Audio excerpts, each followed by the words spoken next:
The story opens with a man kneeling on the ground, carefully drawing a summoning circle as he prays for a great being to answer him. He asks for everything: fame, fortune, power, wealth. Not out of greed, but desperation. It's the only way he can save his dying mother, pay off crushing debts, and escape the life slowly burying him alive. Then his phone buzzes. 3 notifications, one after another. His loan application, rejected. His current balance, $110,000 due in 1 day. Total debt, an absurd $131,031,891,200 when, with a 5% increase if unpaid.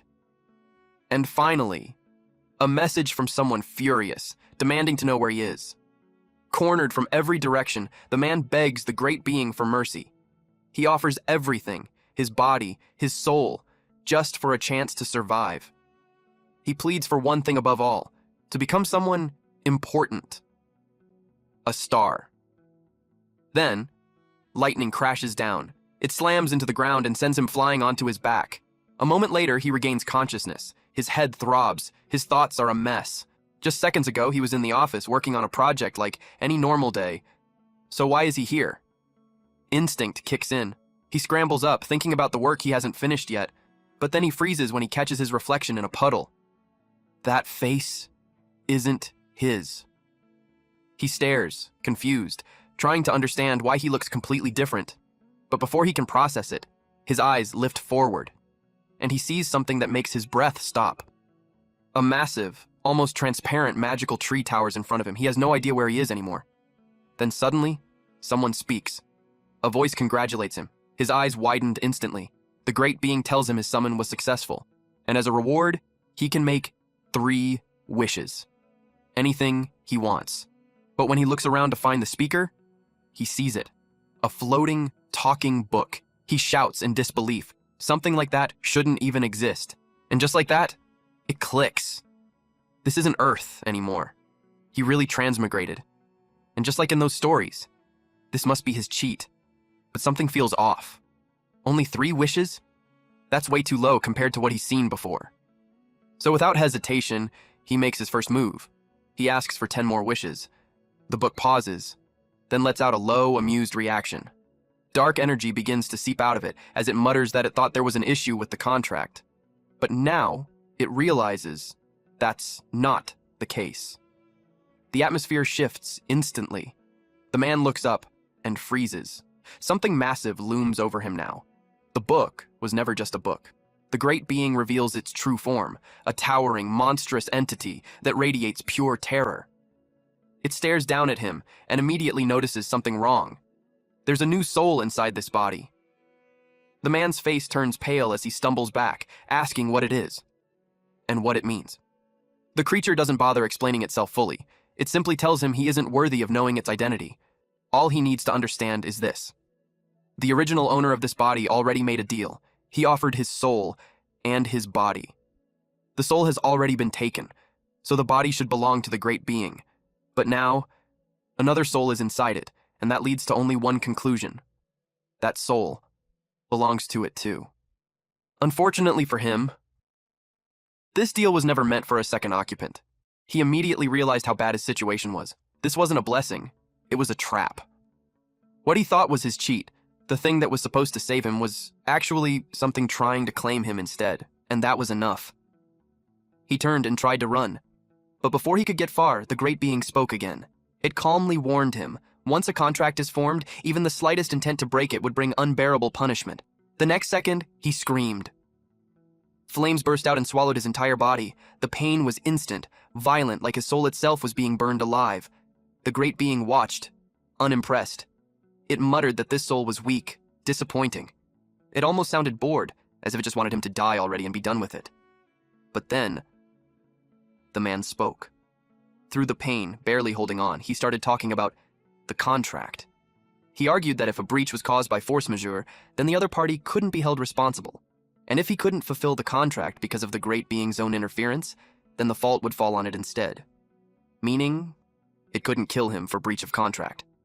The flames continued to rage, but the great being froze for a second. A mortal, talking about rules, negotiating, that alone was already insane. But the man wasn't done. He forced himself to think. A being this powerful could have killed him instantly. But it didn't. That meant something. This wasn't random. This was a test. A test to see if he was worth something. So he took the gamble. He looked straight at the creature and asked if he qualified to sign a new contract. For a brief moment, silence. Then, the great being burst out laughing. Not anger, not rage, genuine amusement. This was the first time a human had dared to negotiate with it like this. And just like that, the situation flipped. Because now, he was interested. Since the boy caught its attention, the great being made a new offer. It would grant him one wish. In exchange, it would give him a new life. But of course, there was a catch. Its condition was 999 wishes. The man twitched. He couldn't help but mutter under his breath. This thing really just copied his idea. Shameless. The great being didn't care. It simply reminded him he had 1 minute left before he lost consciousness and died. No time to think, no time to plan. Then it asked him one last time, "What's your answer?" The man already knew. There was no other choice. He accepted. A contract formed instantly. A soul-bound agreement. It stated that the contractor would pledge absolute loyalty and fulfill 999 conditions set by the contract holder. In return, rewards could be granted along the way. And just like that, it was signed by Zhou Chen. Later that night, Chen finally made it back home. His clothes were torn, dirty. He looked like he had just crawled out of a disaster zone. He quietly hoped no one saw him like that. That bastard boss really just dumped him here without a care. Earlier it told him it would come find him when needed. Until then, he could do whatever he wanted. Not that it mattered. Deep down, he already knew. When that time came, he'd be worked like a slave. But complaining now was pointless. So he pushed the thought aside. One step at a time, he reached the door and unlocked it. It creaked open slowly. Inside, darkness. He stepped in and looked around. No lights, no sound, no one home. And just from that, he could already tell. This family situation was worse than he expected. But what he doesn't realize yet, this new life he just accepted might be even worse than the last. To his surprise, a blood-loan collateral from Zoomel showed up all at once. It made him curious about what was going on with that family. Suddenly someone yelled, "Hey, you brat!" Then a pipe slammed into his head. The man demanded to know where he had been all this time. He was furious that the brat ignored all his calls. The man had 2 lackeys with him. He raged about how the brat dared complain about being tired of living. The man on his left told him not to beat the kid to death. The other one said it was fine since the kid was tough as nails. Chen asked them who they were. The man kept beating him while asking if he had already forgotten the loan from last week. Then he demanded to know why the woman hadn't shown up to sell blood to pay the debt. He even wondered out loud if she died somewhere. Then he mocked the brat's mom, calling her a moron for risking her life with high-interest loans for trash like him. He kept drilling it in. Trash will always be trash. He pointed out how someone born talentless kept dreaming of turning things around, yet all that debt barely pushed him to the lowest profit rank. He said the brat and the old hag weren't even worthy to carry his shoes. There was a time when he was asked if he wanted to give up being a prophet. He told his mother yes because he didn't want her to suffer anymore. He said he had a nightmare last night where his mom worked every day until she collapsed from exhaustion and never got up again. He didn't want his mom to end up like that. He was scared she might never wake up one day, and that he might never become a prophet. But his mother told him it would be okay. She promised that even if the sky fell, she would hold it up. Then she told him all he needed was to believe in himself more. After remembering that, his eyes began to glow. The man snapped at him to get his attention. He demanded to know why he wasn't saying anything. Then suddenly, his face met the brat's fist. The punch sent him flying across the room. The other man, who had his back turned, told him to stop before the kid died. But to their shock, it was the man who flew past them. After that hit, the man lost most of his teeth and passed out. His friends froze in confusion. That was supposed to be the kid's condition. Something was clearly wrong. Then they saw the aura around him and they couldn't believe it. He had broken through to star level. Chen asked them what was wrong with rising from the bottom. Then he told them to shut up because they were getting really annoying, especially with all that whining. The men were annoyed by his arrogant behavior, even though he was only in E-class stage 2. The other man told him to teach the brat a lesson. They talked about crippling one of the brat's limbs. Chen wondered if the oracle in E-class stage 2 they mentioned referred to the power inside him. From how they acted, he guessed their level was higher than his. The man charged at him, but Chen could clearly see all their movements. The man tried to hit him, but his weapon only slammed into the floor, leaving a dent. He froze for a second, confused about where Chen went. To his surprise, Chen appeared right behind him and kicked him hard to the ground. The other man couldn't believe it. How could someone at E-class, stage 2, move like that? He couldn't understand how Chen was that fast and strong. He slipped into Chen's blind spot, aiming to break his ribs, but Chen kicked backward and struck him clean in the chest. He staggered back in shock. Chen reacted without even looking. He couldn't understand how Chen had become this strong. When Chen stepped toward him, he quickly begged for mercy. He said they were only following Lin Yu's orders. They were just here to collect the debt. Chen asked about Lin Yu. He told the man to inform Yu that he would pay back the debt. Then he ordered them to take the others and leave immediately. The man rushed to usher them out. Chen watched them leave. He already knew the boss had been watching the entire time. Out of nowhere, the book appeared. The boss was impressed that Chen could sense his presence with such sharp instincts. Chen said he felt a strange power inside him, so he guessed the boss had been helping him in secret. The boss confirmed it. He added that if he hadn't lent him power just now, Chen would have ended up as nothing more than a pile of meat. Chen was satisfied. So the boss really was his golden finger. He said that if he could borrow that power any time, he wouldn't fear anyone. The boss shut that down immediately. He said Chen was dreaming. That power wasn't something a normal person could handle. He explained that Chen only survived because he didn't cross the limit. If he had, he would have dropped dead before they even touched him. Chen frowned. So working with him didn't come with perks. He argued that if he became stronger, it would be easier to complete the boss's wishes. The boss said the contract still stood. He would give him a useful reward. He just hadn't decided what it would be yet. But if Chen was thinking about borrowing his power again, he should forget it, unless he wanted to die. Chen didn't like it, but he still agreed. Deep down, the boss admitted the kid exceeded his expectations. Not only did he draw more power than expected, he even controlled it well. That made him wonder. Could Chen be his fated point? Chen then asked if he had decided on his second wish. The boss paused, confused, so Chen reminded him that he said he would help fulfill his wishes. The boss replied that he still hadn't decided yet, but he said he already had many wishes, and when the time came, Chen would understand them. Chen asked what he was supposed to do now. The boss replied that he could do whatever he wanted. Chen felt frustrated with that answer, mainly because he knew nothing about this world and had too many things to figure out. He had hoped the boss would give him a wish, or at least some direction, but it was clear that wasn't going to happen. He checked the previous owner's phone, which he found on the rooftop. If he was going to live as that guy from now on, he needed to learn more about him. He saw that most of the messages were about debts and online purchases for things like supplements. It made him realize that being a prophet was expensive. He also noticed there wasn't a single message from family, until one message made his heart drop. It was from his big sister. She said their mother had fallen into a coma and was now hospitalized. She told him to go to Tianlan Hospital immediately. At Tianlan Hospital. He arrived, filled with worry. He saw a woman sitting at the foot of the bed. The atmosphere felt tense. He could tell something was off, but he understood. Anyone would be upset if something this serious was ignored. He guessed the woman sitting there with her shoulders slumped was his sister, Zhou Yueqing. And the person lying on the hospital bed was his mother. When he saw her, something felt different from his memories. He couldn't tell if it was because of time or because of him. He apologized to his sister for being late, then asked how their mother was doing.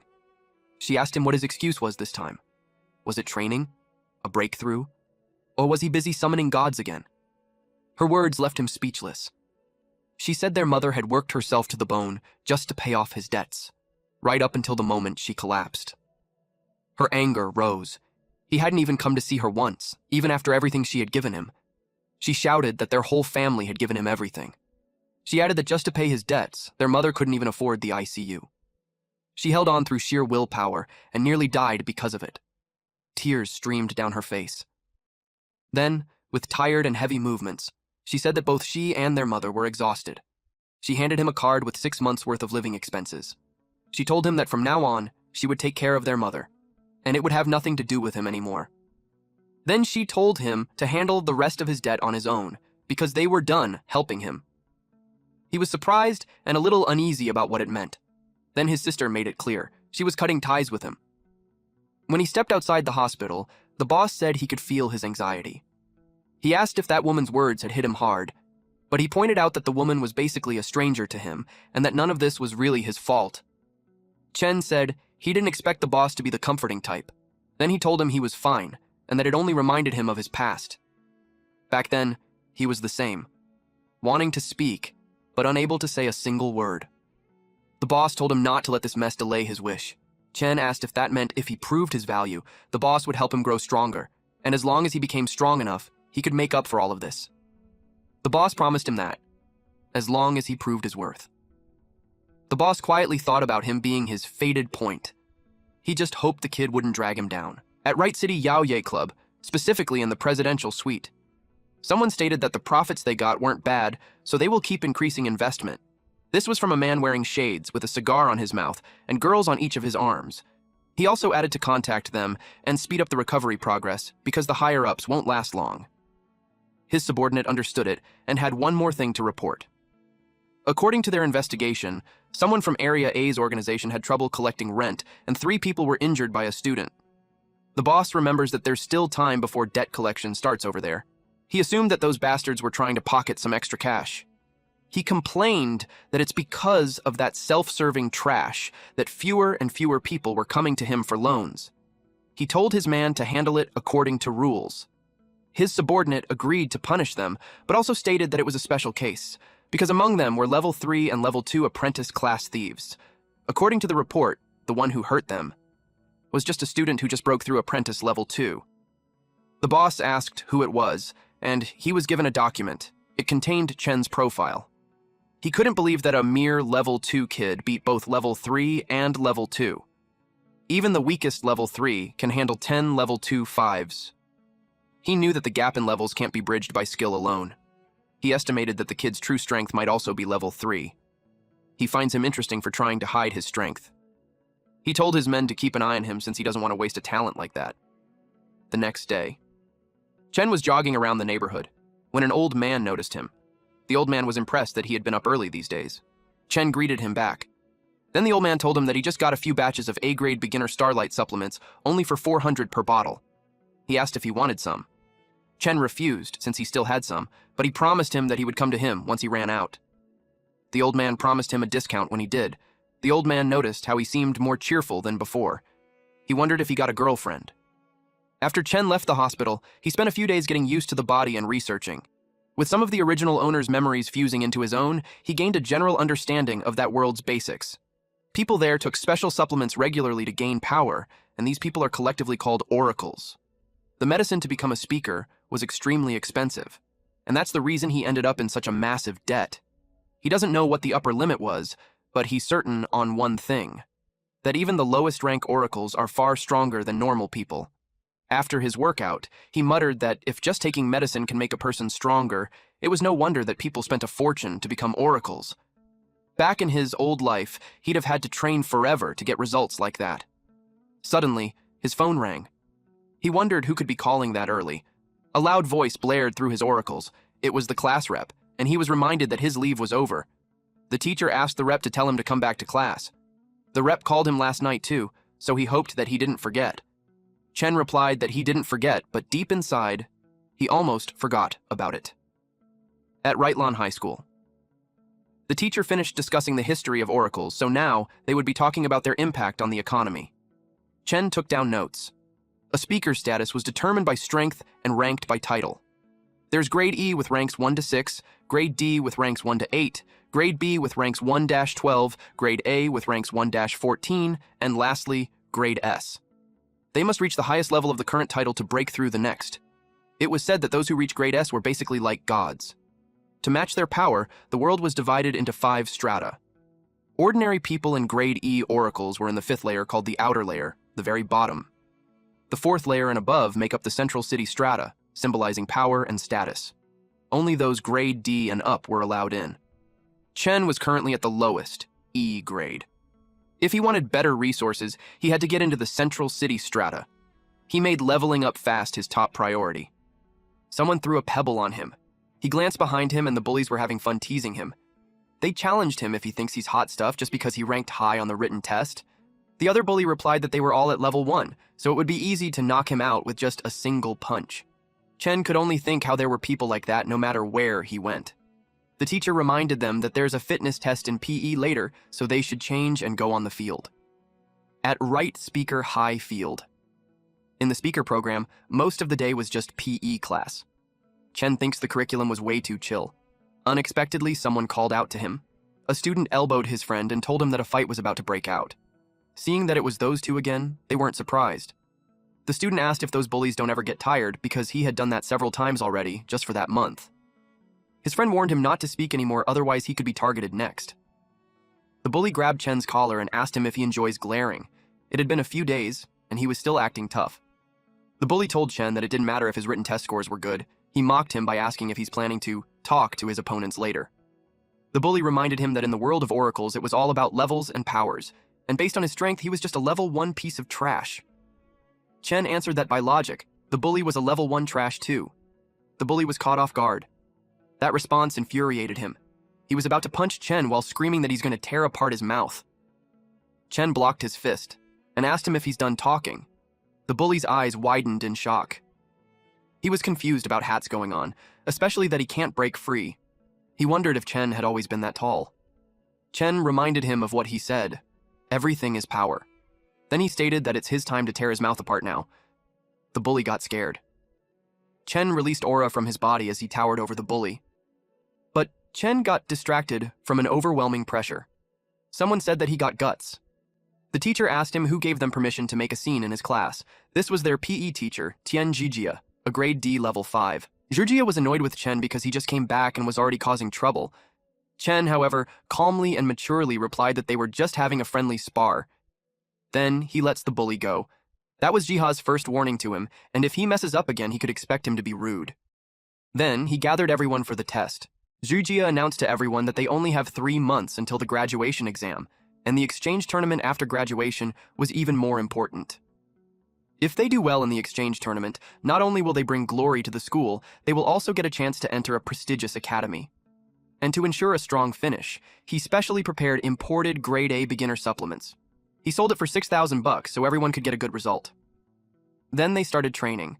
A student did pull up, and at the 24 counts, he couldn't go on further, while the other one was so pumped up that he already reached 50.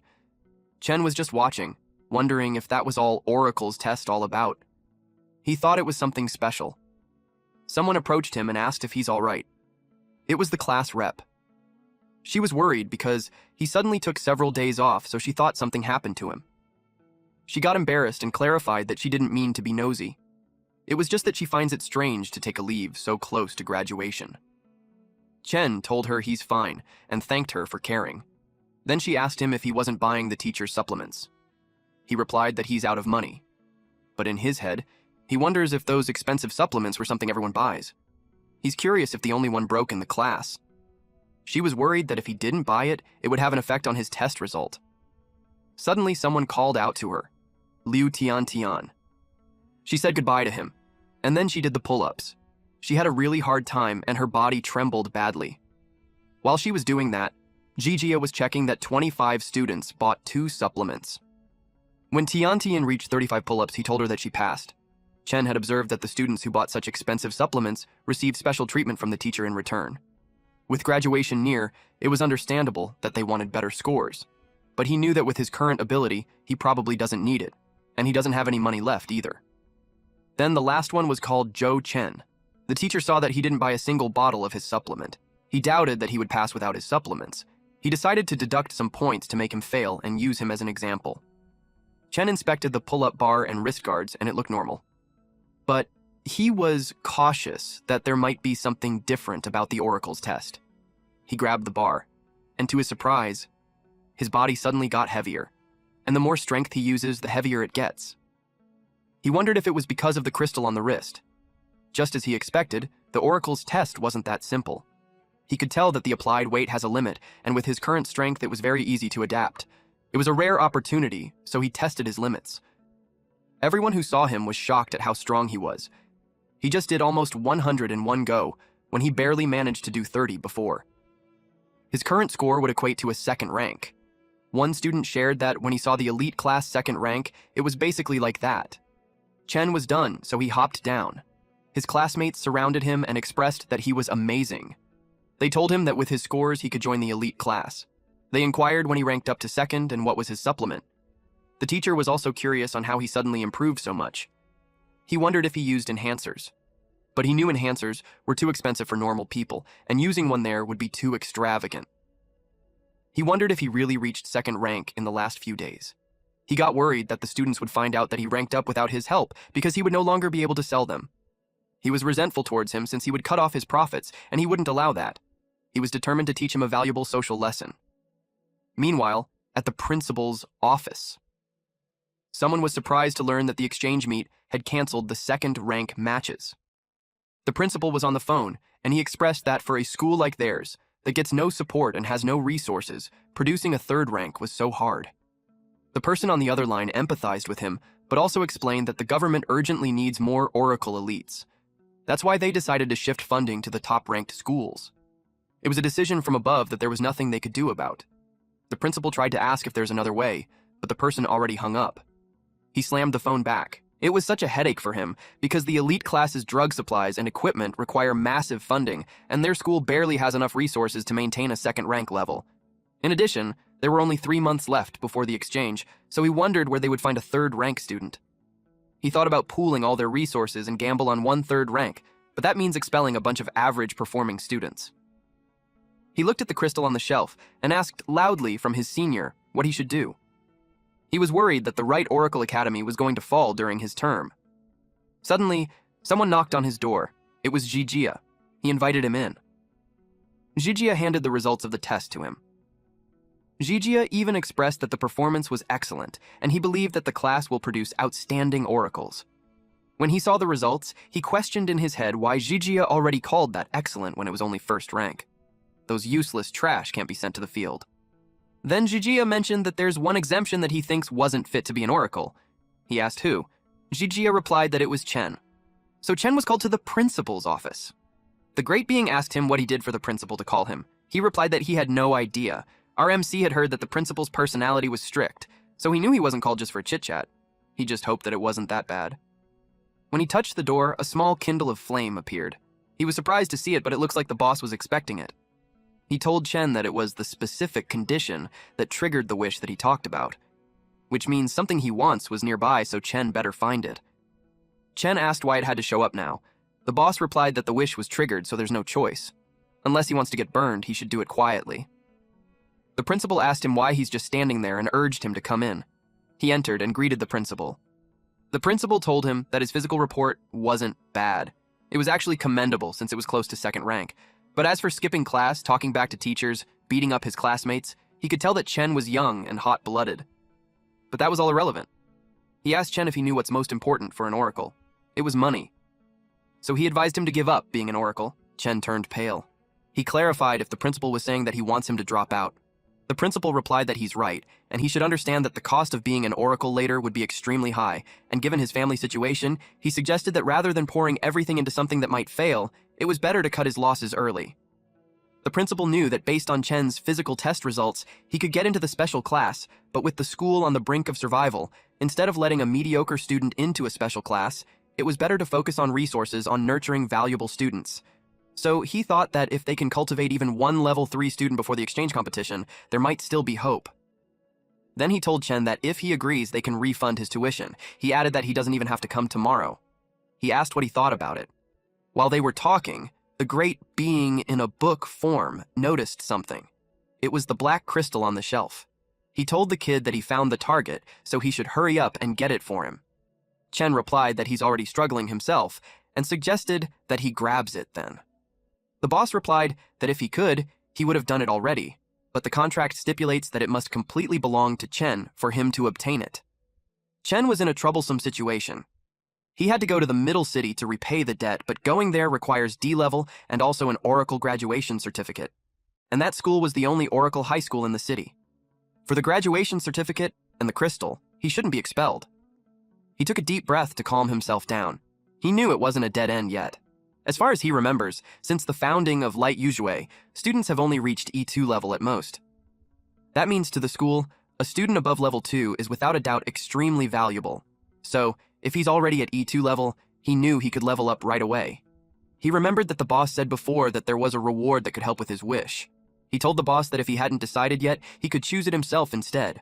The boss replied yes. The boss had sensed what he wanted. The reward that he requested was borrowed power. The boss refused him because his body can't handle any more of his power. Chen just got lucky that he didn't explode before.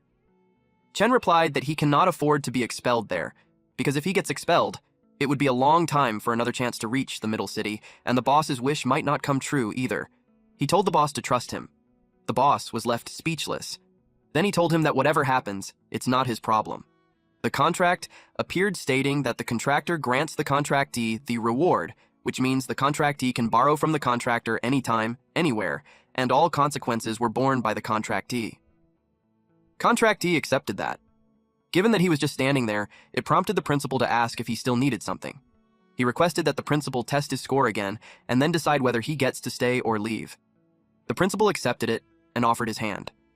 Through that handshake, the principal evaluated that he's level 2, higher than what the report suggested, but it was still far from enough.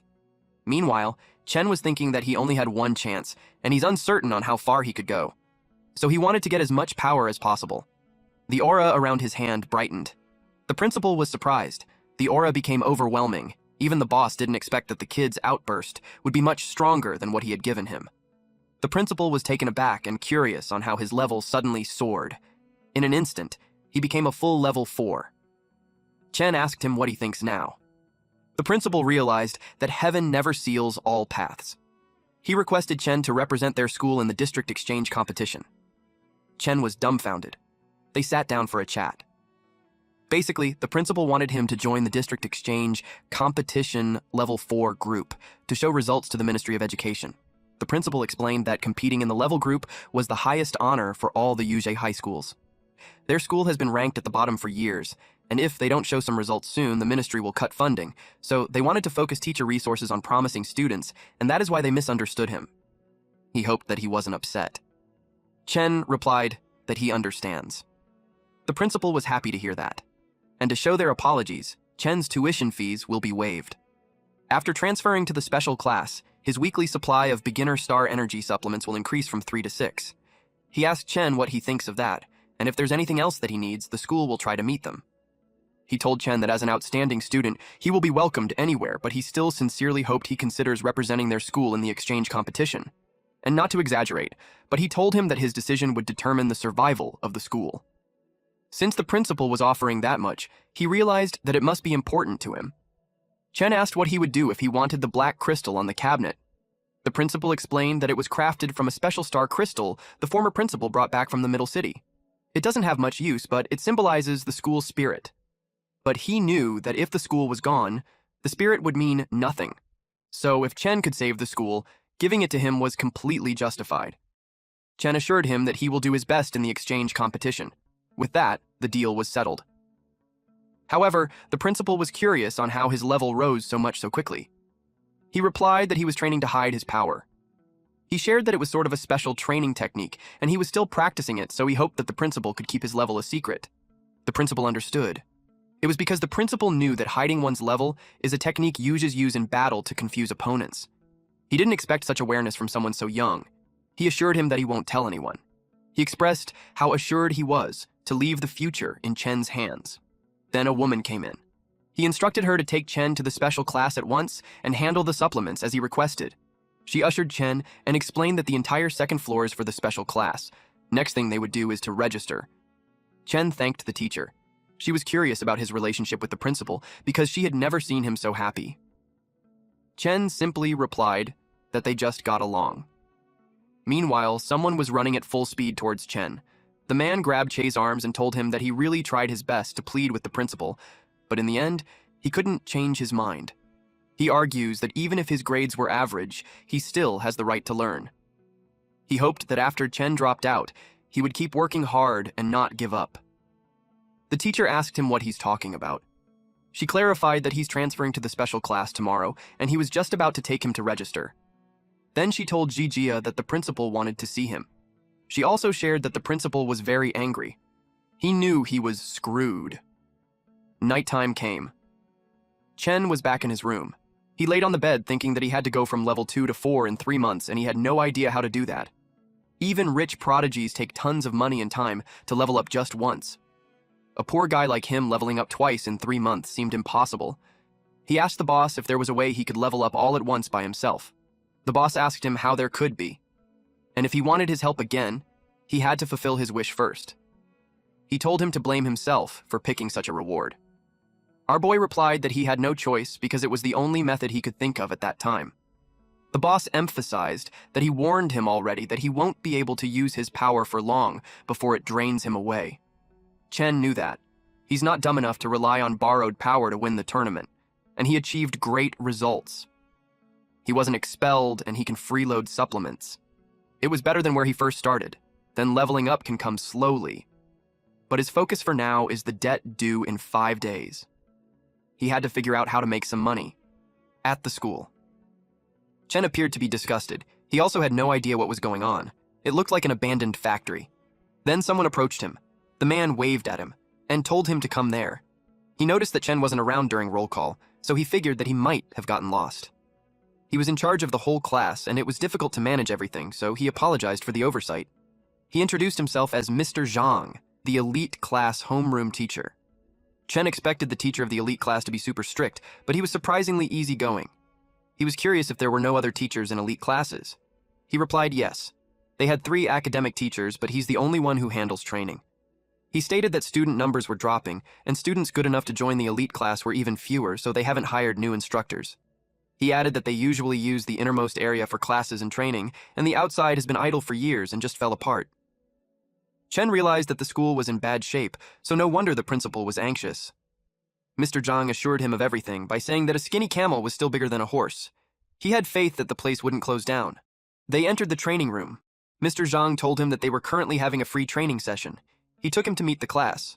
Chen now understood why they were called elite class and were leagues above the training yard. It was basically a high-end gym and the students seemed motivated. But he could sense that the atmosphere was a bit tense.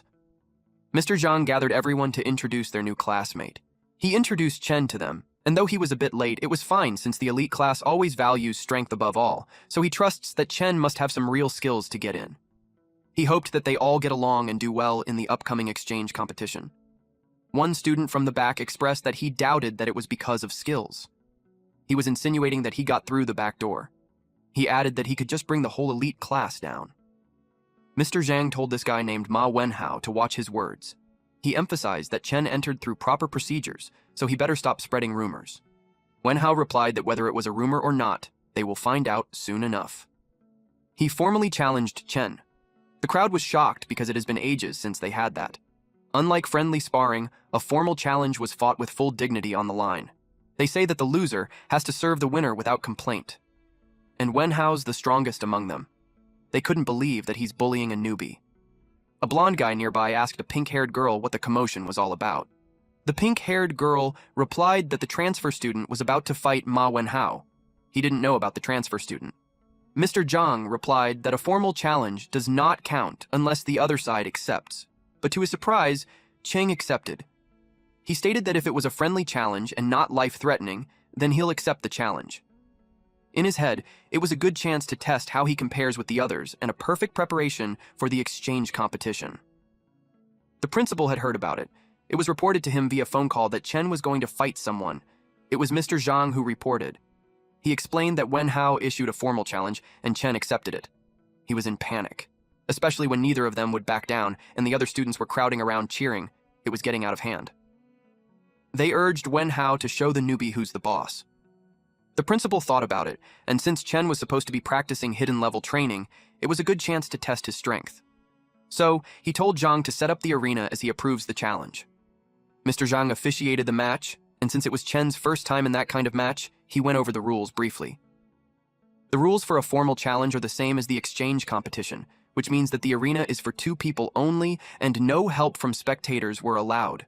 Anyone who interferes will be expelled, and both must be of the same level and no cross-level challenges. Wenhao noted that Chen was E rank 2. Mr. Zhang emphasized that it was just a friendly spar, and there shouldn't be any attacks on vulnerable parts of the body, and no killing moves were allowed, or private revenge afterward. A hit on the face or voluntary surrender equals defeat. And they began.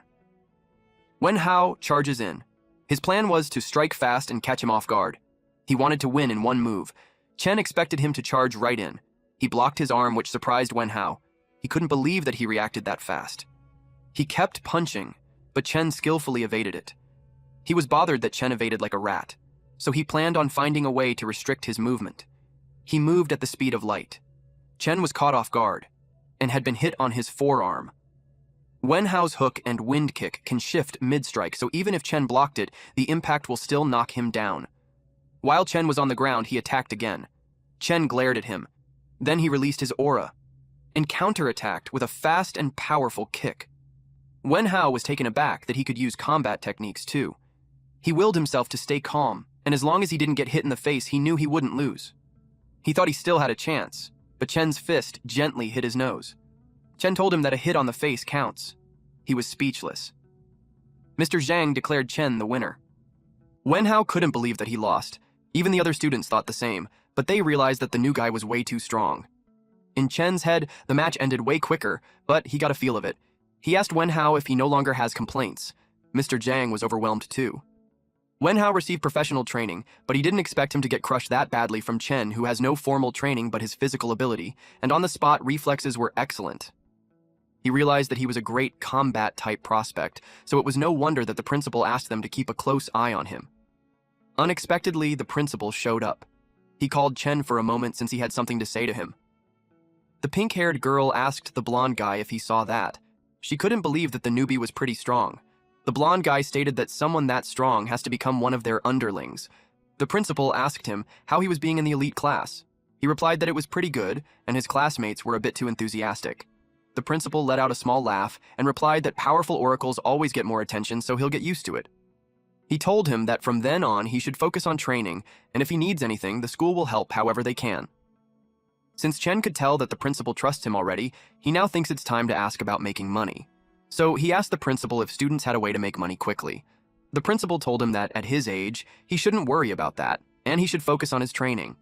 Instead, then he'll have chances to make big money in the future.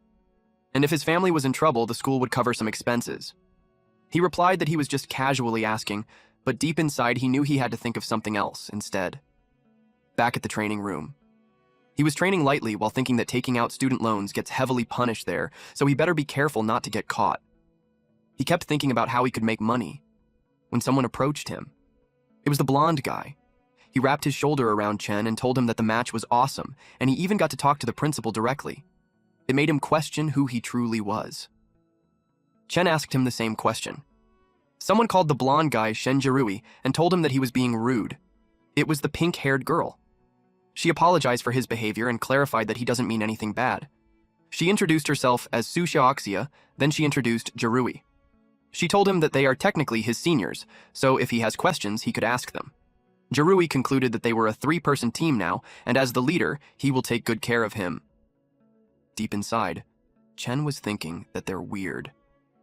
Jirui asked him where he learned the move that he used earlier. Chen had no idea what he's talking about.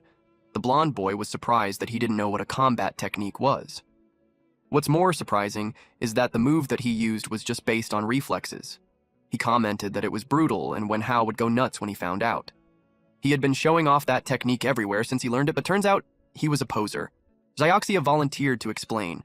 She informed him that combat techniques were powerful special moves and prophets can learn them via scrolls or memory stones. Their effects and power varies depending on mastery. There were many kinds of combat techniques. Strong prophets tailor their technique sets to their combat style. The move Wenhao used on him during the match was a D-rank technique called hook wind kick. After learning that, Chen wasn't surprised that he couldn't block it. He thought that if he has combat techniques too, he might have a better shot at the inter-class exchange match. He asked if combat techniques were rare. Jiaru replied it was pretty much like that.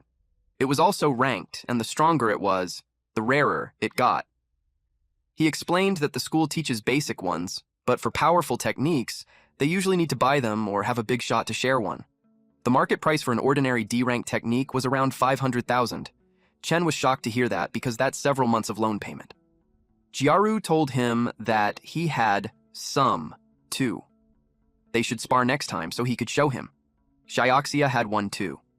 To Chen, it sounded like they casually have 500,000 tier stuff. He heard that joining the advanced class was super expensive, so the kids there must have been extremely rich. But a thought dawned on him. If they were from wealthy families, he could ask them about making money. He told them that he wanted to buy a technique but didn't have money, so he asked them if there was a way he could make quick money. Jiaru suggested robbing banks. He replied that, except for that. Talking about fast, high earning, and no rules, only Blackwater Zone Miracle Land comes to Jaru's mind. Xiaoxia bonked him and told him to stop misleading the guy, and if the teachers heard him, he'll be scolded. But Chen was intrigued.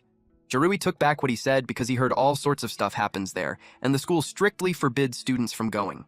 If he gets caught, he will be automatically expelled. He asked him how short he was for the technique. Chen replied that it's about 300,000. They were surprised to know that it was that much. They checked their bank accounts and they didn't have that much. Chen thought about it, and desperate times called for desperate measures, so he decided to check it out after school, at Blackwater Road. He checked his phone. The navigation says it was right there, but it was an empty street with eerie vibes. Though it wasn't far from his home, he changed out of his school uniform before leaving so no one would recognize him. He asked the boss what he thought of the place. There was no response, so he assumed that the boss wasn't there. He didn't bother much, and since the Outer Zone oracles aren't very high level, he knew he'd be fine alone. He's at Tier 4 power, and even if something happens, he could escape. But he couldn't help but notice how the place looked abandoned ages ago. It made him doubt if there really was a miracle land. Then he noticed some footsteps, which means that someone has been walking around there recently. Then, he saw the secret passage. He walked towards it. Unbeknownst to him, some man saw him head there. And they have murder gazes. His eyes widened when he stepped inside. It was a bright, bustling place. The streets were filthy. There were illegal trades happening. No wonder everyone avoids talking about that place. It was practically lawless. If there's profit, anything goes. But it also made him think that there's a way to make money before the due date. But before that... He looked behind him and asked how long they were going to follow him. Those men came out and commended his sharp instincts. They planned to knock him out and take him away, but since he noticed, they'll just have to rough him up a bit. Chen asked why. They thought he was pretending, but the man stated that he saw plenty of rich kids in disguise going there for the thrill, and if they kidnap him for ransom, they will be rich. That was so lame, and it showed in Chen's expression. The man placed an arm over his shoulder and slapped his cheek. He was happy that Chen froze from terror. He told him to cooperate, pay the ransom, and he'll consider letting him live. Chen told the guy that he was rude. Then in one smack at the back of the head, the man fell face down on the ground. Everyone was surprised that he got knocked out. The other two men took out their knives to teach him a lesson. They charged at him. 2 crate boxes came flying and hit them on the back of their heads. Chen was confused. Then someone appeared in front of him. His hand was grabbed. The woman under the hoodie told him to come with her. Then she dragged him away. They arrived at a certain place where she thought they would be safe.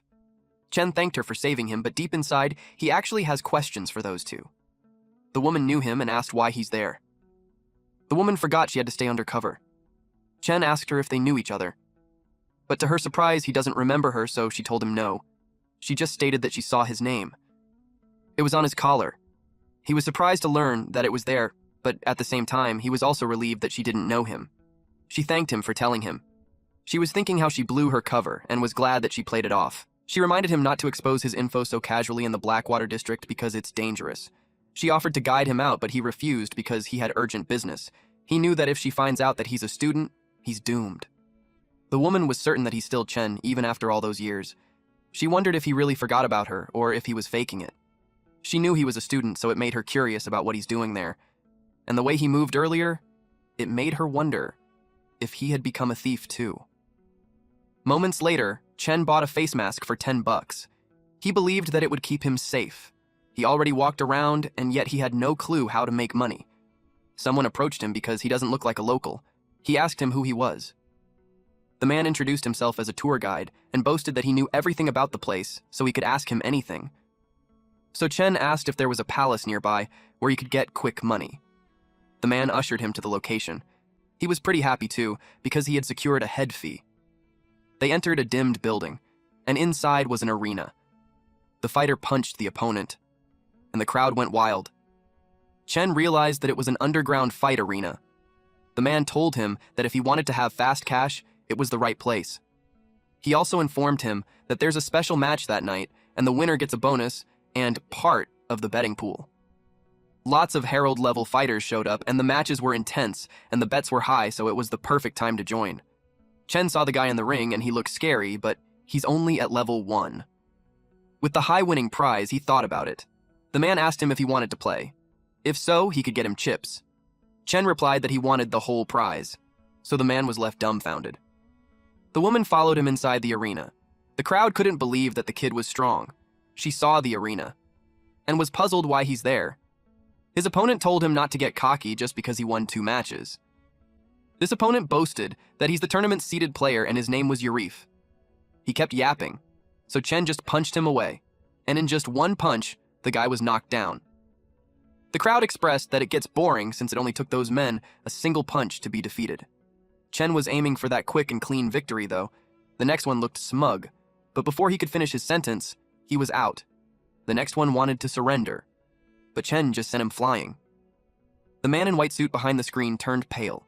They let him enter the match because he looked weak, but he didn't expect that outcome. A subordinate reported to this boss that the fighters they were going to sign all ran away, and the customers thought that they're rigging it and wanted refunds. If that keeps up, the arena will be in jeopardy.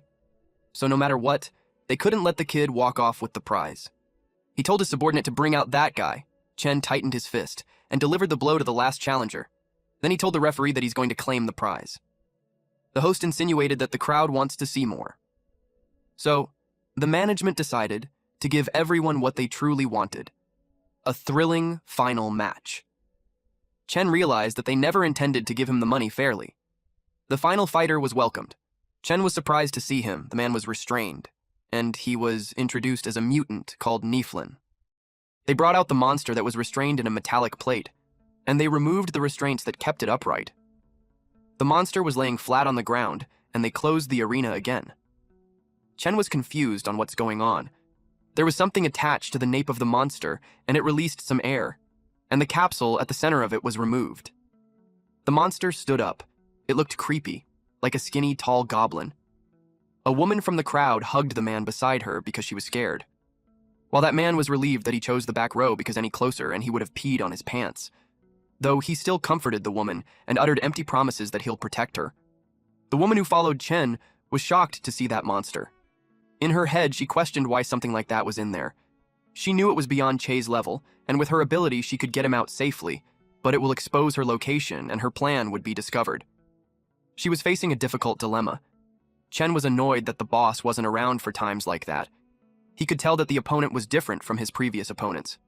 In the first place, it doesn't look human, and being watched by it feels like a prey under a hunter's gaze, and just standing there was nerve-wracking. His instinct screamed that it was extremely dangerous. The monster's middle finger changed into a blade. It attacked him. It was fast that it had grazed him. Had he not dodged on reflex, he'd already be dead. It made him certain that it really wanted to kill him. So he knew he couldn't hold back. When it charged, he grabbed its arms and kept it away from his body. Still, he was being pushed back. He realized how strong and dangerous it was, so he needed to end the match quickly. He used borrowed power, so from E-2, he reached E-4 level. Because of that, he was able to push the monster backwards. He clasped his hands and raised it in the air, and hit the monster on the head. He checked if he was able to take it down. But to his surprise, the monster rose and attacked him.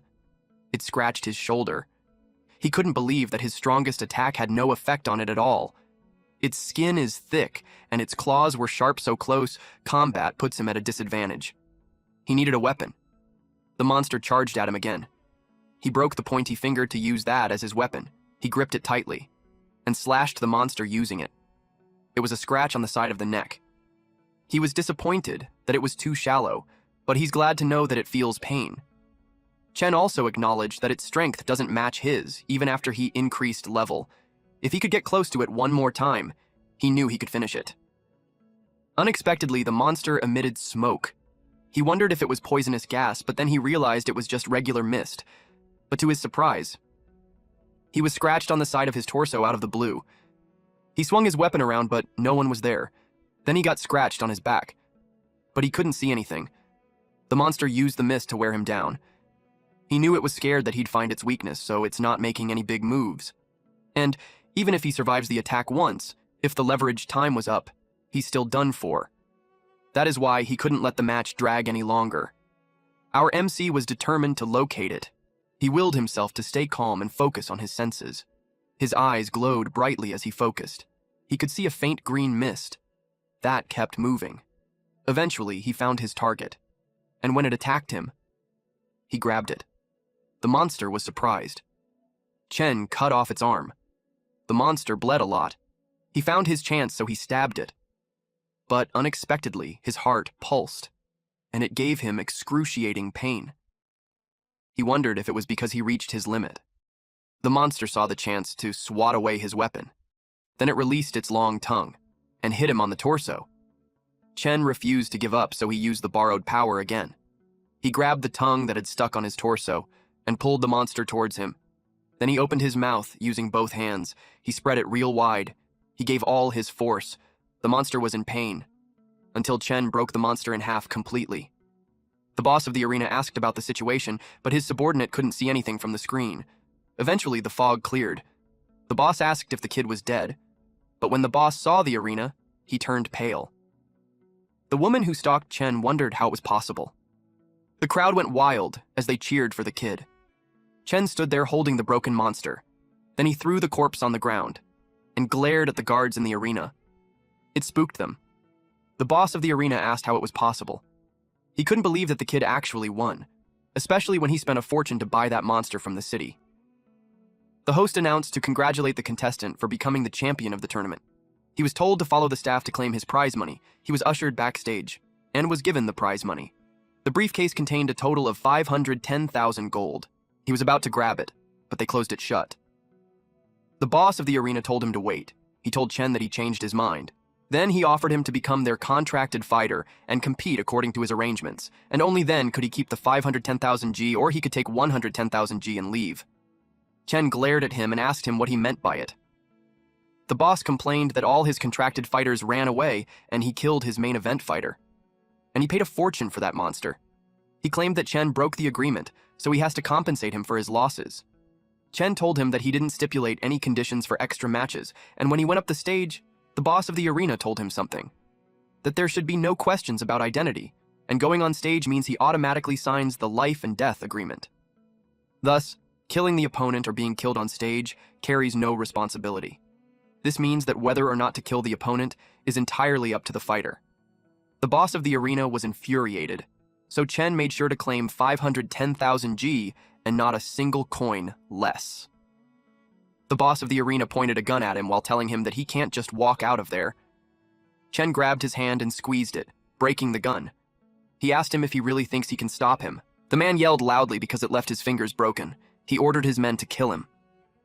Several men in black suits surrounded Chen and pointed their guns at him. Chen sighed. The crowd heard the gunshots. The woman heard that it came from where Chen went. It was followed by a man being thrown out the window. The crowd was shocked. They asked if a movie was being filmed because it was over the top, jumping down from that height. The woman could already tell what's going on. Chen hit the man and made him lose a tooth. He faced them while holding the briefcase. Several gunshots were fired at him. He grabbed the head of the man who fired. Then he pushed him outside. After that, Chen escaped and the men chased after him. They sent people to block the back streets and exits. At this point, Chen's heart was hurting because he used too much borrowed power. Worst of all, the wounds on his body were worsening. To his surprise, someone grabbed him. It was the woman whom he met earlier. She covered his mouth while the men from the arena looked for him. They hid in a dark, narrow alleyway. When the men left, she let him go and told him that it was safe now. Chen remembered her. She told him to save his strength. She shared that she knew a secret passage where he can get out safely. She led him there and instructed him to go straight and he'll be out safely. She advised him to leave before they surrounded the whole area. He looked back at her, but she urged him to leave quickly. Chen thanked her. Then he started running. She made a call and got scolded that she went to the Blackwater district again. The person on the other line called her Lin N. She told her that she has something for Grandpa. She reported that she found something unusual. A few hours later, Chen arrived at his room.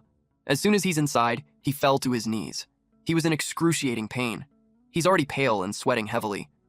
Then he fainted.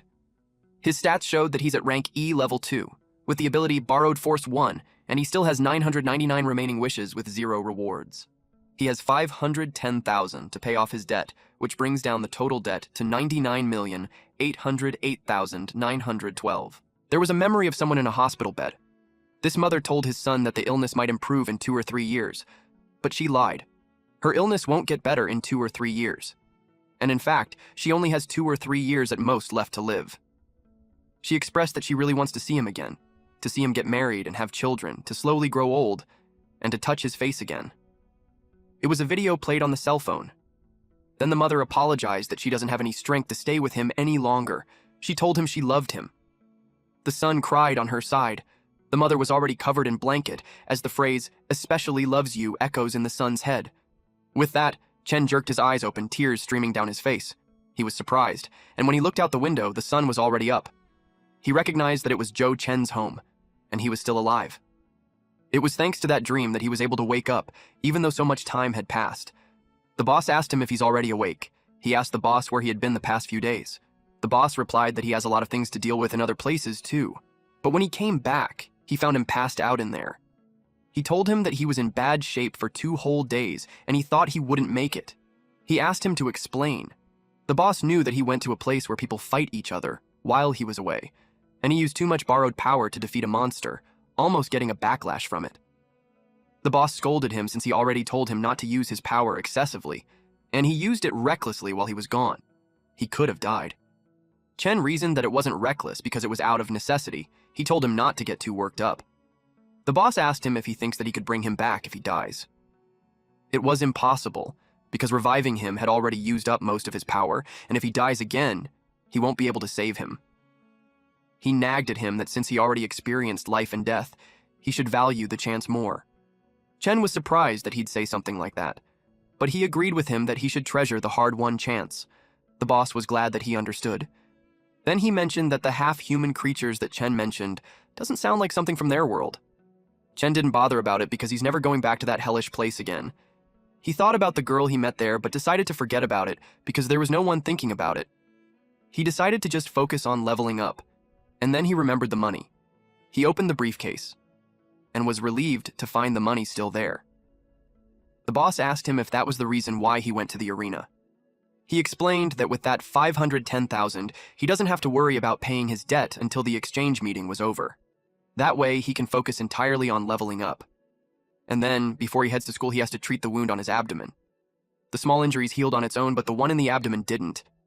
He needs to go to the hospital, then there's school training, and before all that, he had to go to the bank to deposit the money. He complained how busy he was, in the hospital. The doctor told him that it was nothing serious. Although it's a penetrating wound, it was healing well. He was told to keep it clean and not get hurt again.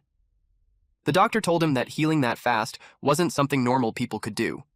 So, the doctor asked if he was a prophet, and he replied yes. Then the doctor informed him that prophets get injured often and their hospital has a promotion. If he gets a card, he could enjoy discounts later. Chen refused it and expressed that he wanted the regular medicine. The doctor gave him a special anti-inflammatory. Chen was relieved that the monster's tongue wasn't poisonous. He felt relaxed, but his eyes itched. The doctor gave him the medicine and told him to just pay it outside.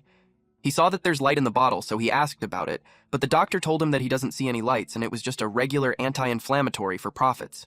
He got confused because he could clearly see it, and it didn't seem like an illusion. He wondered if he's the only one who can see it. The doctor thinks he might be hallucinating from stress. He explained that it's normal for prophets to be stressed, then he tried to sell him a counseling program. After that, he exited the room. He could see medicines and people glowing. He wondered if it's because he's a prophet. The difference between ordinary people and prophets is whether they have been enhanced by star energy. He wondered if it was the light given off by the star energy. He wondered if it was because of the fight. If that was the case, it would be a huge deal since the key to a prophet's level up is how much star energy they can absorb, and if he can really sense star energy, it would be much easier to absorb it. Someone caught his attention. The man passes by. This person's star energy was extraordinary. The man glanced back because he felt that he was observed, but he knew there weren't any strong people there. This man answered a call, and the person on the other line asked him why he's in the hospital. He was reminded of their mission, which is to find the alien star. The long green-haired man replied that he rarely travels, so he would stay in that country for a while and catch up with their little princess. The person on the line liked that, because according to their boss's prophecy, the alien star is a key point in changing history. Before they knew whether it was an enemy or ally, he was told to contact them first and act accordingly. The man commented that his boss worries too much. He stated that if the alien star was really an enemy, he'd personally destroy it. This person was Amir, an A-rank thief, at the academy. The principal talked to Chen because just a few days after entering the special class, he didn't answer calls, didn't reply to any messages, and skipped classes. In Chen's head, he just got back and yet he's already caught. The principal was well informed. He apologized and explained that something urgent came up at home, so he wasn't able to inform the school in time. He expressed that he was willing to accept any punishment. The principal clarified that it wasn't what he meant. He just wanted to ask if nothing bad happened to him. Chen replied that there was nothing like that. He asked if he's worried that he'd back out of the exchange match. The principal firmly replied no because he trusted him regarding that. He's more concerned that Chen was hiding some kind of hardship that he doesn't dare to speak of. He told him that since he's a good prophet, even if he hadn't agreed to the match, the school would still do its best to support him. He told him that the purpose of the academy is to nurture excellent prophets, and that will never change. Chen nodded and assured him that he's fine. He promised to give his all in the exchange match and win honor for the school. Since that was all, the principal told him to return to class. He also informed him that his friend was so worried about him that they even came to his office. Chen was confused, though. At class. Jaru placed his arm around Chen's shoulder and asked him where he went. Xiaoxia added that even the teachers don't know what happened. They were all worried about him. He replied that things were busy at home. Jaru brought up the topic about combat techniques he mentioned before. He gave him a card while telling him that he and Xiaoxia scraped together 300,000 for him to use first, then he can just pay them back once he has the money later. Chen was surprised. He just casually mentioned it, but he didn't expect them to take it seriously. He told them that he found the technique wasn't worth it, so he decided not to buy it. He thanked them anyway. Jaru told him that he'd find something better. Unexpectedly, someone called out to Chen. Wenhao was blushing when he approached him. He admitted that he overheard them say that he was short on money, so he gave him his card, which has 50,000 savings. He hoped that he didn't mind that it wasn't much. Then, about him losing the match, he told Chen that if there's something he wants him to do, he could just say it. Chen told him that there's no need to act like a servant or anything. Xiaoxia scolded him for butting in their team's business. She asked if he's scheming something. He replied that there's nothing like that. He just wanted to apologize to Chen before since he thought he got into the special class through connections, and afterward Mr. Zhang explained his situation. With that, he admits his loss wholeheartedly. He stated that Chen made him realize the gap between them, so he wanted to be friends. Xiaoxia whispered in Chen's ear that he was the first to defeat Wenhao. She asked if they should let him join. He replied that he doesn't mind. Xiaoxia told Wenhao that if he's willing to be the fourth member, then they will accept him. He replied that ranking doesn't matter to him. Jaru stated that to celebrate their new teammate, Wenhao should pour him a glass of water. Wenhao replied that if there's anyone who gets water, it should be Chen, since Jaru lost to him anyways. Jaru couldn't believe that he just joined and yet he's already acting like a boss. Chen watched them while thinking that they're all such good teammates. He felt lucky to still be alive otherwise. He would have never met them. At the treadmill machine, Chen trained hard. In his head, the leveling system was simple. The body just needs to absorb the star energy, and the more star energy absorbed, the higher the level. High-intensity exercise increases absorption efficiency, and that's why most prophets were always doing PE classes. But the absorption rate was trickier than he expected. He already wore equipment to maximize training intensity, but his absorption rate was still low. If the star energy in the body wasn't absorbed in time, it will slowly leak out and be wasted. It is no wonder some people stay level 1 their whole lives. At that rate, he'll never reach level 4 before the competition. He knew he needed a way to boost his absorption rate. Jaru approached him and expressed that free training was getting boring. He invited Chen to spar to make things exciting. Chen had an AHA moment. He recalled that during the match, it was only because he had to fight that monster that he accidentally forced himself to grasp star energy observation. He told Jiaru that if they're going to spar, he has an idea that will need everyone's help. The center light was turned on. Xiaoxia used Izumo Palm, while Jiaru used Rending Fist. They fought Chen together. Chen liked how they sync. After that, it left those two exhausted. They have been at it for almost an hour, so they suggested that they rest. Xiaoxia expressed that when he first said 1 versus 2, she thought that he was joking. She didn't expect that he meant it. Jiaru claimed that the method was amazing. Without worrying about winning or losing, he could throw himself completely in battle, and he even dared to try new moves. Next round was Wenhao's turn. Chen realized that he was right. That kind of all-out battle increases absorption rate, and with their good foundations, once the absorption rate increases, they would level up quickly. He thought of trying a new method while his rate was already high. To ensure safety for ordinary people, the star energy in normal supplements was diluted. If the physical quality was average and absorption was low, even drinking thousands of bottles won't raise a level. But from his observation, borrowed star energy was 100 times more concentrated than supplements. With his current ability, absorbing it directly would definitely make his body explode. But if control the flow that he could absorb, he thought that he could make the borrowed star energy permanent. To level up quickly, he thinks it was worth a try. He used borrowing power. He didn't realize until then how absurd the amount he could borrow. But it made sense since it leveled him up twice in a row.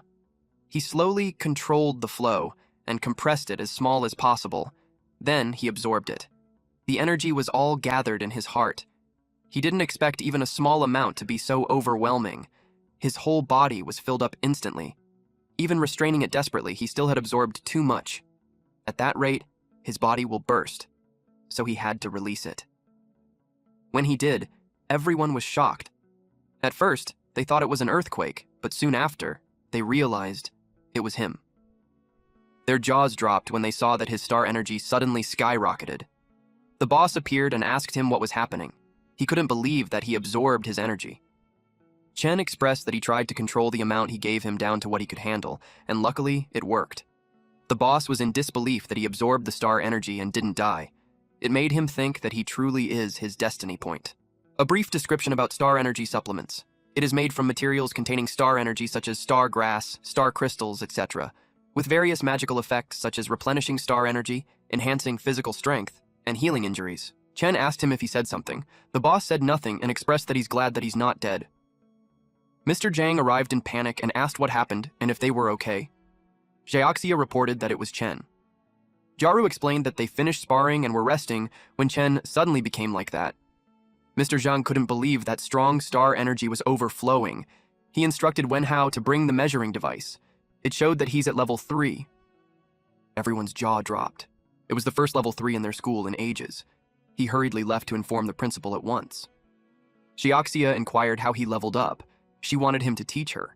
He replied that he was just training like they did just then, and she'll eventually level up soon.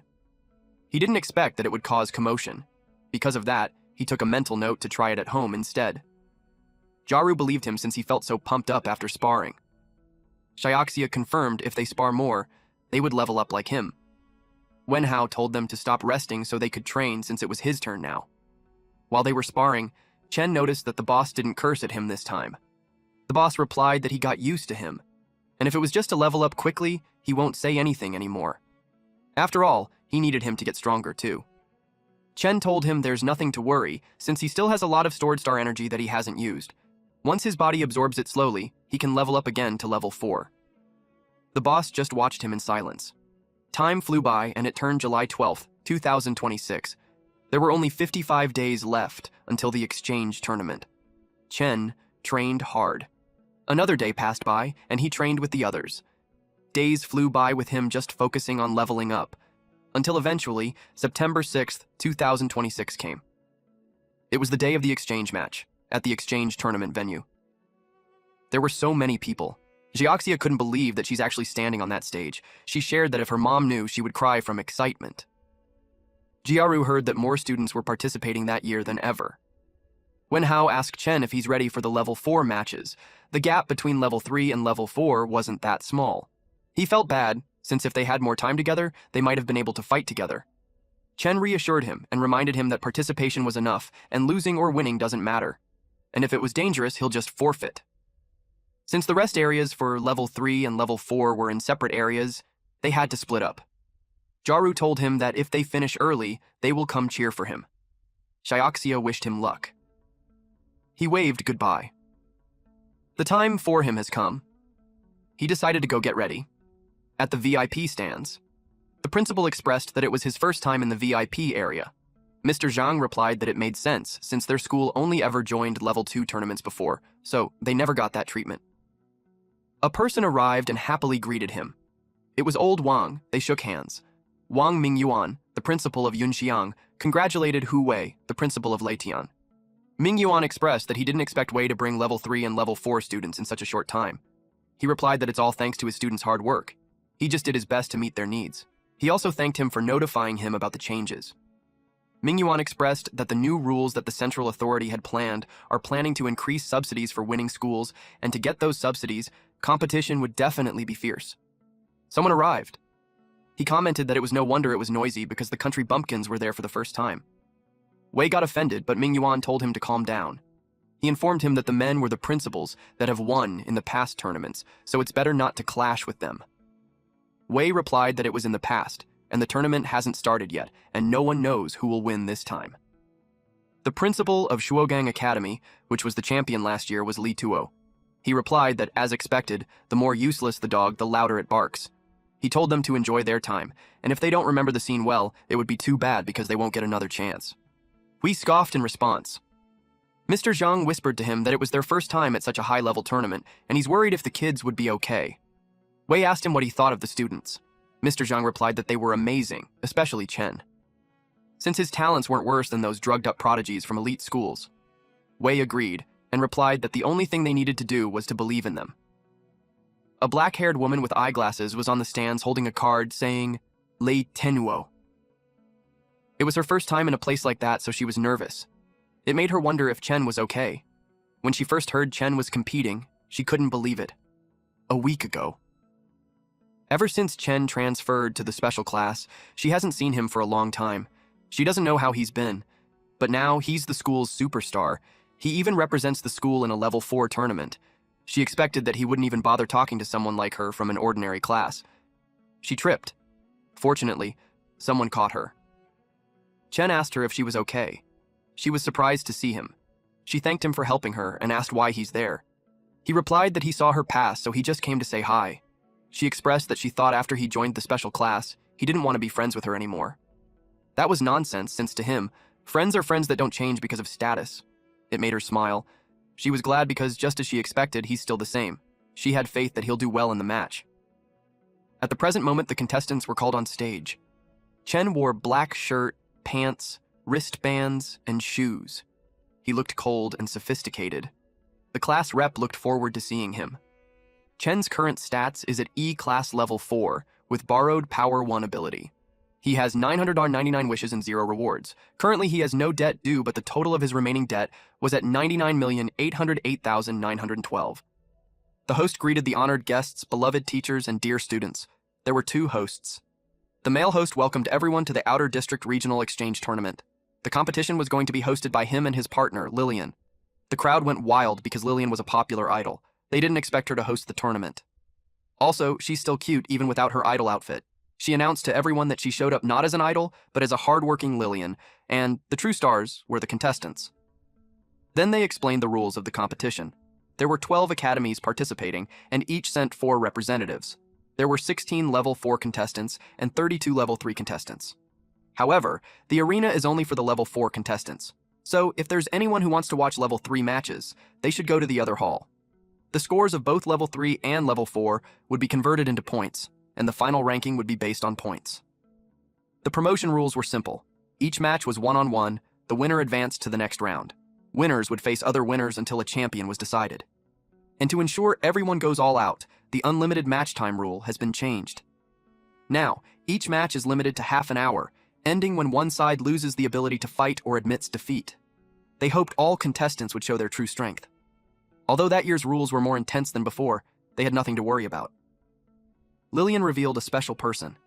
It was Bai Yue, an S-rank oracle. Most of the audience only saw him on TV, so they couldn't believe they're seeing him in person. Yue lifted one finger, and the ground shook. It demonstrated how impressive he was. The ground was elevated. It was the special arena that he prepared. It also has barriers set by him, so the spectators don't need to worry about being harmed by shockwaves. And after each match, the master would repair the stage. Contestants could go all out and fight without holding back. Lastly, the gemstones they held must be worn during the matches.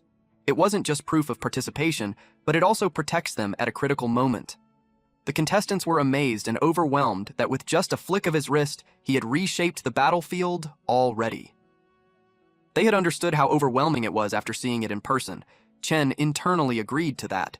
He heard that S-rank power was like that of a god. He didn't expect it to be that exaggerated. But he saw the boss without care at all, so it killed the tension for him.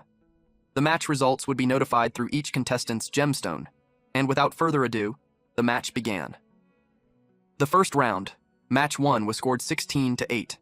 It was between the West Coast Oracle, Wang Lu, and the Blue Extreme Oracle, Xiao Ran. The opening fight was already fierce. Ran ends the battle with a dazzling cannon-like attack. It ended after 17 minutes. Then they moved on to the second match. Wei and Mingyuan watched through a glass window. Wei couldn't believe that the S-rank master was invited to assist. It just showed how much more intense that year's competition would be intense than ever.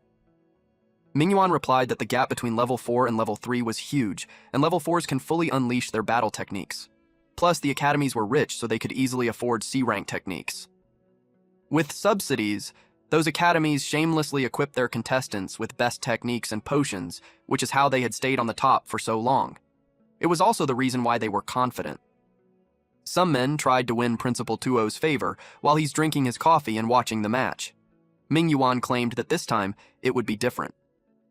The host announced the fight match, which was between Yunhu Oracle Lan Qin and West Coast Oracle Liza. It was another exciting duel that they anticipated. Qin dodges with ghostly footwork, avoiding the fierce attacks as if toying with her opponent. But dodging alone won't hurt the opponent, so they were curious how she would claim her victory. She announced that the warm-up was over. She restricted her opponent's limbs. They were surprised to learn that she mastered an ability-type technique. Her opponent panicked when he couldn't break free. They determined that from his reaction, the ability was dangerous. Using a technique to bind the opponent and then finish him off was her flawless strategy. The match ended in just 5 minutes. It thrilled the crowd to see magic. They knew that controlling the enemy and beating him up at will was unbeatable. She stood a chance at the championship. Hu Wei was also surprised. Ability type was a rare power usually by awakened D-rank oracles or higher. Mingyun knew exactly that. He revealed that Qin was one of the rare few who awakened early. Her talent was 1 in a million. Wu Yu, the Chongshan principal and last year's runner-up, commented that it wasn't such a big deal. Mingyun asked him why he tried to poach her when he looked down on her so much. He learned it from Qin. She even said that he's greasy. It embarrassed Yu. Tuo told Yu to stop and assured him that it was just an early awakening. Then the host announced the match between Lianguang's oracle, Wang Zhuo. Before the host could end his statement, the match had already been over. It only took 5 seconds. It was a one-hit kill. As the opponent was about to attack, Zhuo had ended him. It demonstrated the power of Lianguang Oracle Academy, the reigning 3-time champion. The crowd went wild. It was indeed insane. They already anticipated that the championship would be claimed by them again. Zhuo was certain of the outcome of the matches for that year. Because of that, he's already bored. Yu got excited when he saw it. Zhuo really was something else. No doubt, he was trained personally by Principal Li. Tuo commented that the more arrogant the dog, the louder it barks. Mingyun responded that he should just wait, and they'd show him. Meanwhile, Wei was silent because he knew that the battle was completely out of their league. He acknowledged that with their academy's oracle level, just qualifying was already a win. If Chen could even win one match or at least put on a good show, then it would be a huge gain. In the 7th match, the Shaiman Oracle's contestant came out victorious after 20 minutes. After that, they had a short break before the last match of the 3rd round began. Cho didn't expect to be in the final match. It made him intrigued on what kind of opponent he'd face. The boss didn't care about those details. It suggested that he borrows the power and finishes it quickly. Chen explained that students at that stage usually only reach level 4, so borrowing up to level 5 would be too eye-catching. If he's investigated, it would be a problem. Someone was in the hallway and told him that he had bad luck for reaching the final match. It was Qin. She told him that Chen was up against Chongshan Oracle's Lei Che. He's one of the top contenders for the championship of that year. His signature technique, Thunderburst Kick, was so strong, even D-rank fighters can't withstand it. Chen replied that using such a powerful technique in such a lower-level tournament seemed dangerous. She explained that the gemstone he received before the match could block one fatal blow, but his body won't come out unscathed. It showed how cruel the funding battles between academies are. He thanked her for the warning and inquired why she's helping him. She replied that their principals were friends, so she became sort of his ally. The goal was the same, to take the first place from those arrogant elites. She hoped that he would at least play the role of ally and help her out one bit, but since his opponent is Lei Che, she could just wish that he'd wear down his stamina. She wished him good luck and elfed. It made him wary if Che was really that dangerous. The last match of the final round began. Everyone had been getting impatient. Chen stepped out. The crowd went wild. They didn't expect him to be in the last match, so the crowd was thrilled. Chen was caught off guard with the warm welcome that he received. Then Lei Che was introduced. Chen realized that people weren't talking about him. Che came out in a flashy way. A superhero entrance for someone who doesn't have plot armor, huh? And the crowd went wild. He was so confident. Chen had a serious expression on his face when he turned towards him. It was unexpected that the final spotlight battle would go to Chongshan Oracle's contestant, Lei Che. He became an oracle at age 12, and in just 4 years he reached level 4. Not to mention he once earned a national certification and a guild invitation. Calling him a new era genius wouldn't be an exaggeration. The crowd cheered for him. His female fans went wild too. Tiantian noticed his fans club while no one's cheering for Chen. The woman behind her replied that it was natural. She stated that Che was handsome and strong, so having no fans would be abnormal. On the other hand, the other guy looked ill-tempered and pretentious, so no one would cheer for him. Tiantian got angry and corrected the woman that Chen had a fan, that she was a fan of his. She claimed that he was gentle and strong, unlike that flashy Che who had a bad personality, just like his face. The woman got offended. Tiantian reasoned that she started when she judged Chen by his looks. Those two clashed, and they competed cheering for their candidates. Tiantian's classmates were surprised by her actions. It was their first time seeing her so fired up, so they got intrigued on what's going on. The host acknowledged the unending cheers. It just implied that everyone was excited to see what kind of performance the genius youth would show. They were curious if he could shake up Lianguang Oracle, the academy that dominated first place for years. Then the host announced the start of the match. Lillian stopped him because he forgot to introduce the other contestant. He realized his mistake and admitted that he got caught up with the crowd's excitement and forgot. He was slightly embarrassed. He apologized and proceeded with a proper introduction. He announced the opponent of Lei Che, Zhou Chen of Leitan Oracle. The host had nothing to say about past achievements since there was none, also no signature techniques. Given their record, he could tell that it was his first time competing. Chen wished they had at least bought a technique beforehand. The crowd started talking. It made sense why they don't recognize him. It was because it's their debut. They assumed that a school like that probably spent all their resources just raising one level 4. Now, it was no wonder why he doesn't have a battle technique. They already think it was such a waste of such a prime spotlight match. They had lost hope to see Che's ultimate move. Meanwhile, the woman behind Tiantian laughed at her after learning that their school was competing for the first time. Wu Yu didn't expect that Wei's debut would be against them. He felt bad for him. Wei's head started to ache. Mingyun told him to ignore the guy. He told him that every school has its first time. Che spoke to Chen saying that he had bad luck for facing him in their debut. He added that Chen should understand that being a genius means carrying a lot of expectations, and even if he wanted to sympathize with him, he couldn't give up on victory. Chen replied, "There's no need for that, and they could just fight normally." Che moved at lightning speed.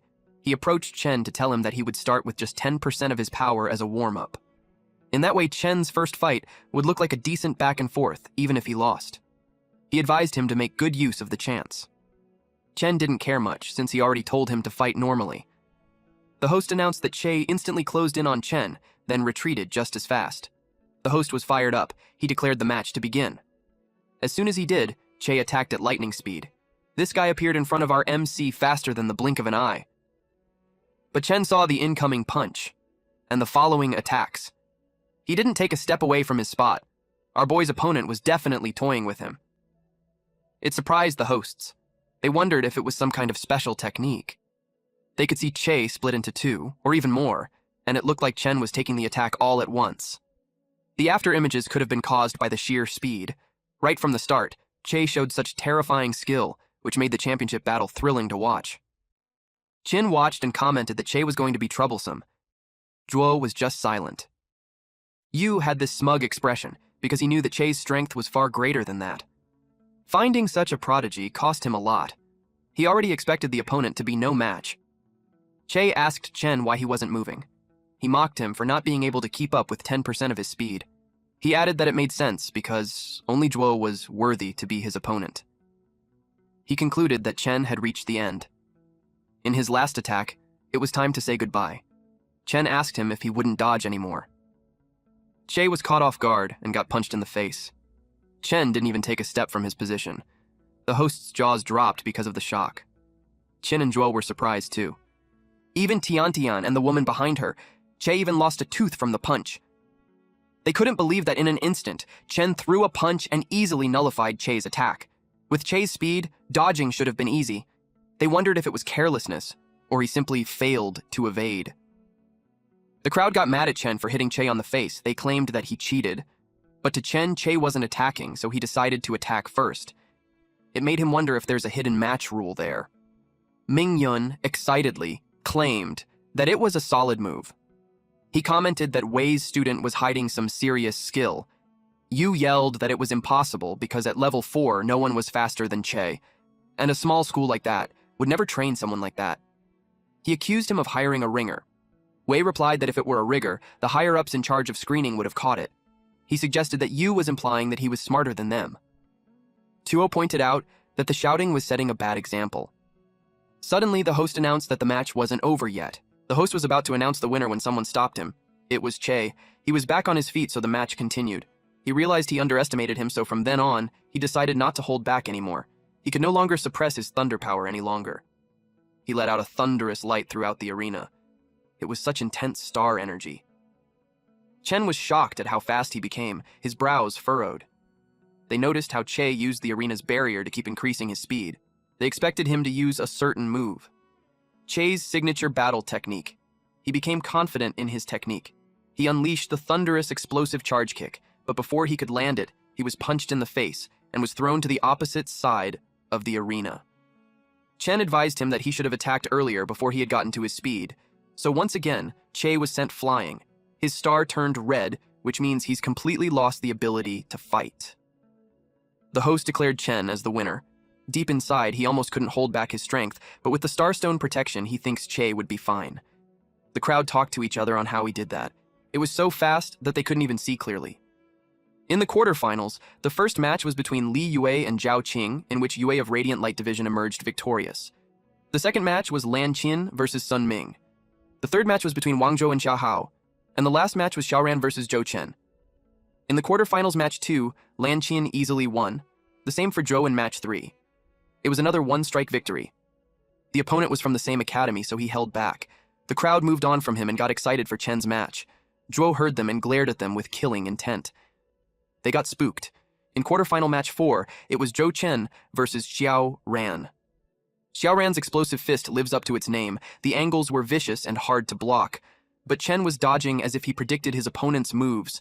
The speed was so fast that no one could even follow. In one strike, he won. Some men in black suits watch him through the screen. They noticed how he hasn't even used a battle technique. He's only using star energy to strengthen his body and strike his opponents. His start energy control was good, that there's no need for real techniques. They speculated him to be above level 4, and he just had to lower his rank to compete. Or that maybe he used some kind of illegal drug to boost his power. Either way, it breaks the rules of the tournament, so they had someone to check it out. The host announced that the next fight is the first semi-final between Leitan Division's Zhou Chen versus Shining Light Division Lie Yue. But he noticed some men approached Chen. The crowd had asked what was going on. Chen was asked to put on a device and then release a burst of star energy pressure once he got it on. The crowd speculated that those men were from Mid-City District Special Inspectors. They knew that inspectors were specifically there to verify the levels. Because of that, they started to think that Chen must not have been a level 4. They started to speculate that he must have been a substitute fighter. Chen started to wonder if he overdo it after all. He took a mental note not to stand out too much in the future. The men checked their screen. Verification was complete, and there was no discrepancy in level, and no sign of drugs in the contestant's body. The host announced that the inspector had just confirmed that Chen was really an E-rank level 4. After that, the tournament continued. The announcement was followed by a deafening silence. The crowd were surprised that he was just really level 4 after demonstrating his skills. The semi-final match between Yue and Chen started. Yue was scared of how strong he was, and in one strike, Chen had won again. It was unbelievable. He secured victory again and advanced to the finals. Mingyun told Wei that his student was really special. Wei pretended that he knew that before. Some men approached Principal Hu as they didn't expect that the Leitan would produce such promising students for that year. The man flattered him by saying that he always heard that the principal was extremely dedicated to his work. Now, seeing how excellent his student was, his reputation was well-deserved. The man added that they should all learn from him. Yu and Tuo scowled at them. Wei didn't expect that Chen would make it to the finals on his very first tournament. He could confidently say that he didn't let him down. The semi-final match 2 between Zhuo and Qin started. Qin bore in her mind that she absolutely cannot lose the Academy's honor. She noticed him. Zhuo was exuding with killing intent. And the host announced that they should begin. 2 girls cheered for their seniors. Zhuo noticed them. Qin thought it was her chance since he got distracted. She attacked him and hit his chest with the combat skill called Flowing Cloud Hand. But Zhou didn't budge. Instead, he glared at her. She got terrified when she realized her attack was completely useless. He saw that she had magic ability. He grabbed her arm, then she tried to elbow him. Then he told her that the magic ability was ridiculous. It angered her. She wrapped him using her ability. And then she puts distance between them. She thought it was a good hit. But to her surprise, he appeared behind her and told her that it was such a petty trick. She didn't know when he had done that. Then he punched her using his battle skill, Boiling Blood. She was blasted away. Both sides were strong. The semifinals were really on another level. The arena has been shattered, and yet Zhuo wasn't hurt at all. The girls in the audience felt worried for their seniors because it made them on the verge of tears. Mingyun was worried for Qin too. She was bruised all over. Her talisman fell. She forced herself to continue fighting. Back then, on a rainy day in school. She saw some girls gathered in an area when training time had already started. One of her juniors cried because when the academy subsidy was gone, she would have to go back to work. She wanted to keep studying to become a recruiter. She promised them that they would win the championship, then the Ministry of Education won't cancel their subsidy, and everyone can keep studying. The girl became hopeful. Then she remembered something. She gave her a charm to express their support for her. She was touched. In the present moment, she wanted to uphold the deal. She desperately tried to reach her charm, but Zhuo just stepped on it while saying that she'd been fighting desperately just for that. He kicked her while telling her that she's boring. With her state, her supporters can no longer cheer her on. The system detected that her start stone had turned red, meaning she lost the ability to fight. Zhuo was declared the victor, but even after that, he wanted to kick her with condensed energy on his foot. The host yelled at him to stop since the match was already over. He quickly yelled for someone to restrain him. The crowd was terrified of what he's trying to do. Mingyun yelled at him to stop at once. Someone yelled at Yue to intervene, otherwise someone would die, but he replied that there was no need. He watched the arena, and the ground shattered. Chen had saved Qin. He asked if it was their academy's fighting style to bully someone who can't fight back. Zhuo turned to see who it was. He found Chen. The host was relieved that Chen saved Qin at the critical moment. Mingyun rushed down to Qin, feeling relieved. The crowd yelled that Zhuo was too much. They cheered for Chen to teach him a lesson in the finals. Zhuo claimed that whoever that was doesn't matter because one more or one less doesn't make any difference. At this point, Chen was already angry. Since both contestants agreed to go directly to the finals, the host requested the staff to repair the arena to be able to proceed smoothly. Xiaoxia, Jiaru, and Wenhao arrived and sat beside Tiantian. Jiaru asked Tiantian what the situation was.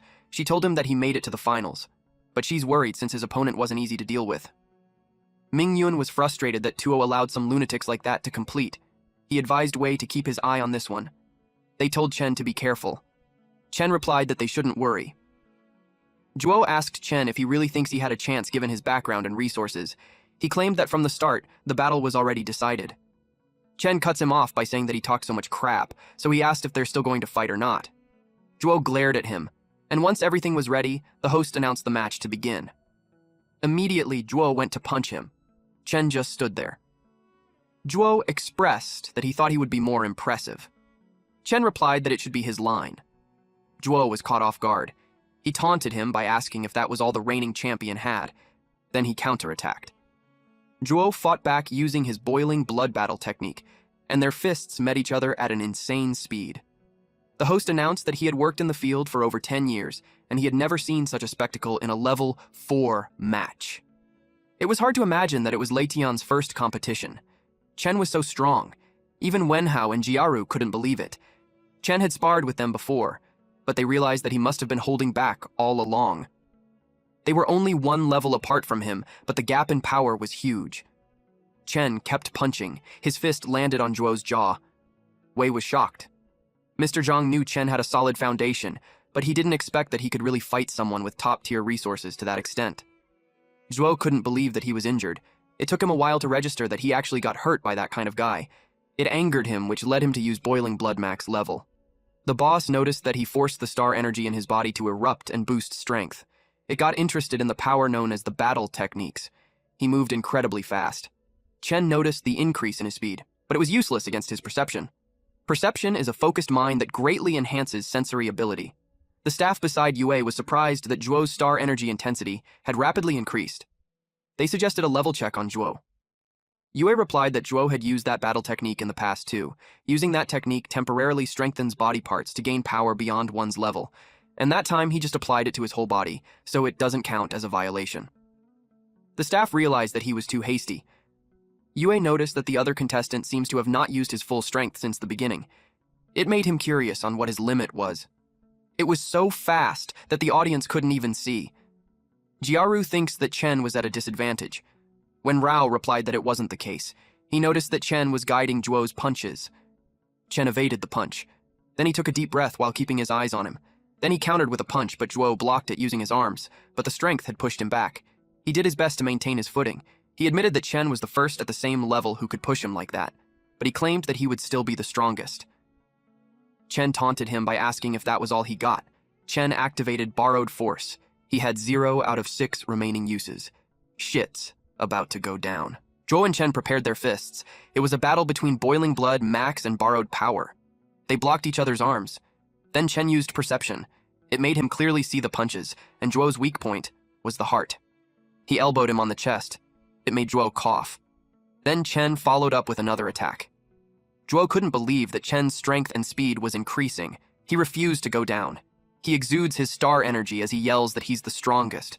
But Chen was ready to end the fight. Zhuo punched him while screaming at him to die. Their fists clashed at the center, resulting to a powerful explosion. Because of the smoke and bright light, no one could see inside the arena. Wei wondered how it went.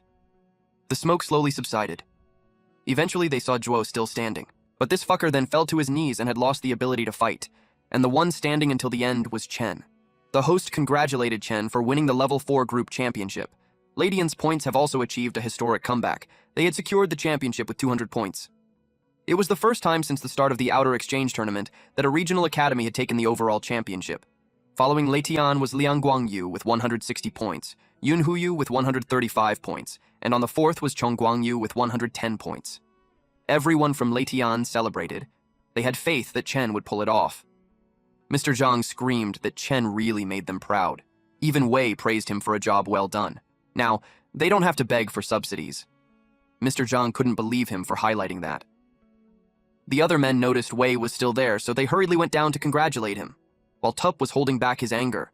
Yu couldn't decide where to go. Eventually he went with them. Since the match was over, Yue decided to head back. He left the rest of the work to the stuff. His interest was caught by Chen. Then he noticed a middle-aged man and a high school girl on the side. He recognized him and thought that he came there for Chen too. The girl was Lin En. The man beside him didn't expect that the outer district would be able to produce such talent. It was no wonder that En came to watch. He asked her if she had heard of him before. He wondered if she could bring him to the guild. She replied that they were neighbors when they were kids, but after she moved, they never met again. She bumped into him by chance in the Blackwater district last time, and he didn't recognize her, but she could try his best to pull him into the guild. The Lentian Academy had received the trophy. Wei gave a speech about how they had proved with strength that even small places can raise a golden phoenix. The reporters told Chen to look at the camera. He was more tired of this than the match itself. The next day, in the principal's office, he made it to the headlines. Wei sincerely thanked him. He gave him the crystal as promised. He was glad to give it to him, especially if it would help him. The boss celebrated receiving that. Wei expected that the specialized institutes of the inner district would soon be reaching out to him.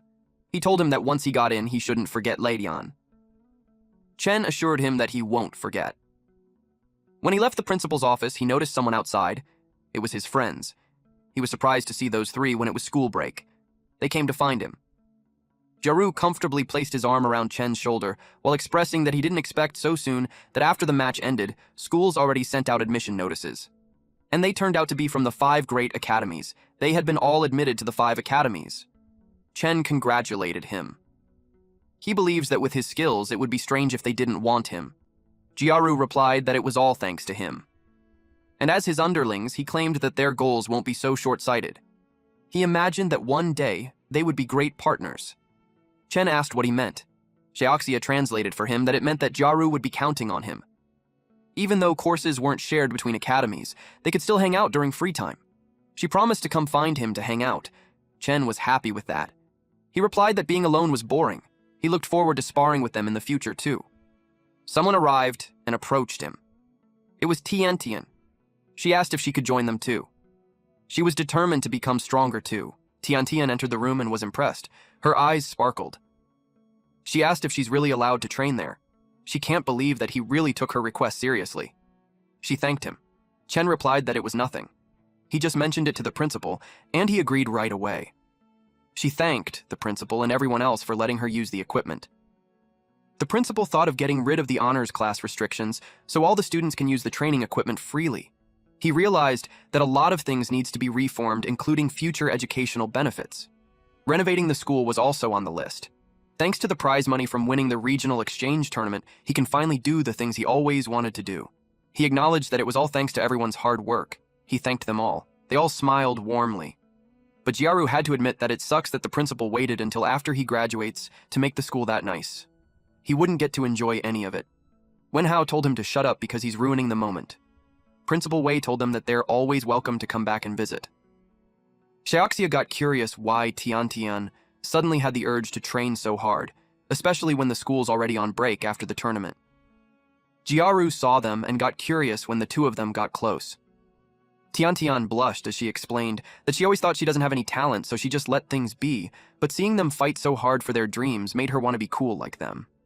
She's more confident in her academic skills, so she planned to apply to the 5 great academies as a cultural specialist. She only needed to be level 2 for that track. And the deadline is in a month. She wanted to give it her all, even if she failed. Her story made Xiaoxia sob. She promised to help her with everything she could. She had faith that she could do it. Tiantian thanked her. Jiaru offered to help too. Then he asked what Chen's plans were. He asked if he had decided on any schools yet. Chen admitted that he hasn't received any acceptance letters yet. That was a surprise. Jiaru asked why when he got his letter the day after the tournament ended. They even got accepted into the 5 great academies, so there's no way that no school wouldn't scout Chen. He had no idea either. Principal Wei informed him that it was also something he would like to discuss. He gave him a red envelope. It was the acceptance letter that just arrived that day. As Jiaru expected, there was no way that no school would want Chen. He encouraged him to hurry up and see which of the 5 great academies was it. It was an invitation from the Dawnbreaker Blade Oracle Specialized Academy, addressed to Chen.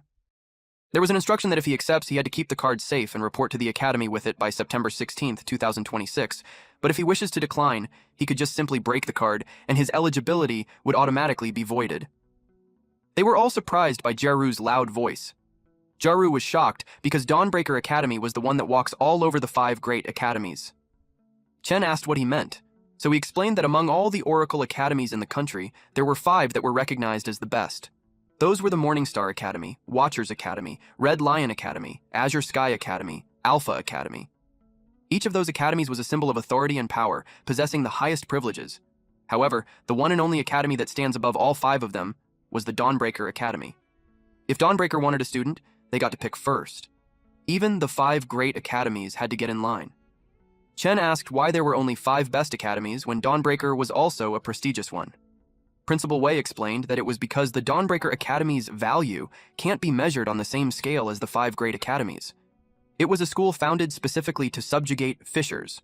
According to a central government confidentiality agreement, the existence of fishers wasn't supposed to be disclosed in outer sectors. But they all earned access to the inner sector, so a brief mention should be fine. Tiantian doesn't have access to the inner sector yet, so she asked if she should step out for a minute. Principal Wei told her that there's no need as long as she won't repeat what she hears. A fisher was a vast world filled with creatures whose strength was comparable to oracles. Because the fishers are two-way, creatures can also come out from them. If they escape, the consequences would be unimaginable. So when a fisher appears, oracles are needed to go inside and subjugate these creatures. Although subjugating fishers can bring great fame and fortune, the danger was also beyond imagination. Principal Wei was once a member of a fisher subjugation team, but during one mission, their team suffered heavy casualties. In the end, after one of their core members got injured and left with serious side effects, the team's whole morale shattered and they were forced to disband. While other academies also require students to deal with fishers to pass the advancement exams, the difficulty and casualty rate for the Dawnbreaker Academy was the highest by far. So he encouraged Chen to think carefully about whether he really wanted to go. The academy only has priority recruitment rights. Even if he refuses their offer, it won't stop other schools from scouting him. He also didn't want him to walk to his death without knowing the risks. Chen expressed that he wanted to go. It was a palace where he can get stronger and make money, so there's no way he'd pass that up. Principal Wei expected him to say that. He could tell he's going to become an incredible warrior. Jiaru grinned and expressed that they won't fall behind. As long as they all get strong enough together, they won't have to worry about those fishers. Chen agreed. Then Jiaru noticed that the deadline was on the 16th. It was already the 6th, so he only had 10 days to report. It was a surprise because usually they would get half a year break to prepare. Principal Wei explained that Dawnbreak Academy operates on its own terms. They can't be measured using the standards of a traditional school. Chen had to get ready right away, so she apologized to Tiantian that he couldn't help with the training. Xiaoxia told him not to worry about it because he could count on them with that. He went back to his room and started to list the things he had to bring. At that point, the boss came out, along with the crystal. The boss poked the crystal with its fingernails. It sank deep, and then it removed the mystical energy around the crystal. Then the crystal fell and shattered. Chen was surprised to see what happened on his crystal. The shattered crystal made him cry because he planned to sell it for some cash. The boss explained that he took the power from inside it since the stone itself was worthless. Then he remembered that Chen had to take care of something in school, so he asked how it went. Chen informed him that he got accepted into Dawnbreaker Academy. They say it has the best resources, so it was the perfect place to get stronger and pay off his debts. The only catch was that he'll have to subjugate fishers. He heard they were so dangerous that even oracles had to be wary. The boss told him there's nothing to be afraid of in the fishers, since oracles and fishers were essentially the same thing. It was because the star energy that makes them oracles came from fishers. To Chen, that sounded terrifying, so he asked if he had any rewards that could help him stay alive. He also pointed out that one of the wishes had been completed. It seemed like he thought of the boss like a genie, where he just held out his hand and expected things. Though some of the boss's wishes were in the fishers, so he decided to help him out. He recovered a bit of his power through the crystal, so he had enough to give him the reward. He warned the kid to brace himself. The fragment of creative authority connected with the authority holder. It detected the authority holder's body, which was at E4. Then it acquired the authority holder's identity. It reconfigured authority holder's structure conversion and completed the optimal reinforcement of authority holder's structure. It detected residual star energy, which it automatically converted to levels. The level conversion was successful, so he leveled up to rank E, level 6. Once it was completed, Chen acquired the fragment of creative authority. He asked what that thing was, so the info was presented to him. It was one of the power fragments of the demon god of creation, Sathoth, which grants the holder the ability to create power. He asked who that demon of God was and what it had done to his body. The boss explained that Sathoth was his old friend, and the creative authority was a gift from her. It can tap into the authority holder's potential and create powers best suited for them. It can even change their race or physical body. The rewards he gave him before weren't necessarily a good fit for him, so he decided to give him a piece of the creative authority. So from then on, Chen could create his own powers. Chen argued that if it was just to level up, he didn't have to give him something so complicated. The boss called him a fool for thinking levels are everything. For oracles, levels only affect their basic physical stats, but if their potential was mediocre, they won't get that strong no matter how high their level was. So, he gave the creative authority because he was afraid that Chen would awaken some garbage potential. If he's too weak, then he'd be useless. Chen remembered one contestant, Chin, who awakened her Esper-type potential early. He realized that her special ability was the power of her potential, and compared to that, combat skills seemed common and ordinary. He knew that if he's going to be subjugating fishers, potential was definitely more important. Otherwise, he'd struggle against even a single monster. The power of creative authority was usually related to the authority holder's own perception. The boss knew he'd understand it if he tried. Chen couldn't feel his body absorbing star energy anymore. It looked like the fragment really did modify his body. Even the old parchment-style system window had changed to look like a video game from before he was transported there. It looks way more familiar that he instantly knew how to use it. It showed his name and his bloodline of being a human oracle. His potential was locked. His level was at E6 with 30 constitution and 0 strength, agility, spirit, and divine sense. Perception was unlocked, and he had 994 remaining evil god wishes. Since it had a status bar, it made him wonder if it had a shop and other functions too. He was informed that the exchange shop was locked until he reached D rank level 7. It was the same for other functions like rank up and management. He had no choice but to level up first. Even if he wanted to level up, he couldn't because he doesn't have any soul. Soul is a mysterious substance extracted from fisher creatures that can be converted into power. The boss saw his reaction, so he asked why. He informed him that he's missing the key item for leveling up. It seems that he had to go to a fisher to get it, but the dilemma was that he couldn't level up by absorbing star energy anymore. At his current strength, if he goes in, he'll probably be carried out. The boss sighed and complained that he's always in so much trouble, and he was stuck with him. So, since another wish had been completed, he decided to give him one last thing. He acquired the Kadra's demonic armor. The energy wrapped around his body.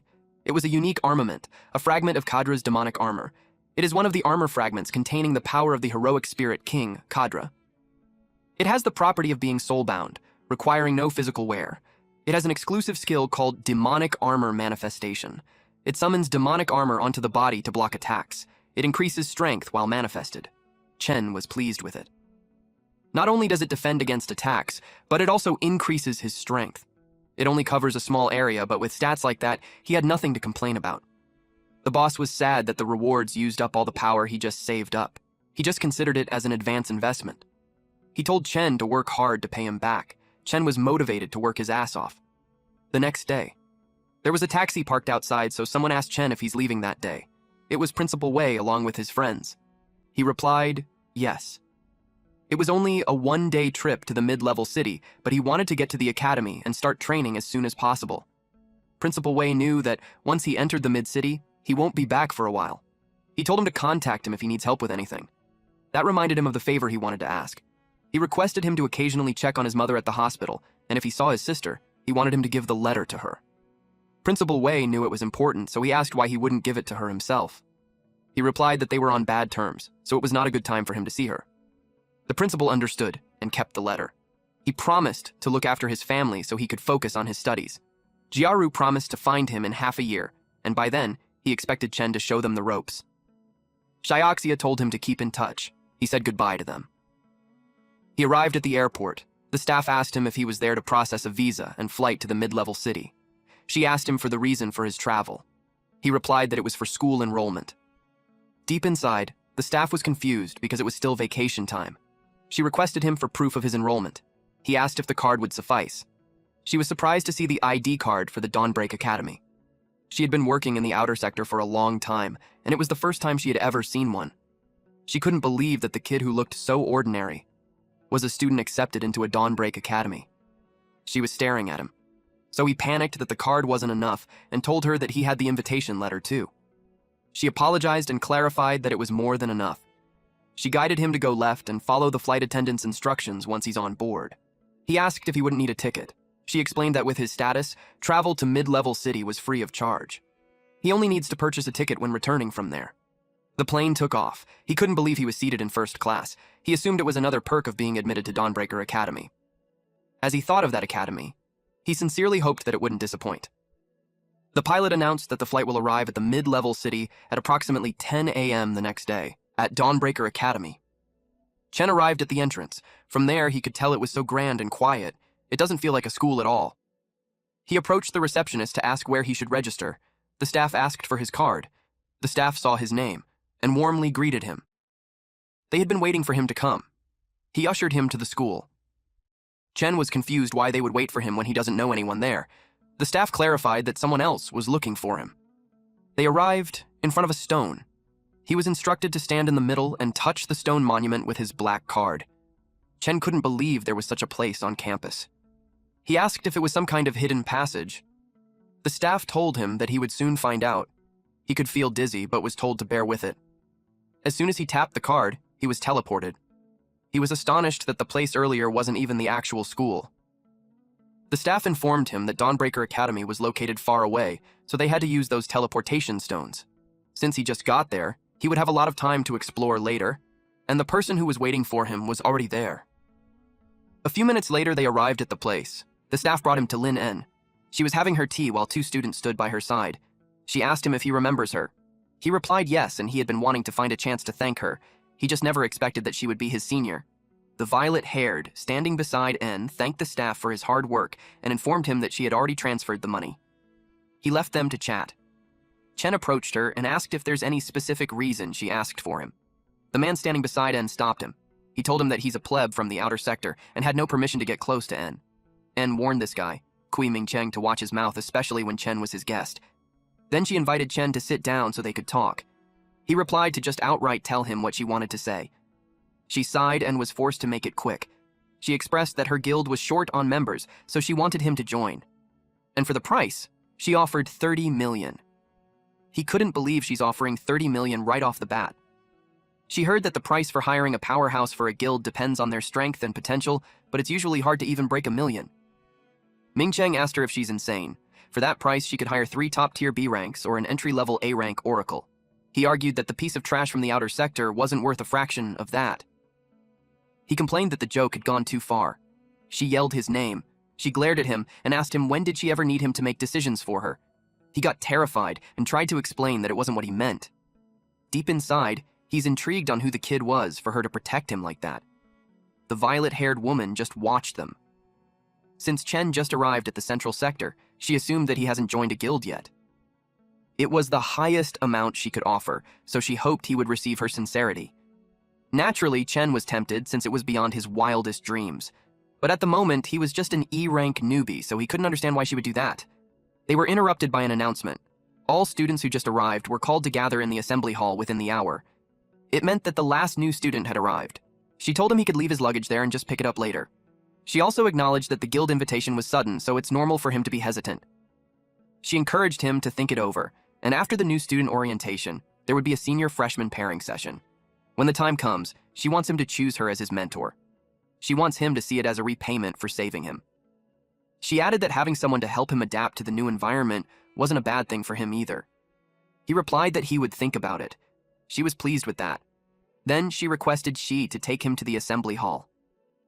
At the assembly hall, a male student with blonde shoulder-length hair couldn't believe that he was the last to arrive. He reasoned that it's natural for main characters to make a special entrance. He was glad that all his hard work to get into the school wasn't for nothing. He heard the young lady of the Lin family was there as well. He expected that a naive little girl like that should be easy to control. He planned to get her on his side to make their business grow. Then he saw a pathetic-looking slob. It was Chen. He immediately judged that the freshman wouldn't be that great, which was perfect for him, because it meant less competition. He decided to sit right next to him and expected their contrast to be brutal. The teacher saw that everyone was there. This professor was Zhang Hui, and he'll be their instructor for the year. He also gave a disclaimer that they shouldn't expect him to teach them everything. After all, he was a very busy man. His job was to arrange assessments and record their scores. Aside from a few mandatory activities, the school won't impose any restrictions on their schedule. He warned them that since they were all chosen by Dawnbreaker, they must have been considered geniuses in the past. But there they need to forget their past glories as they are nothing more than freshmen at Dawnbreaker. They would be facing something completely new and unknown, and that is the Fisher. Fisher was like a hunt. Oracles were the hunters, but they could also be the prey. In there, all existing weapons from the human world were useless. Only the immense physical strength of an oracle and weapons made from Fisher materials can deal damage, and Dawnbreaker, which has gathered top-tier oracles from all over, was a solid line of defense against the Fishers. Basically, they are warriors on the front line. They should find more materials in the library. The training hall also had combat simulation for fighting the fissures. Each week, teachers from different specializations will hold lectures. They could arrange their own schedule and learn whatever they want. The school had no mandatory requirements. The more they understand about the fissures, the more they'll have a chance to improve, get stronger, and survive. If they can't adapt on their own, then they better get the hell out of there. He didn't see fear in anyone's eyes. He could tell they have ambitions that they're willing to risk their lives for. With that, they passed the first assessment. He gave them a reward. Each of them received a skill stone. It lets them learn a combat skill just by absorbing it. Those were incredibly expensive, so for most of them, it was their first time seeing one. The skill stone was for a general combat. They crushed it, and automatically their body would learn the skill. Chen did that and acquired Wise Eye. It allows automatic sensing and recognition of the fissure. The skill allows oracles to understand the script found within fissures. It can be considered a great help for their future expeditions. Hui advised them not to get too excited because the school had arranged more assessments for them. The first was the entrance test for new students, which requires them to clear on low-rank fissures. Second, they must reach D rank and awaken their potential within half a year and earn 100 academic credits within a year. The students got worried because they're only at E rank, and it was great pressure to reach D rank within 6 months. Although there was no required order, Hui still suggested that they awaken their potential before entering a fissure. For the blonde guy, reaching D rank shouldn't be a problem because he's already at E5. He assumed that no one in their batch would have a higher level than him. While Chen, who was at E6, couldn't level up using supplements, so he had to find a way into a fissure. Hui told them to settle down. While reaching D rank in 6 months was difficult, the supplements provided by the school were sold at a price far below the market rate, so they didn't need to worry about resources. As for the most important issue of academic credits, the school would also arrange for mentors to help them. He called them in. One of them was a silver-haired woman. Everyone's jaw dropped. Hui introduced the seniors, and they will serve as their invaluable mentors during their freshman assessment. I informed them that each freshman can choose a senior to be their mentor. The mentors would be in charge of arranging their entrance test. The students' attention was on N. The others who didn't know asked who she was. The student in front of Chen informed his seatmate that he was the heir to the Shenhua Guild. They all wanted to get on her good side to get into Shenhua. Chen overheard them. One brave student called N and expressed that he came there for her. She wanted her to be his mentor. She noticed his stance and found out that he's a strength type. She expressed that she's a magic type, so there's not much she could teach him. Another freshman student told her that he may be specializing in strength, but he already decided to dual spec in strength and magic, so he hoped to receive her guidance. She reasoned that she's a pure mage, so she doesn't know anything about strength class. Mages started to express their desires one by one.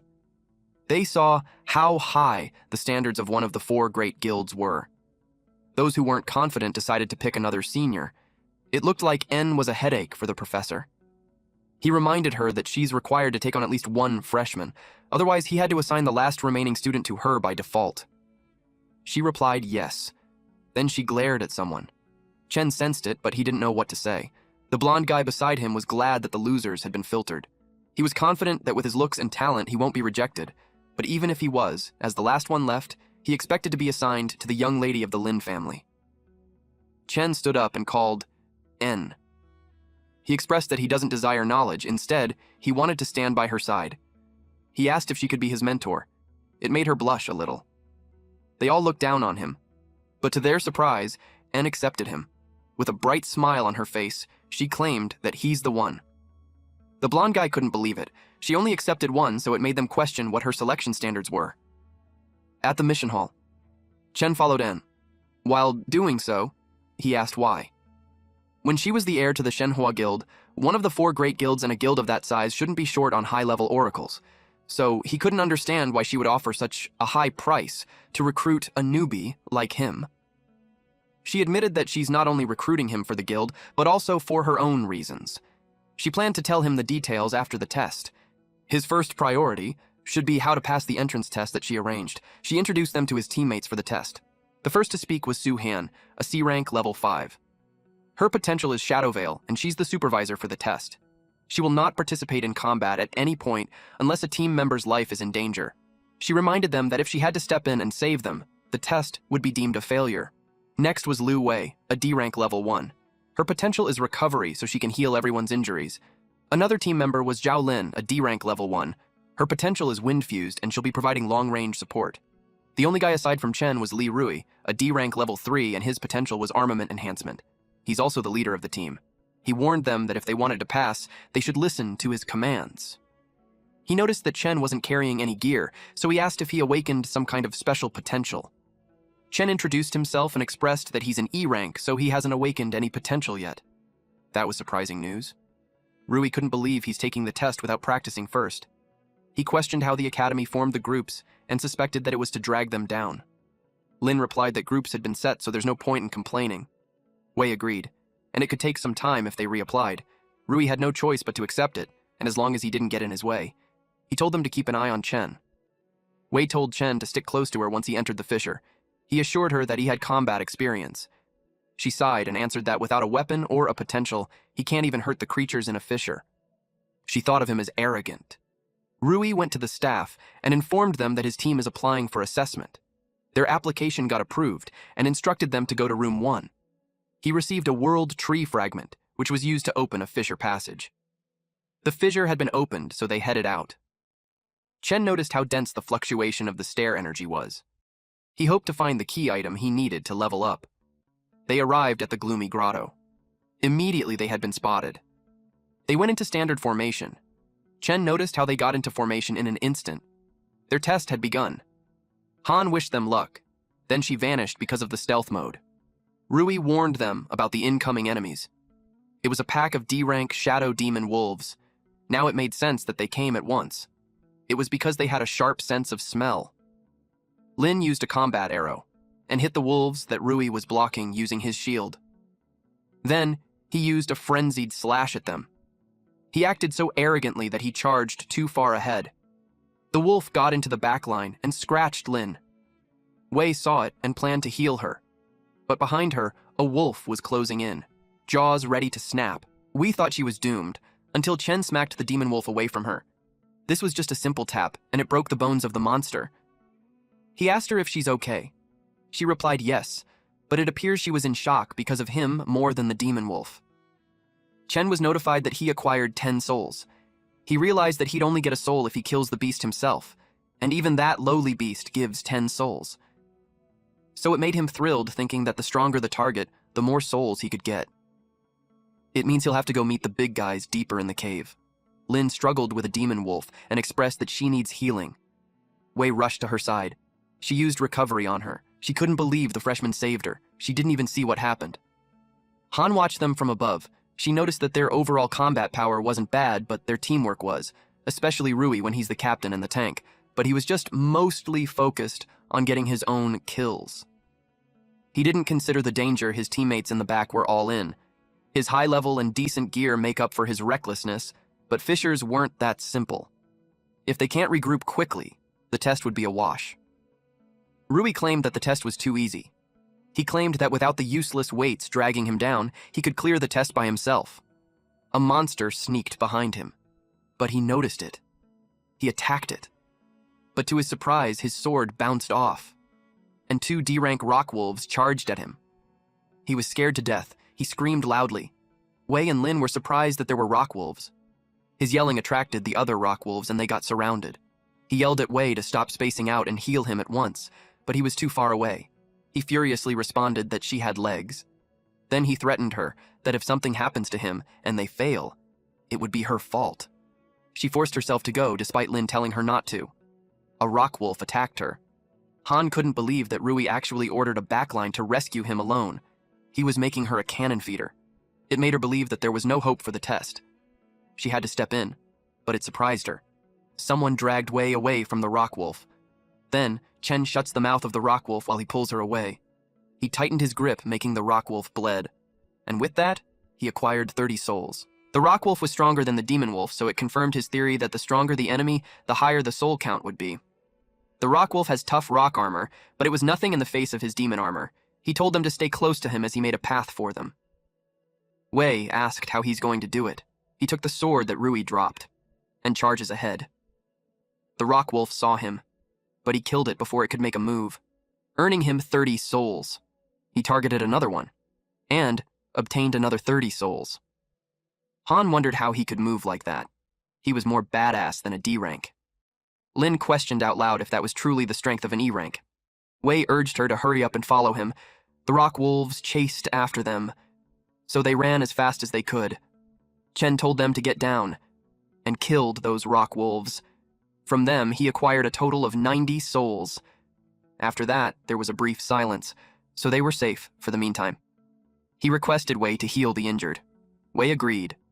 Lin wondered who he truly was. Wei healed Rui as he whined that it hurt.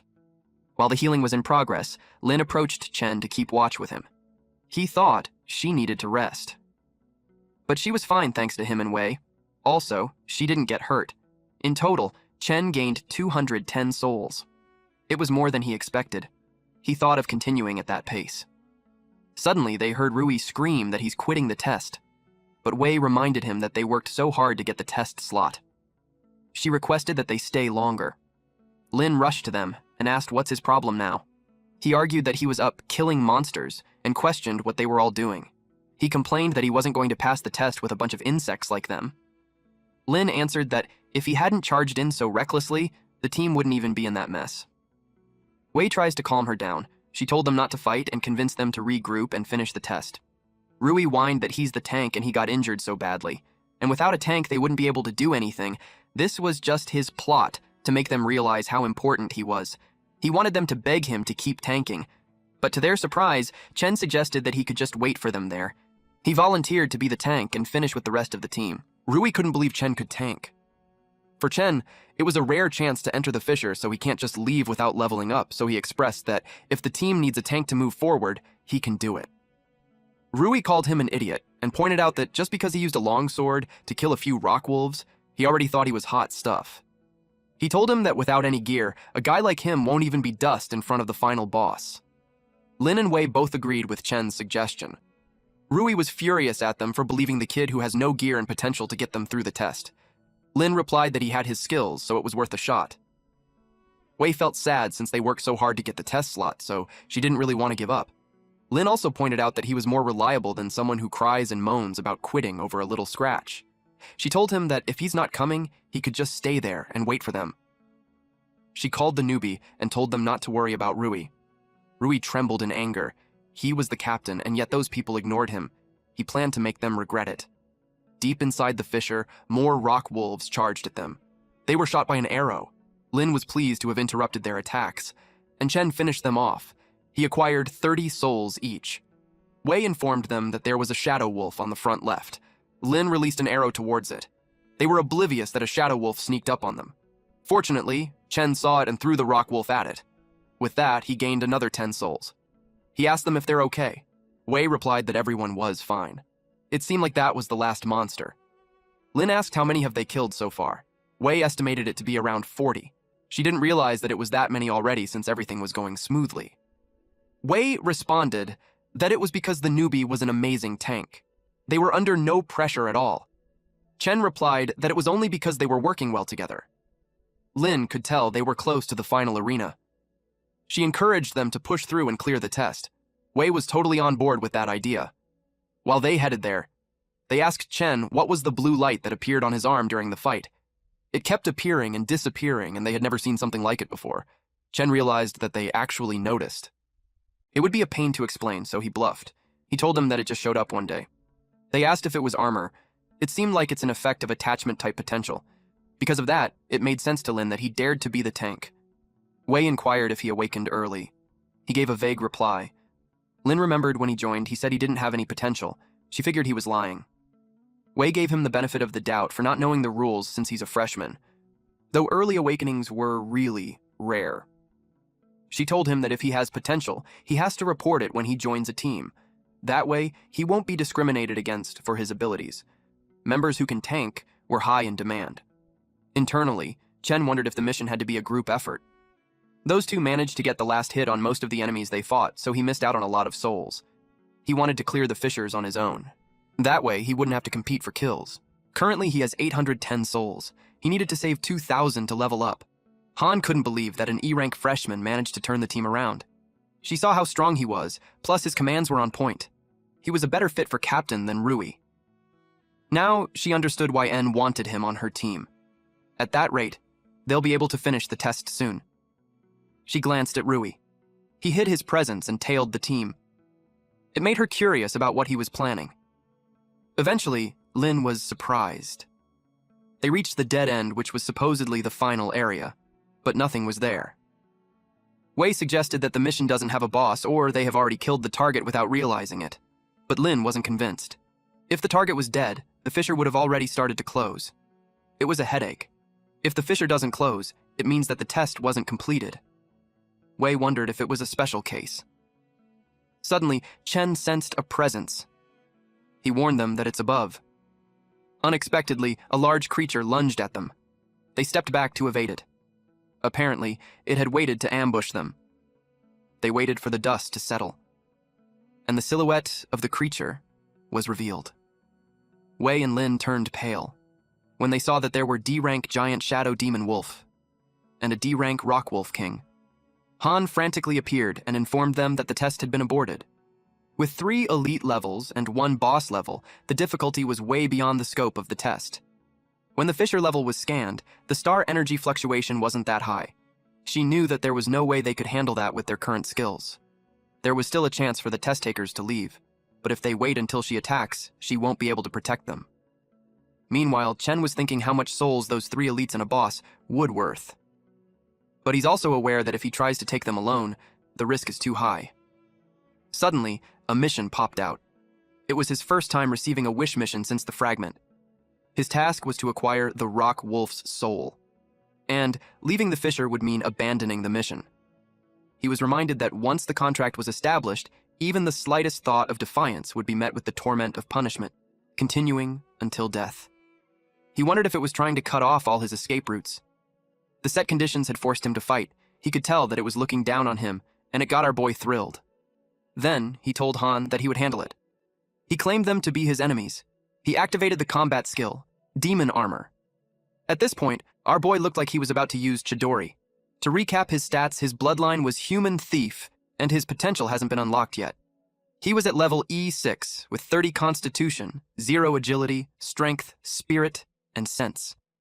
He unlocked Perception and Kydra's Demon Armor Fragment. He had 993 remaining Evil God wishes and 810 souls. Chen faced the Rock Wolf. Han couldn't believe that he's going to fight all 4. It was stupid, especially that boss-level monsters were no joke. Lin encouraged Han to watch a bit longer. She trusts that the newbie won't do anything reckless. Han replied that if the student insists, the examiner must respect their wishes, even if they die in battle. She just hoped that he knew what he was doing. Chen advised them to hide too. Wei advised him not to push himself and retreat if it was too much. Just from their aura, Chen could tell that those guys were on another level. If he didn't have the demon armor protecting him, he would probably die in 1 hit. But he doesn't even feel a trace of fear. After all, compared to the thing on his back, those guys were nothing. The giant shadow demon wolf charged first. Then the rock wolf followed. Our boy used perception and evaded the attack. The giant shadow demon wolf surrounded him. Lin was amazed that he's holding his own against 4 D-rank Lord-class monsters. She wondered if all tank potentials were that strong. Wei doubted that since their captain, after all, was nothing like that. Han shared that there were rumors of oracles with powerful potentials who managed to solo a lord, but it was the first time that she had seen someone fight a lord with just bare hands. She couldn't even guess what level Chen's potential was. But she's also aware that lord-level monsters weren't that simple. Chen evaluated that the giant demon wolf's speed was about the same as his. Handling one would be easy, but all 4 at once was too dangerous. Dragging it out would just waste his stamina. He had to thin their numbers fast, and his plan was to take out the king first. He punched the rock wolf at the head, but to his surprise, even a full power hit with the demon armor's strength can't break its armor. The rock wolf activated a lord skill called Rock Armor, and he saw that the cracks healed. He realized that it was trying to win a war of attrition. He had to find a way to break the stalemate. Rui watched him from behind a rock, and was surprised to learn that he actually challenged 4 D-rank lords and didn't die. He had no idea how that was possible. Then he thought that if Chen could handle them, it just means that those lords weren't that strong. So, if it was him, it would be a piece of cake. He thought of this chance to be his moment, and he justified that he should be the one to kill the lord because he's the captain. He blamed the newbie for everything that went wrong. So he charged ahead. with the plan to accidentally kill the newbie and then finish off the Lord. He was shocked when Chen punched his sword away, and then he told him it was perfect timing. He vanished when the giant shadow demon wolf charged. Rui panicked. He used his defense enhancement. The attack caused his shield to break, and he was thrown backwards. He groaned when he crashed on the wall. He dropped his sword, and Chen caught it. He attacked the giant shadow demon wolf with the intention to end it this time. He placed all his points to agility. His agility increased from 0 to 5, and that consumed 800 souls. He acquired the combat skill called Godspeed, and then he cut off the wolf's head, making him acquire 750 souls. 1 wolf down. He didn't expect to get a skill just from increasing a stat. Not only did it give him extra 10 agility, but it also has a powerful passive effect. And so with that ability, he could kill the boss easily. He took down another giant shadow demon wolf, and that gave him 750 souls. Han was surprised to see that he got faster. The last giant shadow demon wolf got overwhelmed. Then it saw the other team members rescuing Rui. Lin was annoyed that Rui followed him, and now they had to save him. The wolf charged towards them. Lin refused to be pushed around just because they're weak. She prepared to fight it. She used the combat skill Converging Storm. And then Chen came to their aid. He told her that she did well. He was able to cut down the wolf and gain 750 souls. After that, his total souls were 2,260. The rock wolf was the last one left. Chen leveled up himself. He consumed 2,000 souls to level up from E rank level 6 to D rank level 1. A sudden glow from him shoots up to the sky. Han, Lin, and Wei's jaws dropped. Chen received a notification that the authority holder has reached D rank. The potential was unlocked. It was called Potential Abyss, and it grants the power of the Abyss. It can summon an Abyss domain.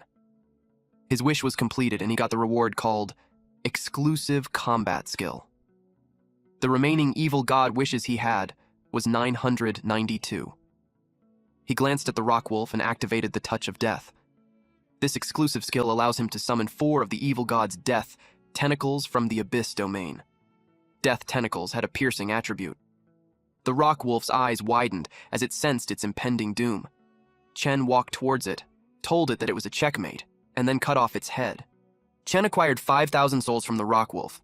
As he expected of a lord-level monster, it gave over 5,000 soul points. Good thing Touch of Death has a strong piercing effect, or that would have taken a lot longer. With that, he completed the mission to kill the Rock Wolf King, and he acquired the reward Rock Wolf King's crystal. It was a rare material.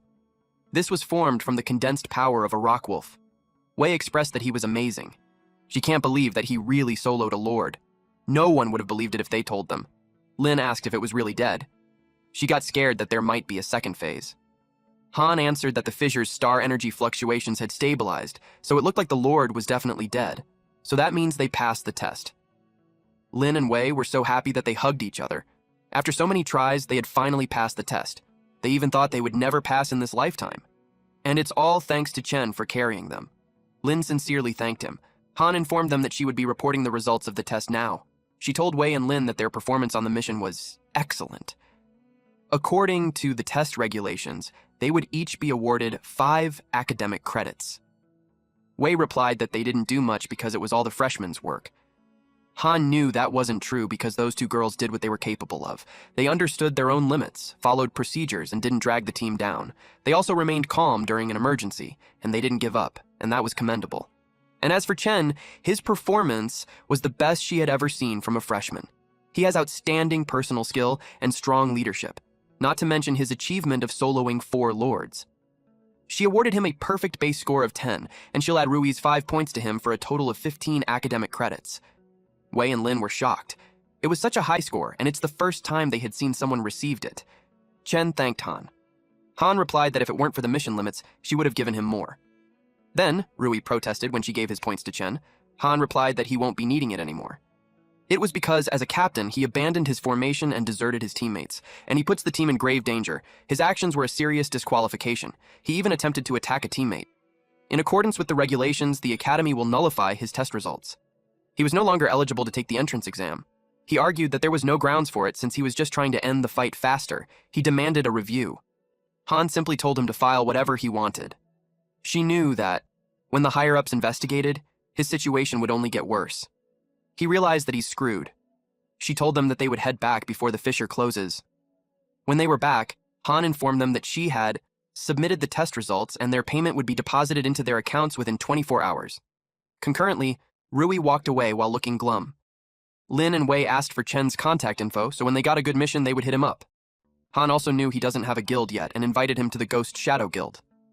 Chen was confused because the minimum requirement to join a guild was C rank.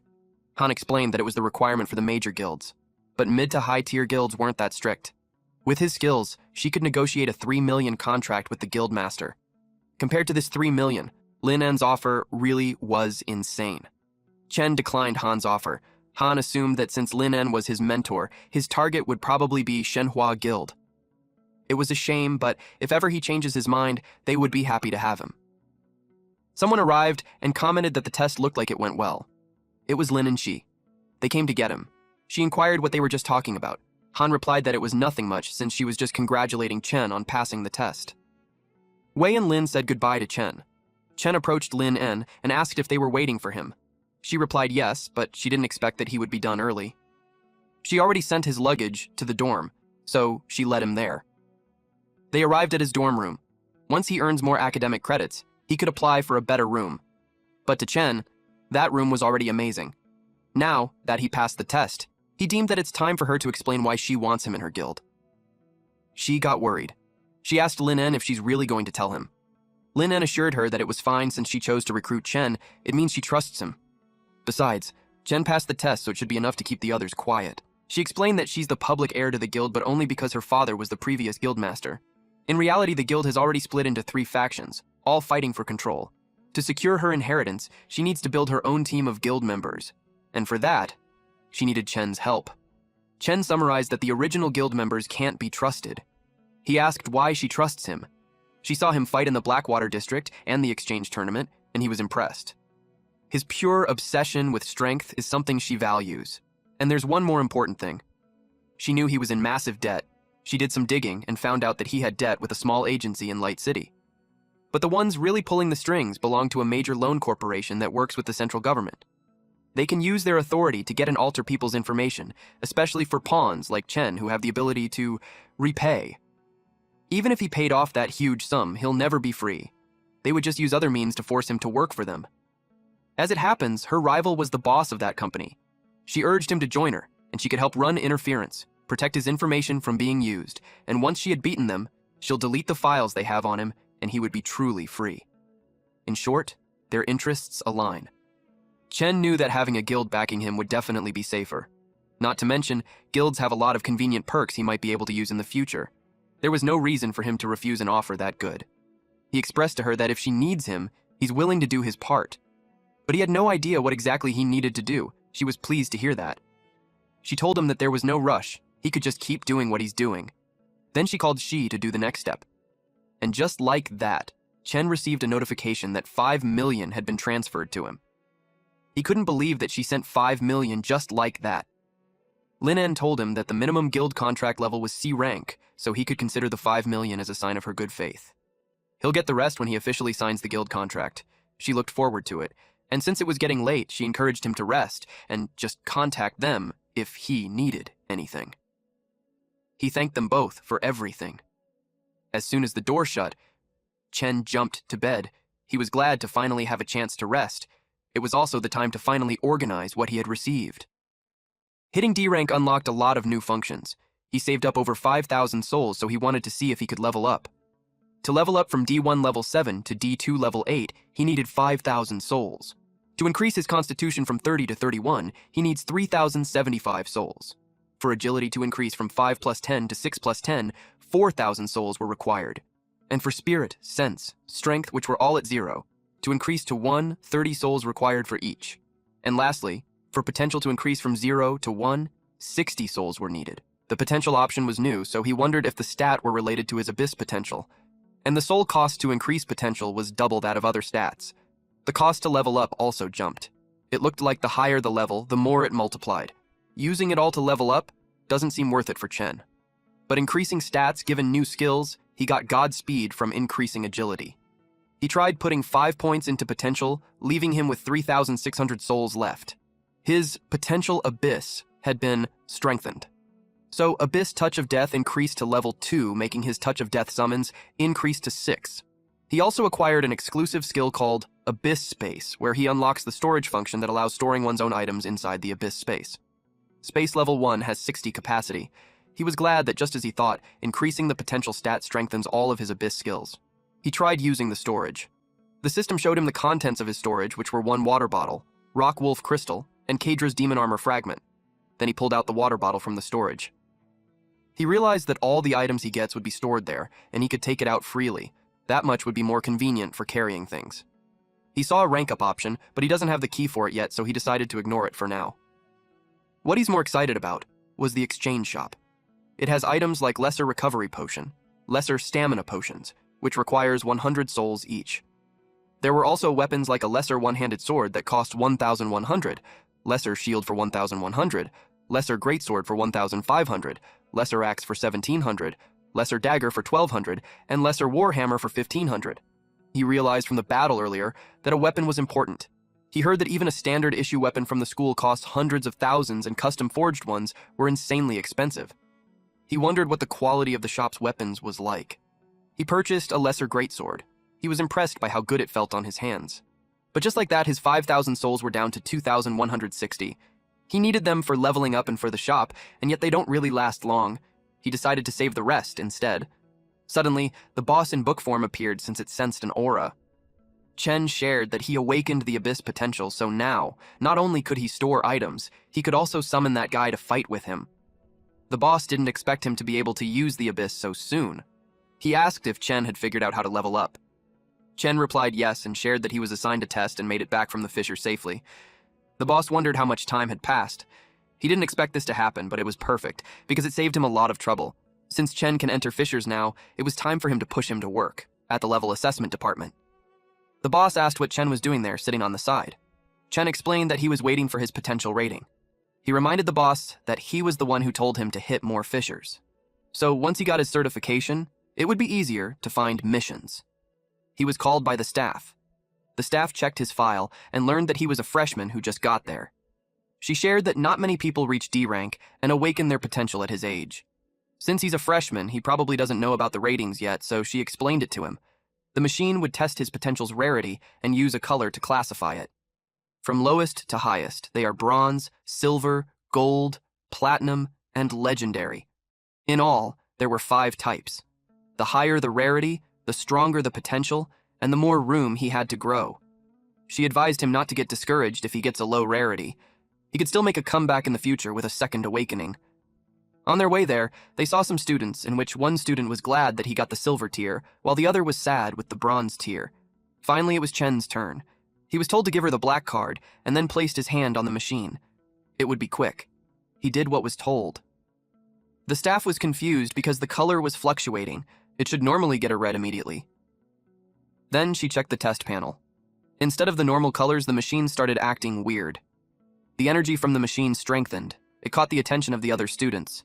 The intense pressure made it difficult for them to breathe. It was the first time that the staff had seen a fluctuation that strong. She wondered what the potential was. The potential was an apostle, and the color was purple. But that wasn't in the records. The staff commented that the apostle looks just like a class name. Chen asked more about it. She explained that an oracle's first awakening was usually incomplete. The ability name just shows a skill like fire or storm. Only after a second awakening would a full class name appear like Fire Warrior or Storm Mage. That was the oracle's complete form. But Chen already got a class name on his first awakening. She wondered how that was possible. A few moments later, the chief showed up and asked what the commotion was all about. The staff explained that the student's potential tier was purple, and the name was Apostle, just like a second awakening class name. The chief was shocked, so he checked the test panel. He saw that the test data was correct, and the machine wasn't from their world, so it's not possible for it to make an identification error. In other words, the purple tier was a new level. The chief reported it through his earpiece. The staff informed him that the black card was imprinted. They gave him the card and told him that his potential tier had never appeared in history before. They don't have enough information, so they're not sure of its exact ranking yet. So the higher-ups have decided to temporarily classify his potential tier as a unique tier. And this apostle potential that he has was worth researching. They plan to give it a proper rating in the future, based on his performance and any new information they gather. Chen wondered if the purple tier was caused by the Creation Authority. The other students exclaimed that the unique tier sounds super badass. The others commented that just because it was a new tier, it doesn't mean that it's strong. But some argued that Apostle sounded really special. Chen heard them, and in his head, those students were making it sound so grand, but in reality, it was just because of the boss's grunt. He decided to leave and find a mission since he already got his certification. So he went to the mission hall. Someone approached him since he looked a little lost. The guy's name was Zhang Hao, and he got a gathering mission, and they were short on one person. He asked Chen if he wanted to join. Chen asked what the gathering mission was. Hao explained that the goal was mining. It has already been scanned and was perfectly safe.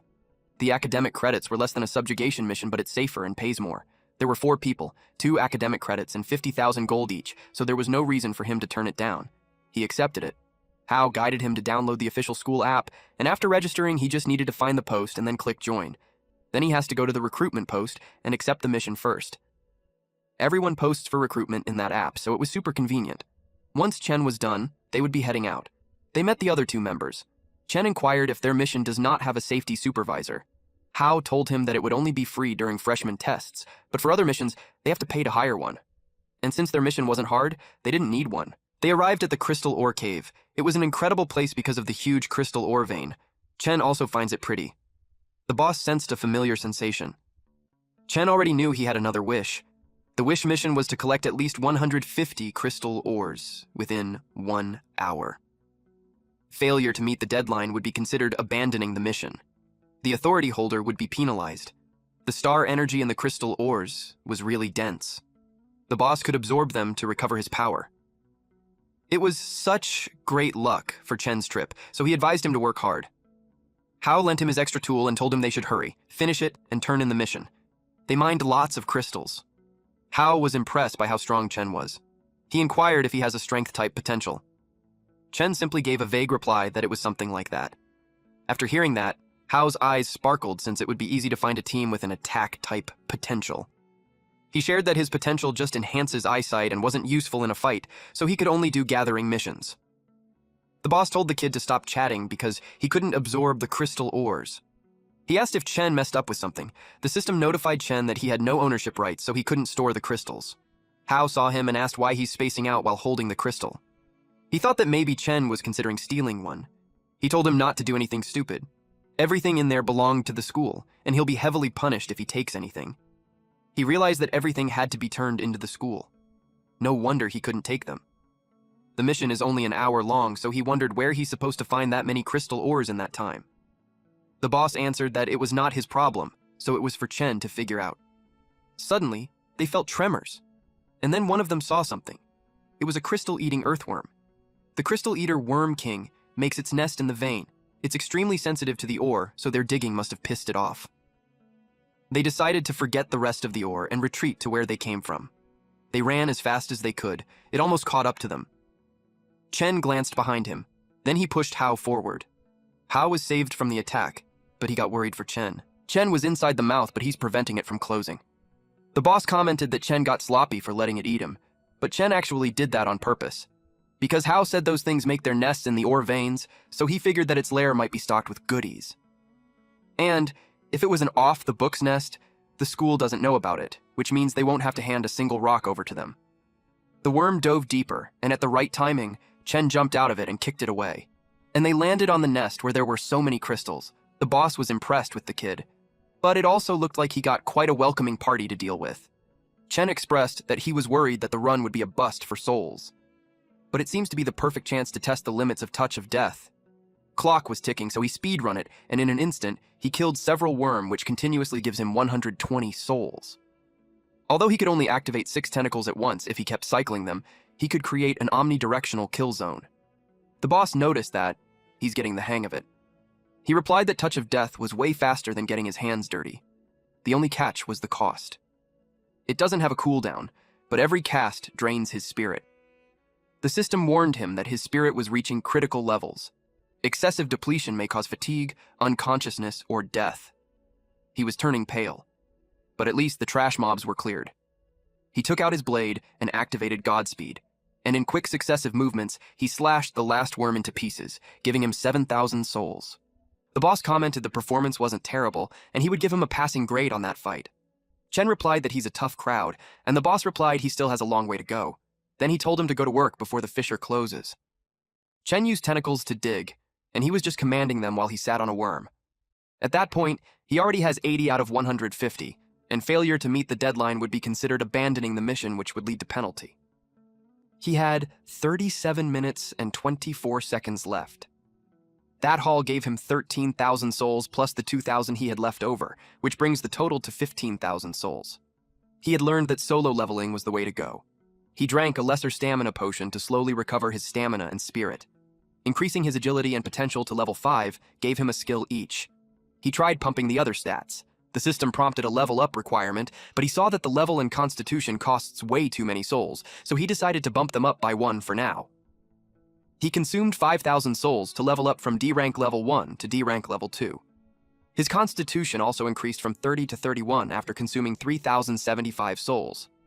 After spending 800 souls each for strength and spirit, it increased from 0 to 5.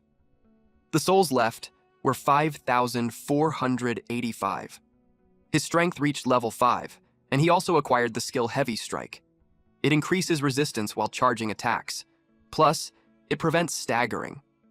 Spirit reached level 5, and he acquired the skill called Tranquil Breath. It increases spirit recovery rate while in a resting state. Raising the level in Constitution didn't give him any rewards.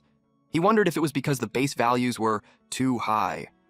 In comparison, the return of investment on strength and spirit were massive and the skills were really great. He activated Tranquil Breath. As long as he's not making big movements, it would count as resting state, and if he pairs it with Touch of Death's range, he could spam skills without moving an inch. It was basically an infinite mana hack.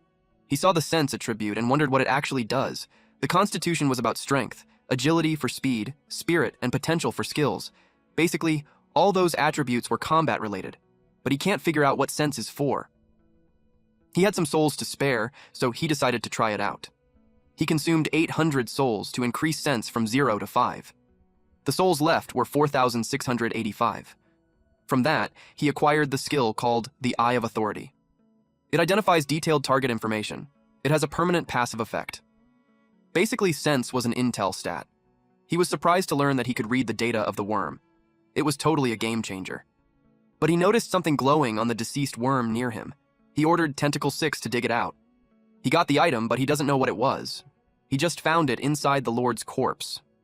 The boss could sense it was special, but he couldn't absorb it. The system displayed that it was a mutated crystalline lens, a special material. Its crystalline lens formed from condensed mutation energy. It can release energy upon activation. It possessed enhancement material, which was Kydra's demon armor fragment. Rank Up was available too. It was basically a rank up material for the demon armor. Chen didn't know that the armor could actually be reinforced. It was a surprise to the boss too, since the forging process for the demon armor was unique. The method should have been lost to time. The boss sensed that the fissure was collapsing, so they had to leave at once. Meanwhile, outside the fissure.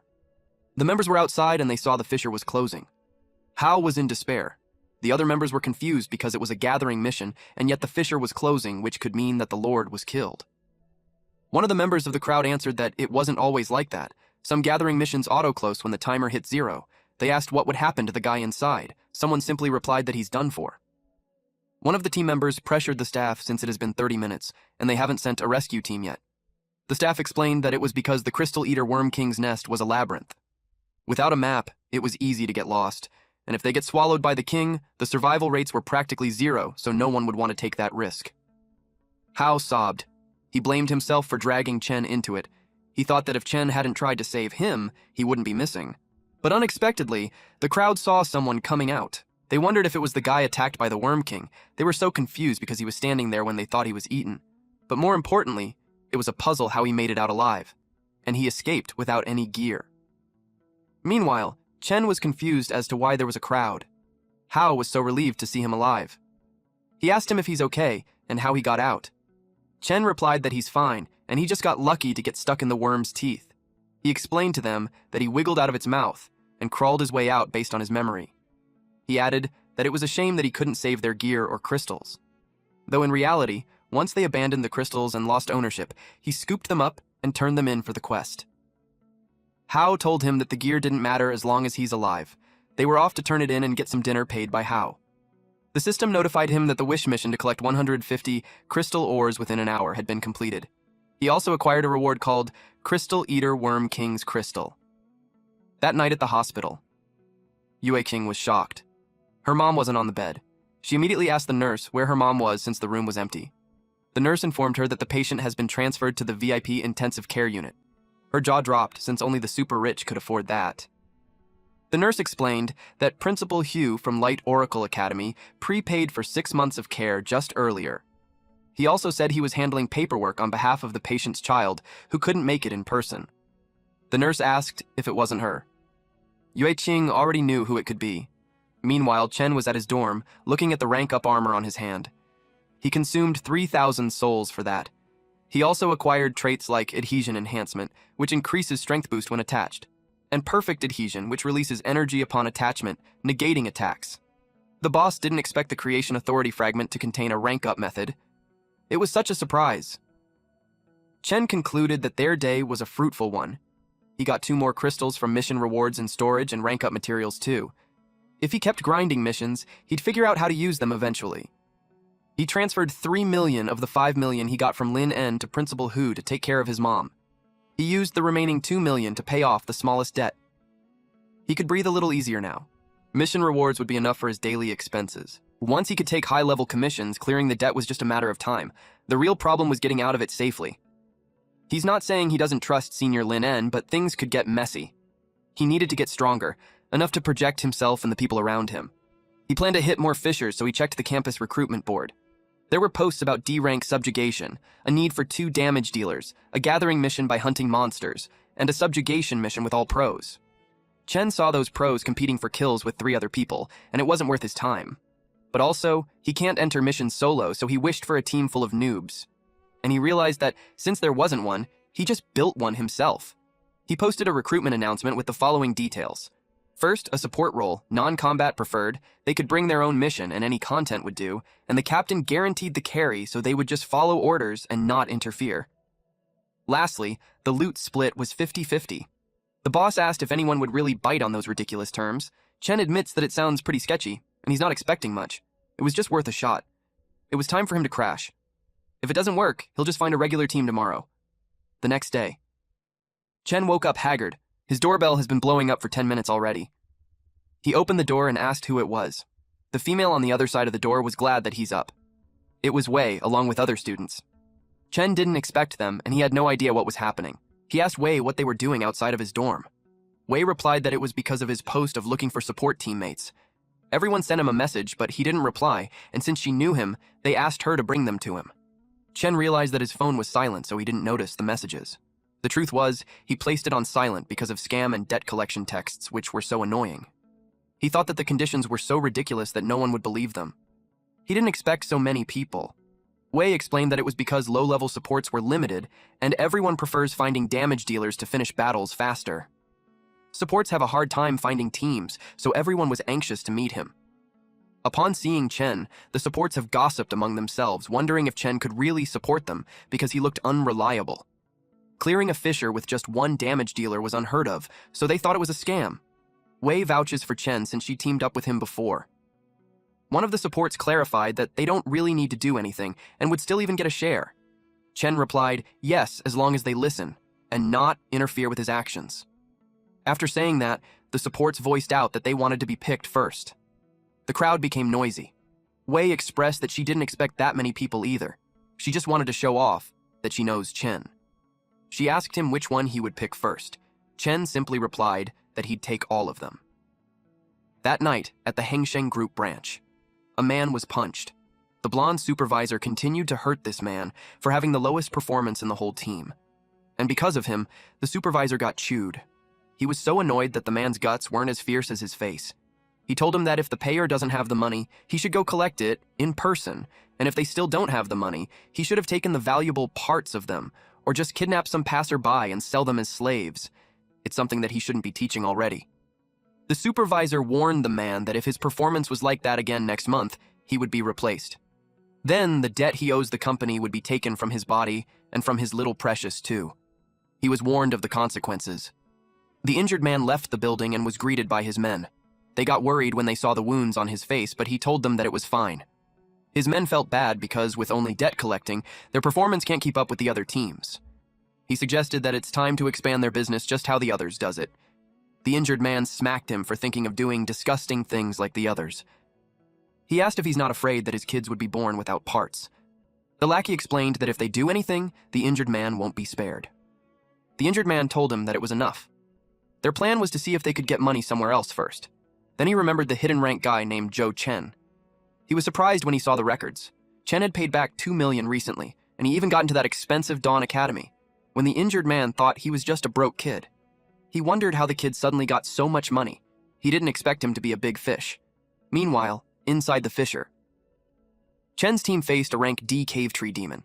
He hit it with his touch of death and obtained 12,000 souls. With that, they completed a D rank 2-star hunt mission, which gives plus 5 credits and 300,000 gold. The next mission was against a rank D swamp fisherman where he obtained 10,100 souls. When he had completed this D rank 2-star hunt mission, they received plus 4 credits and 15,000 gold. The next mission that was completed was a D rank 3-star hunt mission against a rank D giant rock. Chen obtained 5,000 souls from defeating it, and the reward for the mission was plus 5.5 credits and 30,000 gold. Thanks to them, Chen got a lot of souls. He decided to upgrade stats. He randomly allocated the rest, but he prioritized potential. After spending 8,000 souls, he leveled up from D rank 2 to D rank 3. Then for strength and spirit, he spent 1,880 souls each to increase it from 5 to 9. And lastly, for potential, he consumed 14,640 souls to upgrade it from 5 to 20. With that, Touch of Death became level 3 from level 2, and the tentacles increased to 8. The Abyss space was from level 1 to level 2, and the space increased to 200. And the new combat skill acquired was the Source of Fear. When the target was terrified, it created an abyss inside them and torment them with fear. He got distracted when he heard someone scream. It was the Crystal Shell Scorpion. They wondered where those guys came from. The team members that was with him got surrounded. When Chen screamed at those scorpions, it got startled. And then he intimidated them even more when he told them not to touch his team. The scorpion got spooked. With the use of an authority eye, Chen saw that the enemy was falling into fear. He didn't expect that the authority eye can sense even subtle states. It was perfect. He tested the new combat skill. He used the Source of Fear to the scorpions. And the scorpions immediately burrowed on the ground. Wei asked if it was a new ability. It was too shocking. The other support expressed that no matter how many times he sees it, it was still awesome. As long as the enemy feels fear, he could control them, then use the abyss inside them to summon tentacles and explode. It was so convenient. But this run only gave a few thousand souls. Even though the enemies were strong, he could sense something was off. He acquired 2,100 souls. Wei informed him that they were done harvesting and they could go hand in the missions. Chen asked what the next mission was, and she told him there was none since everyone's tasks were all completed. They thanked him for his hard work and suggested that he get some rest. And if they got any new tasks, they would contact him again. A few hours later, while in his room, Chen pondered that the reason for fewer souls was probably the system's punishment mechanism to stop him from easily leveling in low-rank drifts. And it's been long since a quest triggered. It seemed like he needed higher-rank dungeons. But the Academy strictly restricts ranks. D ranks can't take C-rank missions. He wondered if he should ask Lin En, but that would expose his inability to level naturally. Getting targeted would be bad. Unexpectedly, he received a message. It was a very easy task to follow the client for a day for 100,000 gold, but he replied that he doesn't do personal bodyguard jobs. 100,000 gold was nice, but fishers were more important to him. The client insisted and even raised the offer to 300,000 gold, but he still said no. He was starting to think that it was a prank. Then the client told him that there was a wild rift there and the client needed protection. That caught his attention. The next day, the boss asked why they were in a park. Chen replied that he arranged to meet someone there because he needed to confirm something. A timid-looking guy showed up, and Chen asked if he was the one who requested the job. The guy stuttered. And the injured man from last time showed up and revealed that he was the one Chen was looking for. Now that the timid guy had nothing to do there, he was free. The guy dashed away while yelling an apology. Chen was dumbfounded. He realized that he might be tricked.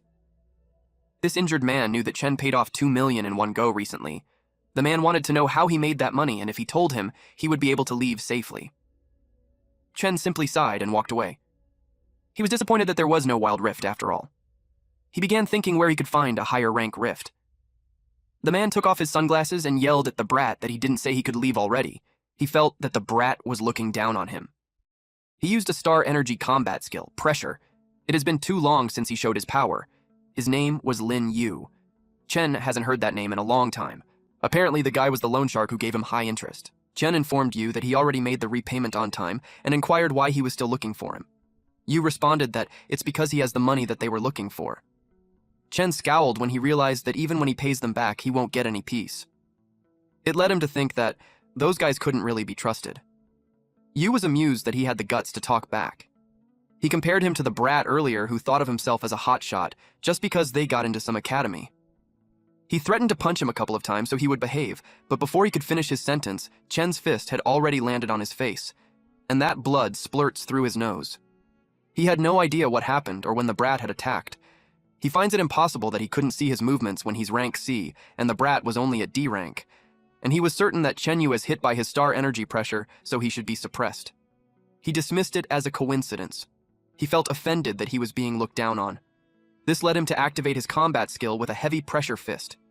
Out of the blue, Chen slapped him, followed it up with a punch on the gut, and then Chen shoved his face on the ground.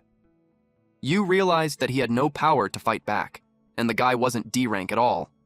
Chen ordered him to get up, but he surrendered. The boss came out to see the guy who puts Chen in a loan shark debt. He asks if they should kill him, or maybe skin him and torture him a bit first. But Chen still had things to ask, so there was no need to kill the guy for the time being. The boss whined that he's boring. He was looking forward to seeing rivers of blood. Yu overheard Chen muttering that to himself, and that made him pale. He convinced him that it was just a misunderstanding and they could talk it out. The eye of the authority holder was activated, and Yu was falling into fear. His consciousness was transported to a place where several scary eyes covered the space and were looking at him. And Chen was the center of that realm, and he appeared to be terrifying. He told the guy that they would have a chat, but warned him that he could tell if he's lying. The source of fear had been activated. Yu admits that he was wrong and begged him not to kill him. He promised to tell him whatever he wants to know. Chen inquired why he was looking for him and if he was harassing his family too. He replied that he didn't intend to take money. It was just his joke. The system informed Chen that the target has developed a mentality of luck. He sighed and stated that there was no need to talk. Yu took back what he said. Then he revealed that he was crazy desperate for money, and seeing that he paid back 2 million in one breath, he just wanted to ask if he had any way to make money. And as for his family, he never even considered threatening them. But Chen wouldn't easily believe him since his subordinate openly broke into his house and caused trouble. Yu shared that those 3 idiots broke the rules to make money collecting debts, so he disposed of them immediately when he found out. The eye of the authority holder had no reaction, so Chen knew that he wasn't lying. Then he told Yu that he checked his loan and it was only 3 million. He asked why it snowballed to over 100 million. He also wanted to know if he was the one behind the debt. Yu revealed that all debts were managed by Hengsheng Group. Yu elaborated that their style was to use high interest rates to squeeze loan clients into working for them for life. He also owed the company a huge debt he can't repay, so he could only work for them. And because he didn't meet his quota, he was taught a lesson, so he came looking for Yi for money. Chen looked disappointed since he thought he could rely on that guy to help him wipe out his debt, but it looked like En was right when she said that a big company was behind it. He pointed out that the fact that Yu climbs up to management level proves that he had done plenty of bad things too. Yu explained that he just looked fierce, and that he was different from those guys who would do anything for quotas. Aside from collecting debts, he has not done anything against nature or reason. He revealed that the most immoral thing he had done was catching an E-rank demonic beast and selling it to the Blackwater district. That surprised Chen. He wondered if it was the demonic beast in the Blackwater district, and then he thought that it must be a wild fisher. He asked if the guy knew where the wild fisher was. Yu replied that he happened to have a fisher on hand, and he was just preparing to report it. Chen finds it perfect. He demanded to be taken to that fisher. They arrived at the warehouse in East District 7 where the fisher was. Judging by the star energy fluctuations, it was a C-rank fisher, but Chen was aware that fishers should be strictly controlled by the schools and the central government. He asked how Yu knew about it. Yu admitted that he had some connections in the administration bureau. They tell him the fisher locations before reporting them so he could skim profit first. If he's lucky enough to get ore crystals or demonic beast materials, he sells them on the black market. Chen didn't expect for him to have the tool to open the fissure since it was supposed to be recalled every after mission. He explained that back when regulations weren't so strict, people would smuggle them out to sell on the black market. He bought what he had from there, and it wasn't cheap. Chen got excited and told him to open the fissure so they could take a look. They went inside. Chen received a wish mission to subjugate all enemies in the fissure. He was glad to receive it. Finding a high-level fissure was the right move after all. You warned him that he might be disappointed if he was looking to skim profits too. He already came once before, and there was nothing at the entrance. He suggested that they get out quickly because it was too dangerous. Chen clarified that his goal was to conquer the fissure. That made Yu pale and called him crazy. A C-rank fissure requires at least 5 C-rank oracles or 14 D-rank oracles to conquer. He thinks it was not possible when there were just 2 of them. Chen was impressed that he knew it well. He shared that before he does debt collection, he was a member of the Conquest team, so that was a basic common knowledge to him. He got scared and told him that the joke wasn't funny at all, so he was going out now. But to his surprise, Chen has the key. He asked when he had taken it. Just in case, Chen held onto it because it would be troublesome if they couldn't get out without it. He also corrected him that it was not us who would conquer it because it was him alone and he was not allowed to interfere. They kept walking and arrived at a creepy place where some creatures watched them from the branches. Those creatures were cave ape demons and there were so many of them. Those things were naturally cruel and lived in groups. If one appears, it proves there's definitely a whole pack behind it. Yu claimed that they were done for because they were going to be eaten alive. But Chen thinks they're lucky to encounter a pack. He released some mist, which turned into spikes and it hit the cave ape demons. Yu's jaw dropped. More cave ape demons attacked. Chen just stood there. Yu couldn't believe that he just insta-killed those C-rank demonic beasts. It led him to think that this was Chen's way of making money. Moments later, Chen was still killing those demonic beasts and earned plus 550 souls from each kill. Some demonic beasts tried to attack him from behind. Yu questioned if this was really the strength a D-rank should have. He felt sorry for those monkeys. As expected of a C-rank rift, the amount of soul points was scary. Something came rushing towards him. He used perception and saw the large gorilla. He used death touch level 3. Before it could smash him, he already struck it on different parts of its body.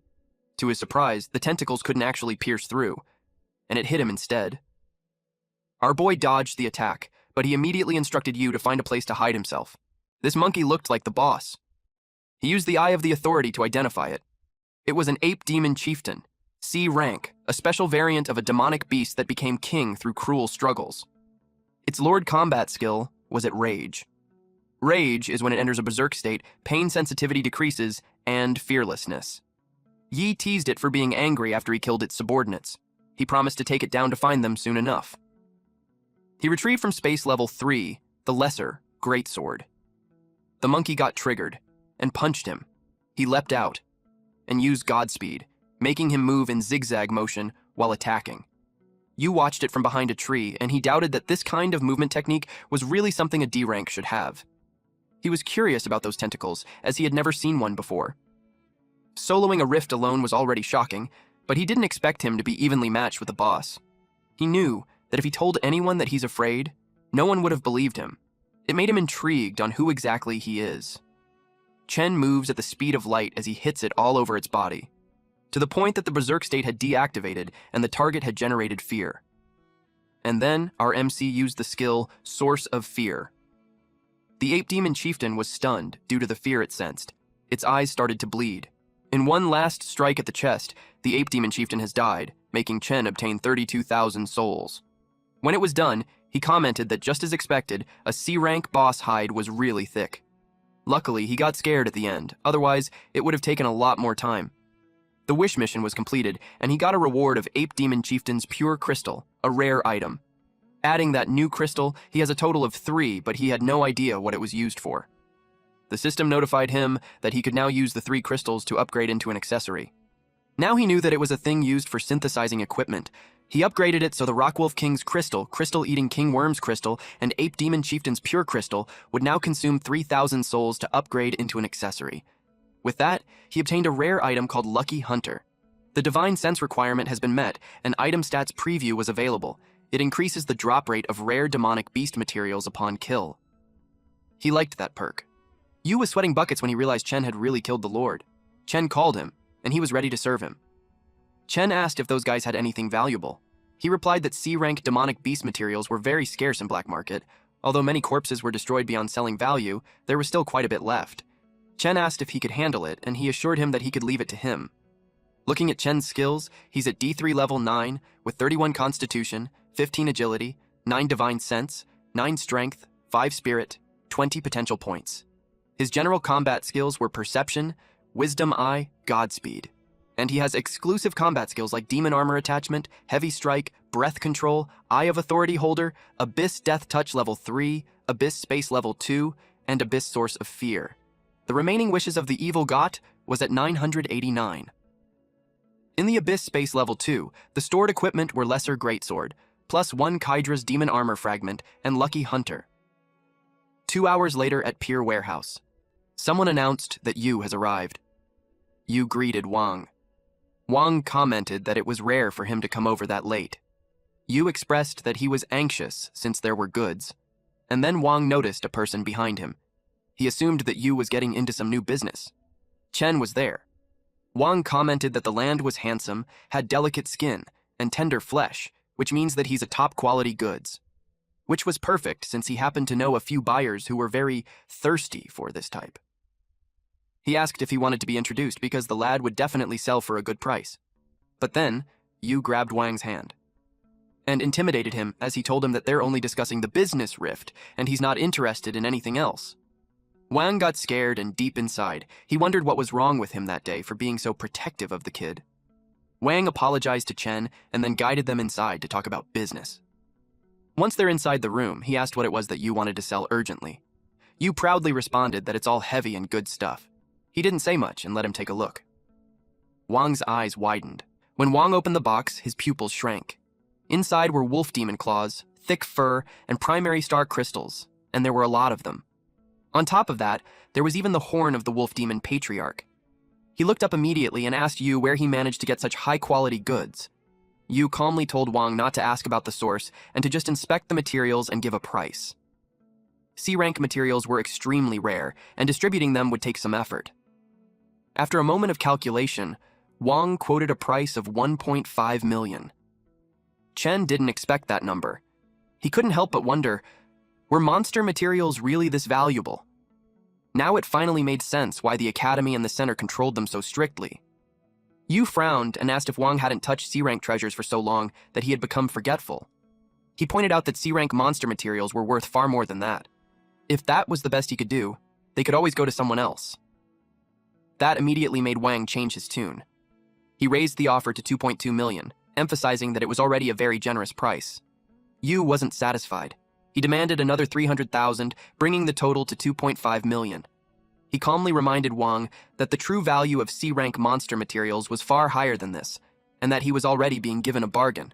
He pushed even harder, saying that if word got out that Wang could reliably obtain C-rank and higher materials, the big bosses would be lining up to do business with him. In the end, Wang gave in. He said to consider it a reward for a regular customer, and told Yu that if he had good goods in the future, he should come to him first. They sealed the deal with a handshake. After that, Chen and Yu left. Chen checked his phone and confirmed that the money had been transferred immediately. Since the money had arrived, Yu asked if Chen needed anything else from him. Chen was just about to respond. But before he could speak, someone suddenly rushed over and shouted that they had finally found their big brother.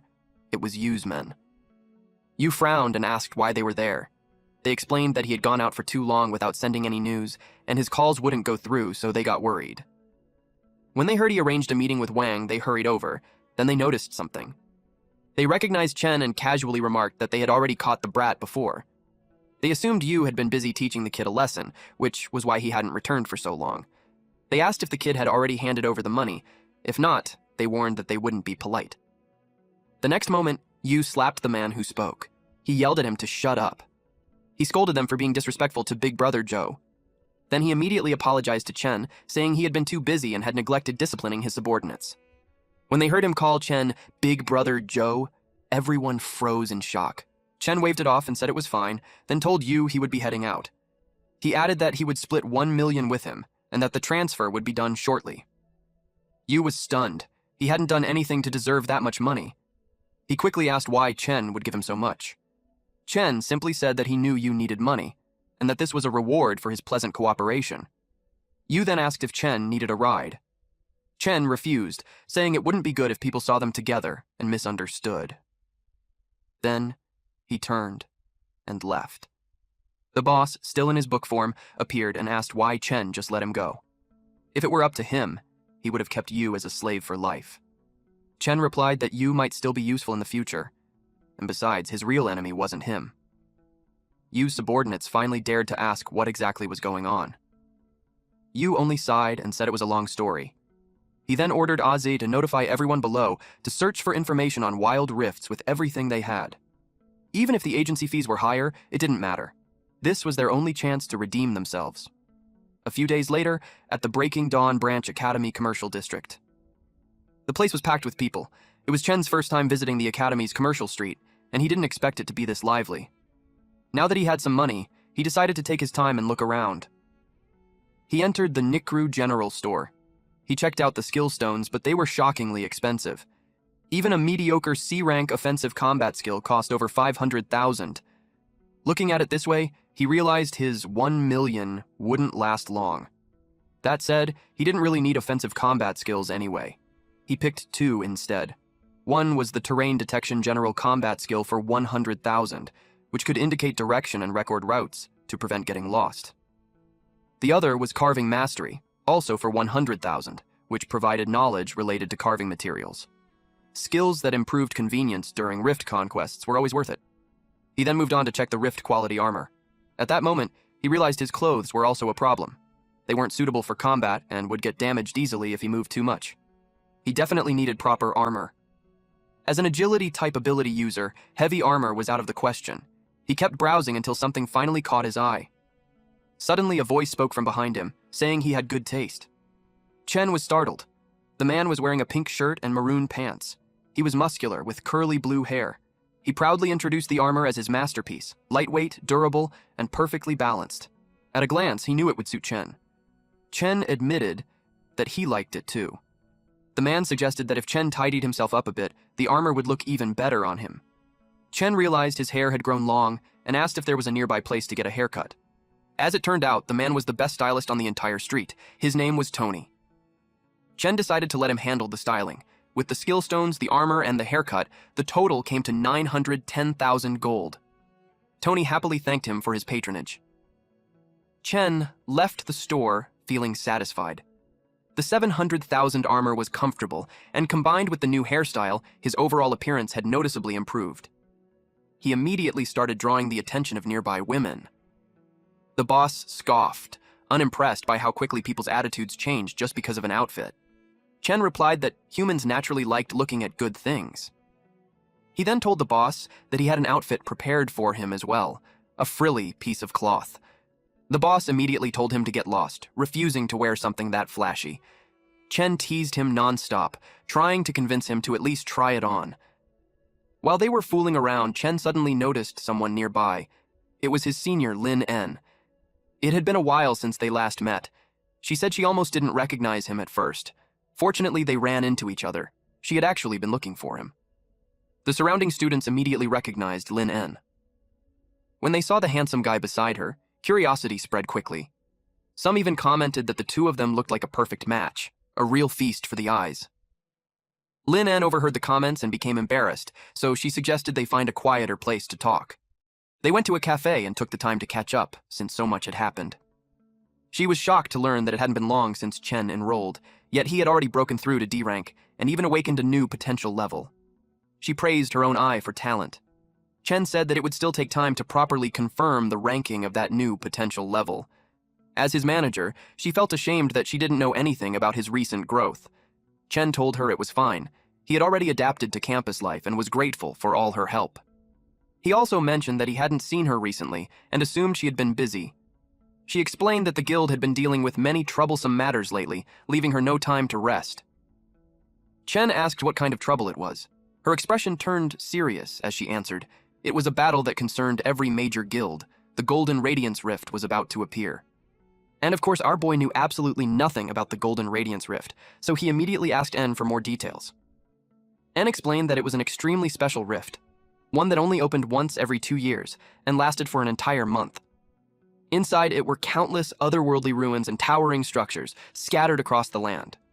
These ruins sealed powerful monsters and contained all kinds of trials and challenges. As long as someone could successfully conquer them, the rewards would be absurdly generous. Money, rare resources, high-level combat skills, and even mysterious powers that went beyond current human understanding. If one was lucky enough, it could even allow a mere D-rank oracle to temporarily gain power comparable to an A rank. As long as the command structure was solid, a guild's overall combat strength would rise dramatically. It could even be enough to elevate a guild into the ranks of large-scale organizations. That was why every time it opened, the major guilds would go all out to fight over it. And as one of the top guilds, Shenhua was naturally no exception. And as one of Shenhua's heirs, En knew very well that she had no choice but to fight for the guild. Hearing about these insane risks and rewards made Chen's blood boil. This was the first time he had ever heard of a rift that lasted an entire month. To him, this wasn't just a rift. It was a goldmine of souls. And if the rewards were that rich, then the demonic beasts inside would definitely be no pushovers. With that in mind, Chen asked the question he cared about most. Could he participate too? For En, the question itself wasn't difficult. She actually wanted him to join, but the Golden Radiance Rift was a battleground between guilds, and Chen's current level still didn't meet Shenhua's admission standards. Bound by guild rules, there was nothing she could do. She then emphasized that the Golden Radiance Rift was a high-level area. The demonic beasts inside were basically all B rank or above. If Chen participated at his current level, it would still be extremely dangerous. Chen understood the logic, but he still insisted that he had the confidence to protect himself. With that, he asked if there were any other ways to participate besides formally joining the guild. Seeing how determined Chen was, En hesitated for a moment before revealing that there was still one option. Since conquering the ruins could take up to a month, the logistics teams would set up camps during the first few days. Logistics didn't directly participate in combat, so there were no level requirements, but the work itself was exhausting and demanding. Of course, Chen didn't mind this at all.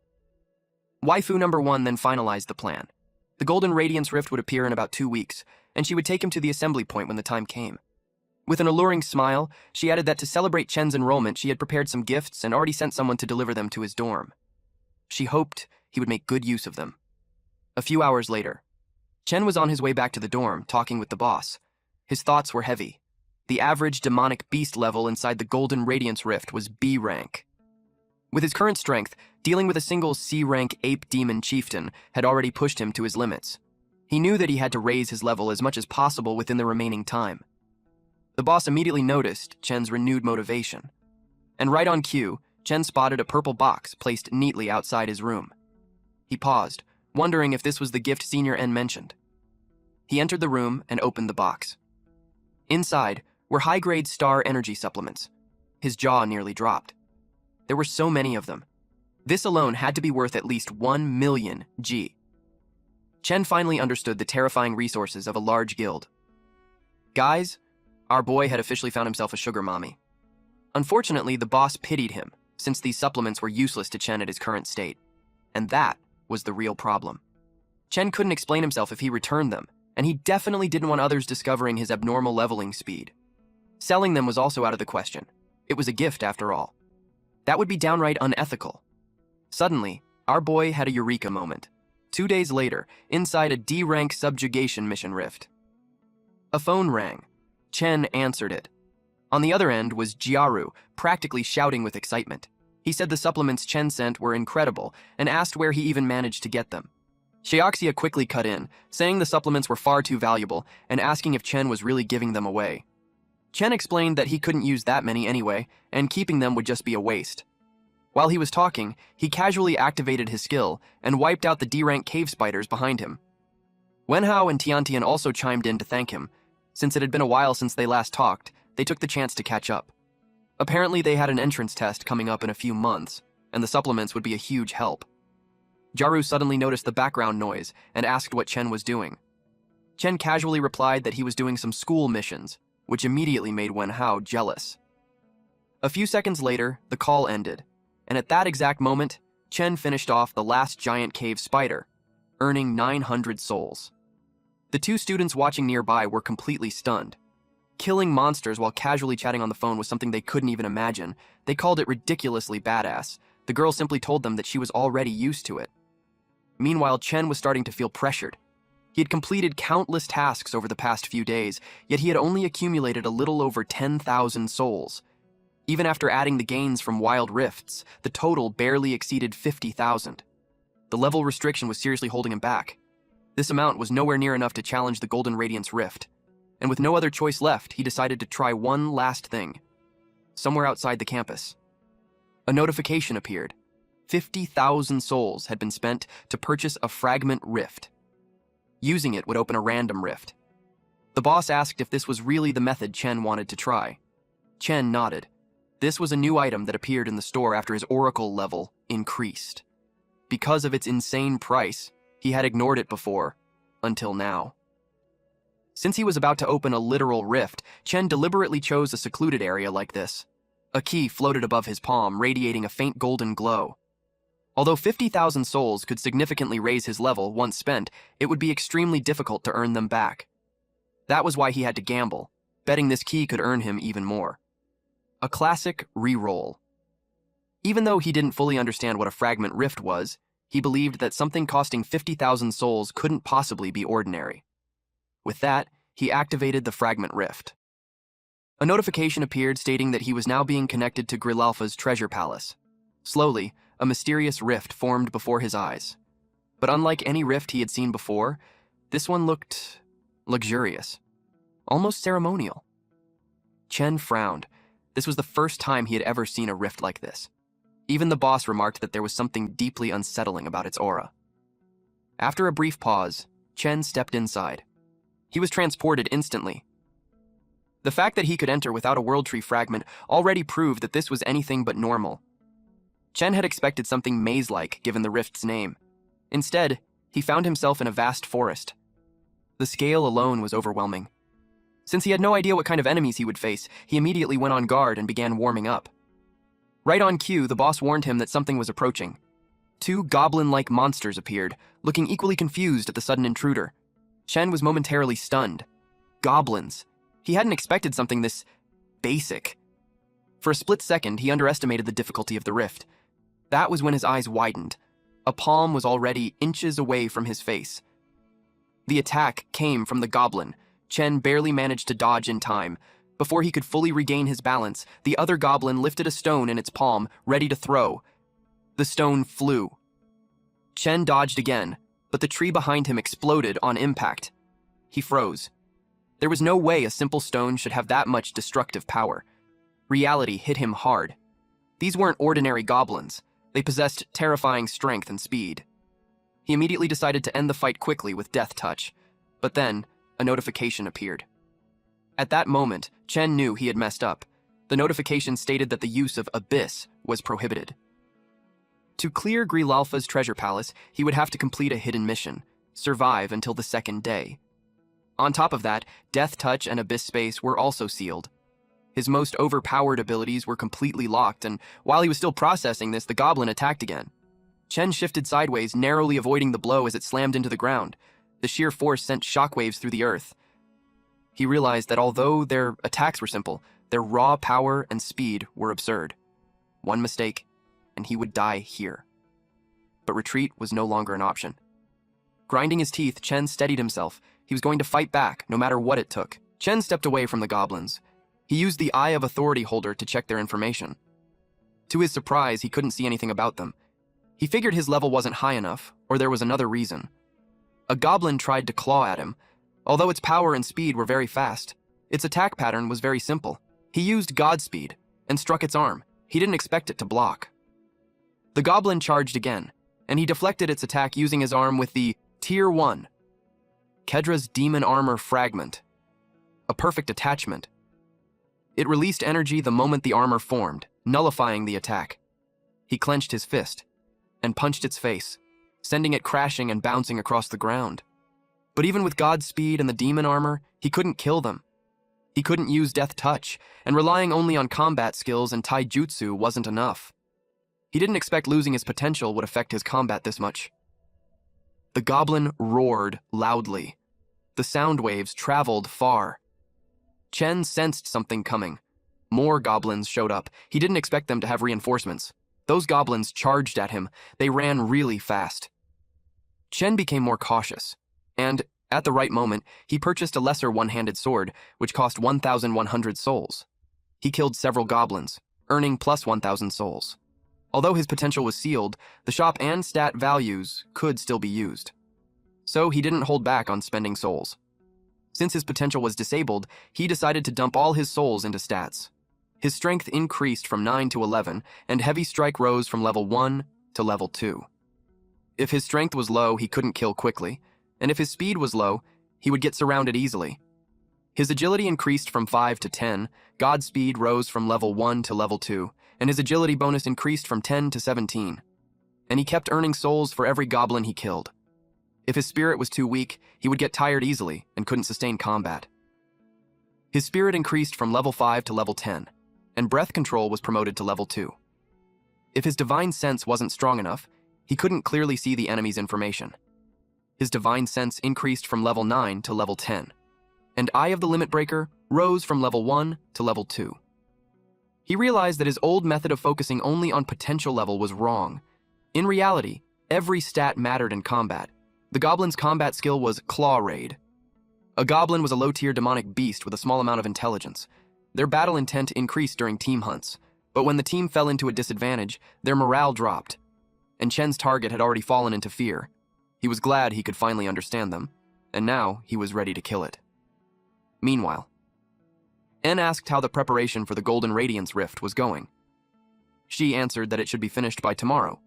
She asked if they really had to participate. En said it couldn't be helped. For a major battle like this, as the guild heir, she couldn't refuse. She knew those people wanted to use this chance to settle things once and for all. If she couldn't prove her worth in the Golden Radiance Rift, they would force her to give up her succession rights. That was also why they had been secretly sabotaging her. Sister C was aware of this because just 2 days ago, their 10 least experienced veteran members had also applied to withdraw from the guild. But during the investigation, they found that right after leaving, Dao Minghui recruited 10 newcomers under his name. En commented that Dao Minghui was just a spoiled son who relied entirely on his father. His own ability wasn't much of a threat. The real concern was the other 3. She asked how they were doing. She answered that the progress was smooth, and everyone's growth was shocking. All 4 had already broken through to B rank, especially the woman. She had even managed to solo clear a C rank conquest rift. En was glad to hear that. With them around, they might not necessarily lose the battle.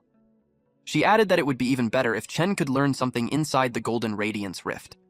She was surprised that Chen would also go since his level was still low. En assured her there was nothing to worry about, since the logistics team would be with him. She believed that if Chen kept growing, he would become a combat force that couldn't be ignored. Chen had already dealt with the goblins, but he felt something was off about their aura. The environment and the appearance of the demonic beasts looked like a rift, but in essence, they were being used for something else. Since the fragment rift came from the shop, he mentioned, the place was likely tied to Creation Authority. Now Chen understood why a single goblin gave 1,000 souls. The system notified him that the materials couldn't be harvested. He suspected it was because the rift was created by the system. However, through the Lucky Hunter ability, several crystals dropped from the monsters. He obtained a Jungle Goblin crystal, which could be upgraded into an accessory for 600 souls. He also had a common grade accessory, Crystal of Strength, which increased strength by +3, and a Crystal of Speed, which added +4 agility when equipped. Although the upgraded effects weren't as strong as Lord Grade items, they were still an improvement. Chen realized the place was bigger than he expected. He hadn't even seen a trace of the treasure palace mentioned in the mission. In this wish mission, he was forbidden from using Abyss to clear Grilafa's treasure palace. His divine sense requirement had been met, and a hidden mission appeared. He had to survive until the second day. He realized he couldn't finish this mission quickly, but he hoped it wouldn't take too long. Since it was getting late, he decided to find a place to rest first and wait for the hidden mission to complete. But suddenly, an arrow shot toward him, and he caught it. He complained that he couldn't even get a moment to breathe. More goblins appeared. Some were mages, archers, and assassins. Chen didn't expect monsters to have equipment. Just as he thought, this battle wouldn't be simple. He saw archers, warriors, and mages in the group. The composition was surprisingly complete, and there were quite a lot of them. And most importantly, Even after upgrading his divine sense, he still couldn't clearly see their information. That meant their level was higher than his. He thought he had become strong enough, but it seemed he still had a lot to learn. The mages commanded their army to attack. The archers fired their arrows. They came at him from all directions, but he skillfully dodged them. He noticed the arrows had tracking properties. He wondered if it was a combat skill. He used perception. He barely blocked an attack with his sword. He hadn't realized earlier that there were invisible assassins. Now he understood. He was facing high-level monsters with combat skills. A goblin warrior snuck behind him. He turned and parried its attack. Although they had combat skills, their stats weren't too high. With his current abilities, he could handle them. The goblin warrior tried to push his sword away. Its strength suddenly increased. He was caught off guard. He had a suspicion. When he looked at the mage, he confirmed it. They were being buffed by a shaman. The goblin shattered his sword, and right after that, an assassin attacked. In terms of raw stats, Chen wouldn't lose. But the real problem was the shaman's buffs. The enhanced stats made them dangerous. He had to take out the shaman first. These monsters had many attack methods. Brute force alone wouldn't work.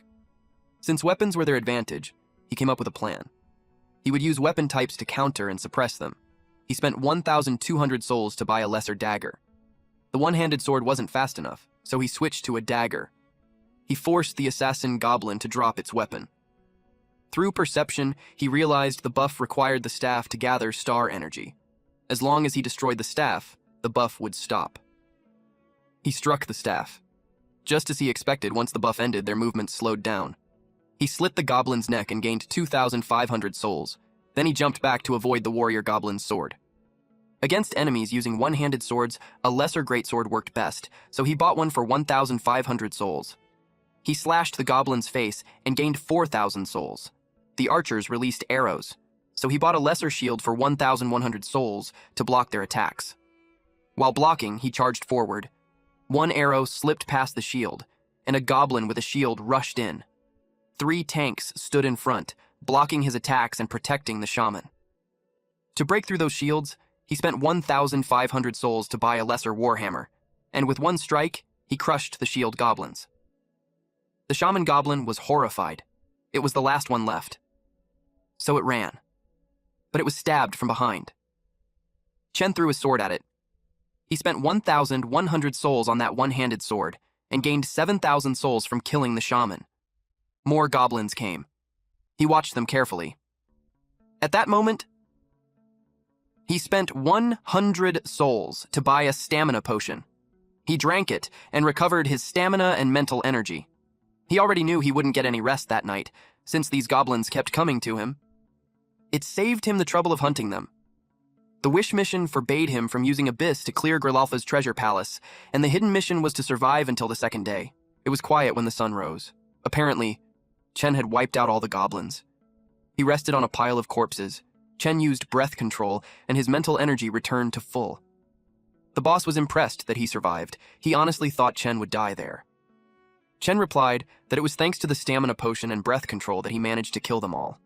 The system congratulated him for completing the hidden mission, to survive until the second day.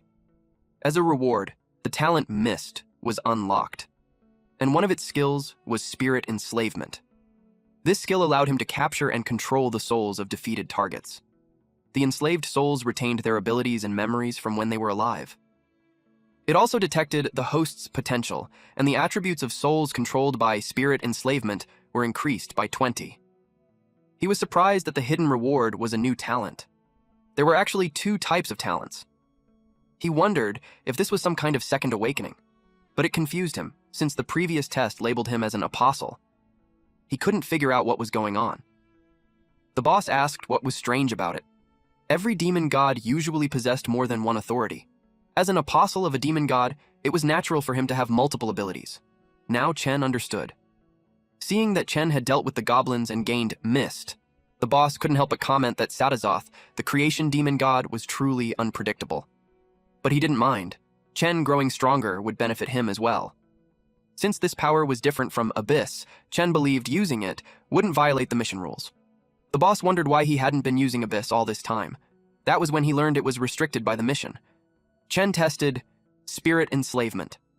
The spirit of the shaman goblin rose and there were no issues with the mission. It seemed his guess was correct. According to the system, new skills also benefited from strength bonuses. It was a good thing he had invested so much into his stats earlier, and the souls retained their memories from life. He asked the soul where Grilalfa's palace was. He ordered it to lead the way. His strength increased from 15 to 20. Heavy Strike rose from level 2 to level 3. His agility increased from 10 to 16. Godspeed remained at level 2, with agility bonus at 17. His spirit increased from 10 to 17.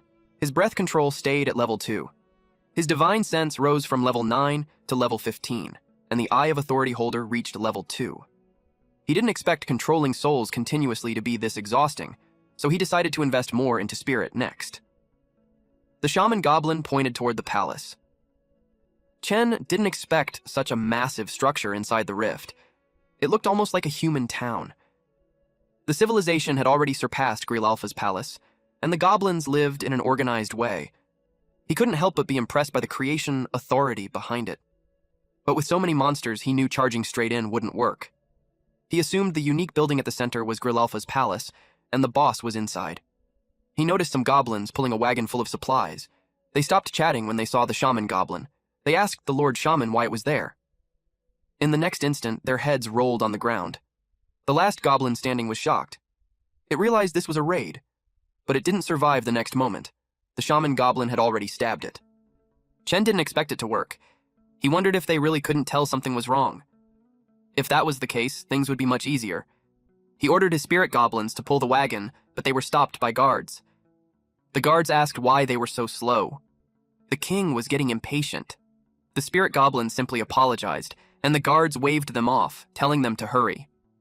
Chen was hiding inside the wagon. He simply ordered the goblins to act normal, and they weren't exposed at all. Even their dialogue sounded natural. He realized the skill was more useful than he expected. The cart stopped in front of the throne. Grilalfa, the goblin king, sat on it. Chen couldn't see any of its information. He realized his divine sense wasn't enough. After all, this was a boss, and it was within his expectations. Grilalfa grabbed his weapon and threw it. Chen was forced to jump out of the cart to avoid getting chopped. One of the goblins called for the guards. There was an intruder. Grilalfa attacked Chen without hesitation. Fortunately, Chen was agile enough to dodge the axe. The goblin guards arrived. Chen cut them in half with a single strike. The goblins under Chen's control snuck behind Grilalfa. Without even looking, Grilalfa cut their torsos in half. Chen threw a sword at Grilalfa. The sword was easily deflected with a single swing of the axe. A brief silence fell over the battlefield. Grilalfa asked if he had a death wish for sneaking into his palace. He declared he would chop him into meat paste. Chen didn't expect him to speak human language. He told him he had no plans of dying. On the contrary, he was here to take his life. He summoned the goblins. Grilalfa scoffed when he saw Chen using his own subjects against him. He called his axe back into his hand. Now he held one axe in each hand. Grilalfa moved quickly. He raised his axe to strike Chen. Chen summoned 2 goblin tanks to defend. Grilalfa cut them down without hesitation, calling them traitors. Chen used that moment to slip behind him and attack. But Grilalfa blocked the sword with his axe. As he was occupied, an assassin goblin charged. He jumped back to dodge it while cursing the humans. He demanded to know how Chen had turned his own forces against him. Chen simply said he would find out soon. The system notified that combat fanaticism was activated. It increased allies' strength and speed by 10%, but the caster couldn't move during the effect. Grilalfa couldn't believe even the shaman had betrayed him. He noticed his guards standing in a daze, so he ordered them to kill the traitors and the human. The goblins and spirit goblins clashed. 3 goblins teamed up to take down the shaman spirit goblin, but tank goblins stepped in and blocked their attacks. Then, in a blink, an assassin spirit goblin beheaded them. Chen gained souls. 2 goblins gave 1,100 each, and 1 gave 1,300. Grilalfa noticed they were stronger than before. He was caught off guard when Chen closed the distance. He deflected the attack with his axe.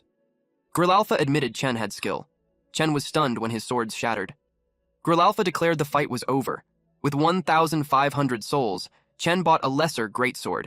He used it to parry the next attack, surprising Grilalfa. He struck back. The impact pushed Grilalfa away. A deep cut opened across his torso, and blood spilled out. Enraged, Grilalfa activated Goblin King's pressure. He commanded everyone to kneel. Chen and the spirit goblins felt their bodies dragged down by gravity. With this, Chen could no longer control Grilalfa's subordinates. Grilalfa admitted he admired the human's strength. He told him to kneel and beg for mercy, and he would grant him a quicker death. Chen thanked him for the offer, but pointed out that the goblins seemed more willing to obey him.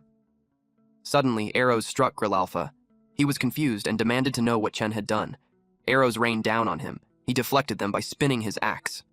He didn't sense the assassins approaching, so they stabbed him from all four sides of his upper body. He let out a loud scream. He dropped to his knees, still refusing to believe it. Chen declared that it was time to end the fight. His silhouette, raising the sword, was reflected in Grilalfa's terrified eyes. Then blood sprayed everywhere, and Chen was notified that he gained plus 50,000 souls. He completed the mission to clear Grilalfa's treasure palace without using Abyss. He obtained the Goblin King Grilalfa's crystal and unlocked the intermediate shop. The system also notified him that the monster drop rate would increase significantly. There was also a higher chance to directly obtain rare treasures. Chen realized the affix effect had been upgraded, though he had no idea what the rare treasures actually were. The boss told him the exit was now open. He decided to leave. But before that, he made Grilalfa and his army his subordinates. He stepped through the portal and immediately received a message. It had only felt like a few days, yet he had so many messages waiting. Then he realized he entered the rift on the 19th and it was already the 22nd. Early in the morning, in the student council meeting room, they were discussing the formation of a mixed rift. Because a randomly spawned rift overlapped with the Academy's capture rift, it created this situation. The good news was that the rift had stabilized.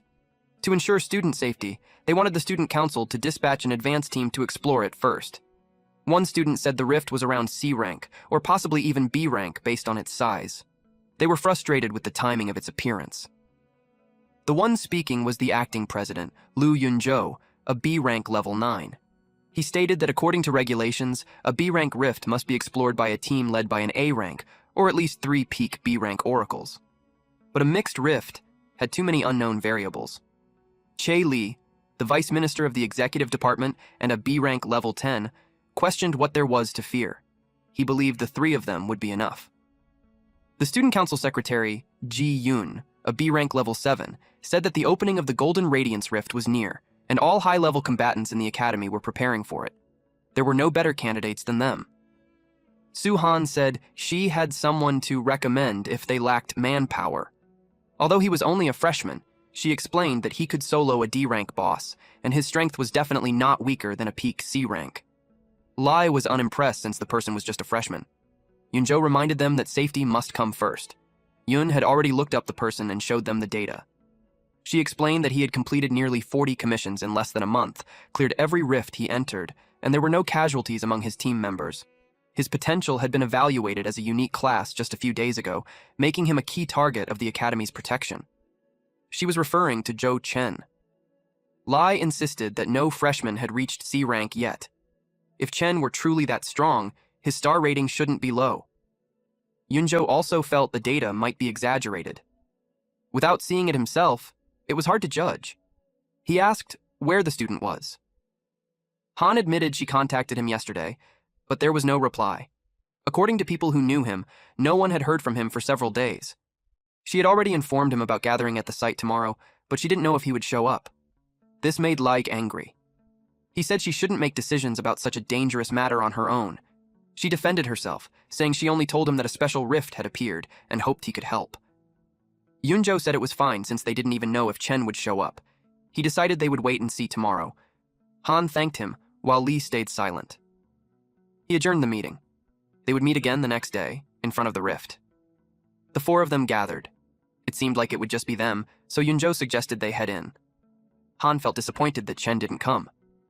But suddenly, someone called out to her. She recognized the voice and lit up. She was glad Chen showed up. He asked why she was looking for him. Lai whispered to Yun that Chen didn't seem like anything special. Yunzhou acknowledged that Chen was the one Han recommended and said time was limited, so he kept it brief. He explained that a special B-rank mixed rift had appeared in the academy. It was extremely dangerous, and he could lose his life at any moment. If he wasn't confident, he should leave. Now Chen understood the favor his senior mentioned. Since it was a mixed rift and also B rank, he became curious about the rewards. He said he would join, but with 2 conditions. First, only the 5 of them could enter the rift, and once inside, no one else would be allowed to join. Second, rewards would be distributed based on contribution. Whoever contributed more would receive more. Lai reacted strongly. He found Chen arrogant for making demands. But Chen had already guessed it was a mixed rift. If left unchecked, it could merge with others and become even more dangerous. Even so, they still needed a newcomer like him for the investigation. That meant the student council was severely short on manpower. Yun was surprised he could draw that conclusion so quickly. He added that, even though it was Han's recommendation, the student council must have already investigated him thoroughly before inviting him. He pointed out their aligned interests. They needed manpower, and he wanted rewards. So asking for contribution-based distribution wasn't unreasonable. Yunjo didn't expect him to be this observant. For a freshman, it was impressive. He agreed to the conditions, but added a warning. If the mission was close to failure, all conditions would be void. Chen would also be responsible for his own safety, and the student council wouldn't be liable for casualties. Chen said that was fine, and they shook hands. Inside the rift, Yunjo confirmed it was a mix of B-rank and lower-ranked rifts. Chen asked how he knew. He explained that they were in a forest, yet there was netherlight moss, something that only grows deep in caves. Only B-rank and above rifts have forest environments, while lower-ranked rifts are almost always caves. Chen recalled the rift he obtained from the shop, and realized it might also be B-rank or higher. Yunjo added that based on the size of the entrance, it likely wouldn't exceed B-rank, which was good news. If 2 B-rank rifts fully merged, the difficulty could rival an A-rank rift, and that would put them in serious danger. Suddenly, something appeared behind them. Lai prepared to fight, and knocked the creature back. It was struck in the face. The creature was a B-rank gargoyle. Lai found it interesting. He charged forward, eager to fight. Yunjo opened his book and granted a divine blessing to Lai, boosting all his attributes by 20% for 8 seconds. Lai cut the gargoyle in half. He said this level of difficulty was easy for the 3 of them, but Yun warned him not to get ahead of himself, because the real trouble hadn't arrived yet. More gargoyles were flying toward them. The gargoyles attacked them. Chen released shadows from his palms and struck the gargoyles mid-air. Yunjo was stunned by what he saw. Chen pierced through a B-rank gargoyle in one hit, even without divine blessing. He asked what kind of ability that was. Lai yelled at him to stop spacing out. He said he wouldn't be able to hold on much longer. Suddenly, the gargoyles were electrocuted. It came from a golden staff, which Yun held. She told them she would hold the line, while they found a way to take them down one by one. Han jumped behind one of the gargoyles. She stabbed its wings, then told the vice minister he had an opening. He charged with full power and crushed the gargoyle. They managed to take one gargoyle down, but more gargoyles rushed in. Yun was overwhelmed by their numbers. Lai was annoyed that they just kept coming. Han slipped behind them again, but to her surprise, the gargoyle anticipated her and tried to strike. It made her wonder if they had seen through her stealth. She froze in horror. She dropped to her knees and clutched her injured arm. While she was crouched, a gargoyle took the chance to attack her. Lai grew worried. Fortunately, a shadow spike crushed the gargoyle in half before it could hit her. They rushed toward her, but Lai scolded her for standing still. After checking, they found she was infected with a cave spider's paralyzing toxin, and the concentration was over 10 times higher than normal. Yunjo healed her. Lai was shocked to hear she was poisoned, but he kept defending her. Yunjo noticed that not only the terrain, but even the demonic beast's traits had fused. He knew Li and Yun had already used up a lot of stamina. If this dragged on, casualties were inevitable. As expected, they needed reinforcements. He ordered Yun to cover them while everyone prepared to retreat. Yun created a lightning barrier. They started running. It electrocuted the gargoyles that stepped forward. But then they saw Chen just standing there. Lai yelled at him to move. Chen told them to go ahead. He would stay behind and clear the rift. They were all shocked. Lai got angry that he still wanted to play the hero. He told him not to throw his life away. Yunjo told him that his strength had already exceeded expectations. But for now, their investigation was complete, so there was no point wasting more energy. He wanted to retreat first and discuss a proper battle plan. But Chen said he wasn't trying to play the hero. He simply didn't need to. He summoned his spirit army, and they were hungry for a fight. They immediately charged at the gargoyles. A gargoyle delivered a heavy blow, but the tank blocked it, and the assassin goblins cut it down. The goblin warrior wiped out several gargoyles in a single strike. Broken pieces of gargoyles scattered across the battlefield. After that, Chen told his army to return, and they obeyed. Yan, Li, and Yunzhou were stunned. They asked what those things were and who he really was. Chen told them that if they wanted to leave, they could, but they shouldn't forget their earlier agreement, that rewards would be based on effort. The four exchanged looks and nodded. They all chose to follow him. In the forest, they reached a stone door. They expected the boss to be behind it. Chen sensed something. A large, menacing gargoyle appeared in front of the door. This was a B-rank gargoyle commander. It spread its wings and let out a loud roar. A swarm of gargoyles answered its call. The swarm surrounded Chen and the others. Lai said he had been wondering why they hadn't seen any demonic beasts for so long. Turns out they were all waiting here. Chen told Yunzhou to protect the wounded. Chen summoned his army. They all appeared. And the battle began. A gargoyle tried to overpower a goblin spirit holding daggers in both hands, while another goblin warrior slashed at it, but it managed to fly away. Then the gargoyle sensed the incoming shadow spike, and it parried it. Chen noticed its fast reaction speed, but while it was distracted, the goblin warrior attacked from behind. It cut off the gargoyle's wings, sending it crashing to the ground. The gargoyle was still alive, even without its wings. Chen walked toward it and pierced it with shadow spikes, completely destroying it. From this, he gained plus 30,000. He also received the Gargoyle Commander's Crystal and the Demonic Beast Hunter effect activated. He also obtained equipment. It was Gargoyle Heavy Armor, formed from the rock armor of a Commander-class Gargoyle. It had extremely high physical defense and reduced blunt damage. But it was very heavy. Now he understood what the system meant about rare drops. The equipment looked strong, but heavy armor didn't suit him, so he decided to keep it and sell it to you later. Then he noticed his Goblin Warrior. He knew they could use weapons, so he wondered if they could also use other equipment. He handed it to the Goblin Warrior and told it to try it on. It was equipped successfully. The armor adjusted to fit the wearer's body. He was satisfied it worked. That meant any equipment he got in the future wouldn't go to waste. Lai killed the last gargoyle. He asked if they were done on their side. When he turned around, he saw Chen turning the gargoyles into his spirit army. Yunzhou approached Chen and invited him to join the student council after they cleared the rift. He even said Chen could name his terms, but Han said Chen had already been reserved by Lin En. He was shocked, but there was nothing he could do. Lai admitted he had doubted Chen before, but now he realized Chen was stronger than all of them combined. Chen told them it was time to meet the Lord. He immediately pushed the door. Upon entering, they saw a massive lizard covered in spikes, and it looked ferocious. It was an earth dragon. From its size, they could tell it was around A rank. Chen simply thought that being big just made it easier to hit. He told them to stay outside while he went in alone. The B-rank lord, the Earth Dragon King, stood on its hind legs. Chen stepped forward and challenged it. The Earth Dragon King formed a rock in its mouth and fired it at Chen, who easily dodged it. Chen struck the Earth Dragon King's face, but the force blasted him away. He realized its body was incredibly hard. He summoned Grilalfa. His army charged at the Earth Dragon King, but they were instantly wiped out when the dragon raised spikes from the ground. Grilalfa held his position. Chen made his move. He attacked with shadow spikes. The Earth Dragon King was pierced in several spots. Chen aimed for the areas not covered by its shell.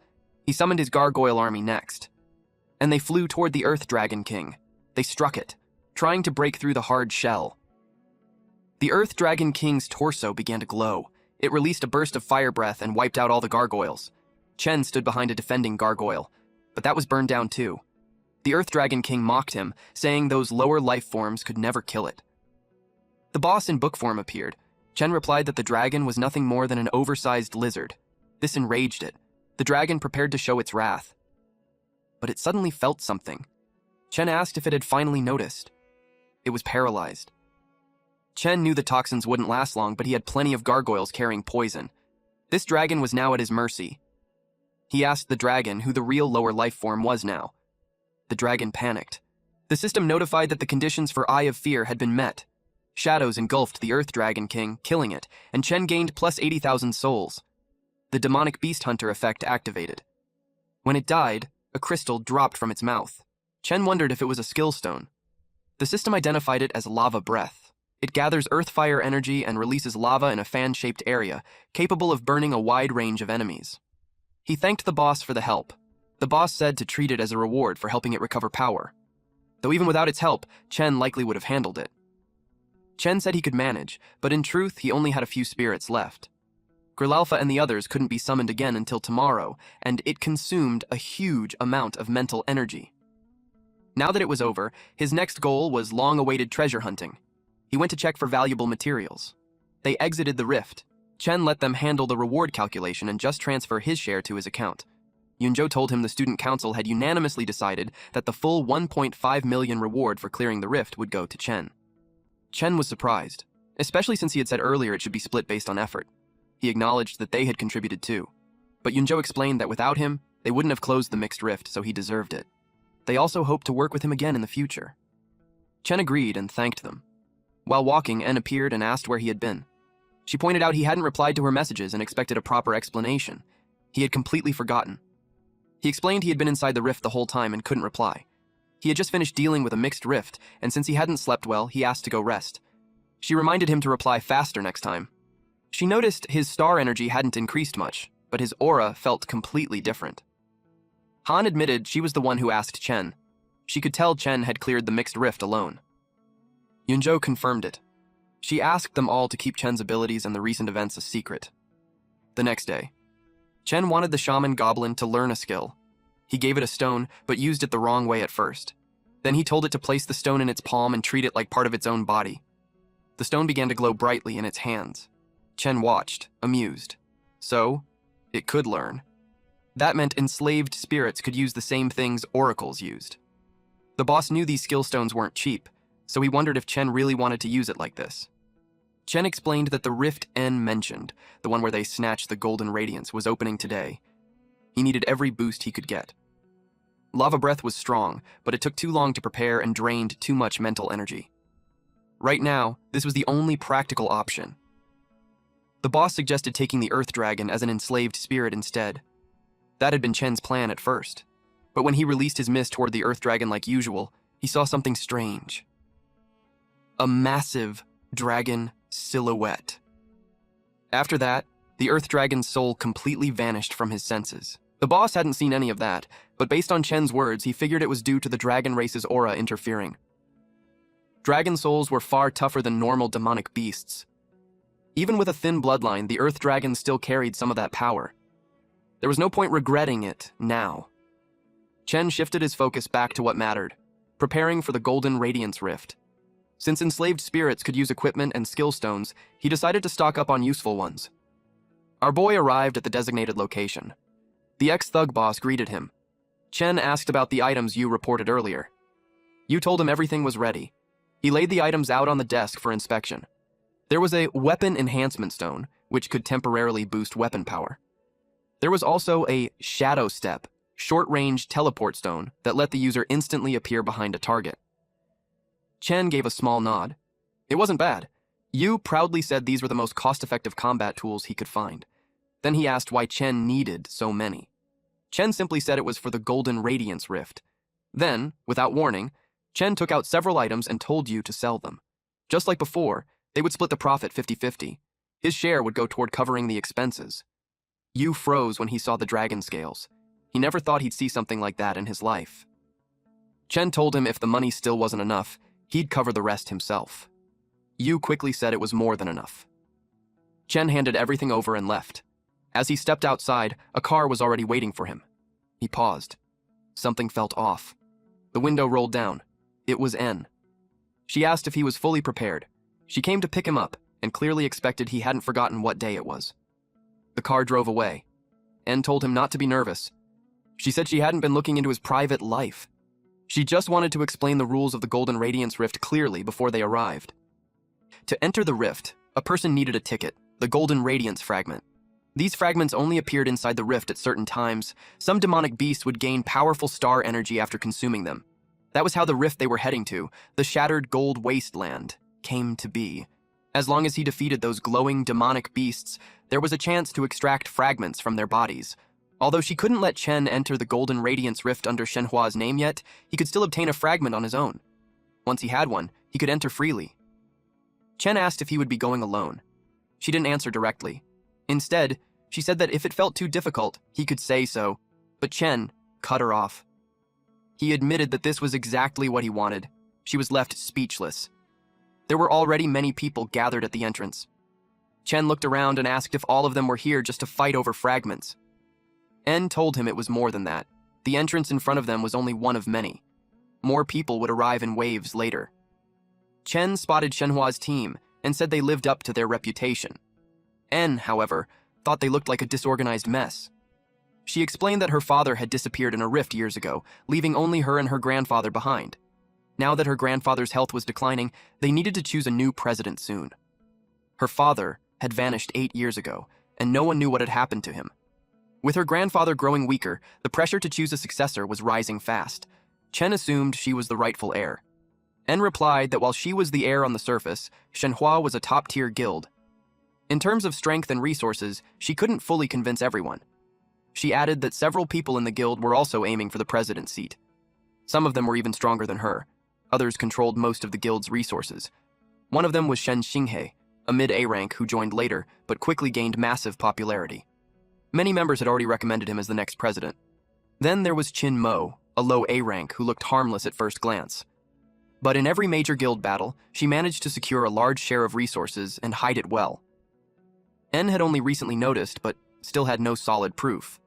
Aside from them, there was one more person they had to watch closely.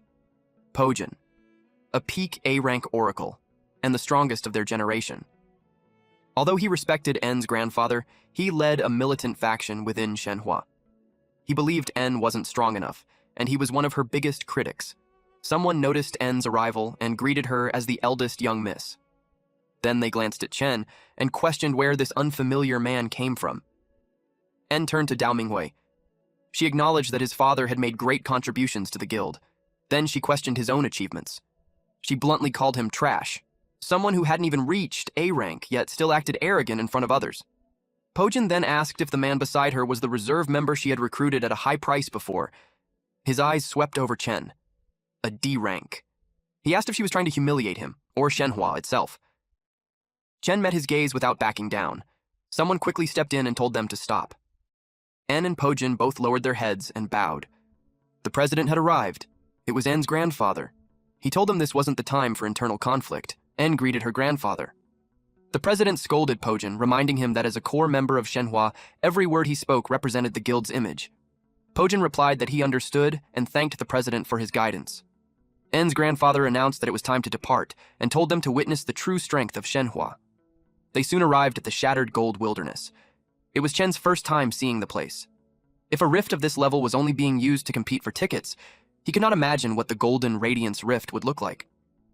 His objective for this trip was simple: find an opportunity to leave the group and act alone. Then someone who knew him approached. It was En's grandfather, whom he respectfully addressed as President Lin. Chen asked whether he needed something. He had not even noticed when the old man approached. President Lin told him not to be nervous. He mentioned that he had watched the previous Outer Ring District exchange match and was impressed by Chen's performance. He also pointed out that Chen was already aware of Shenhua's current situation. His granddaughter was facing many challenges and was still far from being qualified to inherit the position of president. He explained that En had spent a tremendous amount of resources to recruit Chen into Shenhua, which meant she trusted him greatly. He then asked what Chen thought about the situation. Would he be willing to assist her, or would he choose to support someone else? Chen answered honestly that he had no interest in power struggles and did not wish to become involved. However, En had helped him many times. If she truly needed assistance, then he would help her as well. That was his only answer, and President Lin was satisfied with it. He had heard countless flattering words over the years and could tell that Chen was not that kind of person. Since that was the case, he advised Chen to do whatever he needed to do.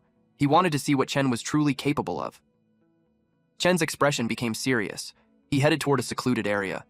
He assumed that no one else was there, but then he sensed something. Suddenly, he came under attack. He activated the Eye of the Authority Holder. The enemy was identified as a firethorn python, a C-rank monster whose body was covered in fiery red thorns that could be launched as projectiles. The python swung its tail and fired a barrage of thorns. Chen activated Death Touch while mocking the monster for only knowing a single attack. He deflected the incoming projectiles. The monster was caught completely off guard. With a single strike, its head was severed from its body. The boss observed that the demonic beasts in the area were nowhere near as powerful as the gargoyles they had encountered earlier. Chen replied that their true targets were the glowing demonic beasts. In the end, those ordinary creatures were nothing more than side dishes. The commotion attracted the attention of a man resting on a tree branch in the distance. Curious about the source of the explosion, he decided to investigate.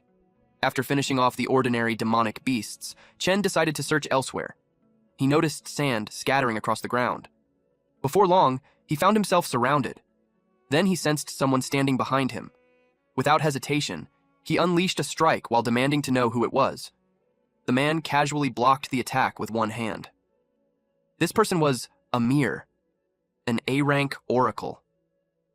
He immediately realized that the individual responsible for the explosion was a familiar ace.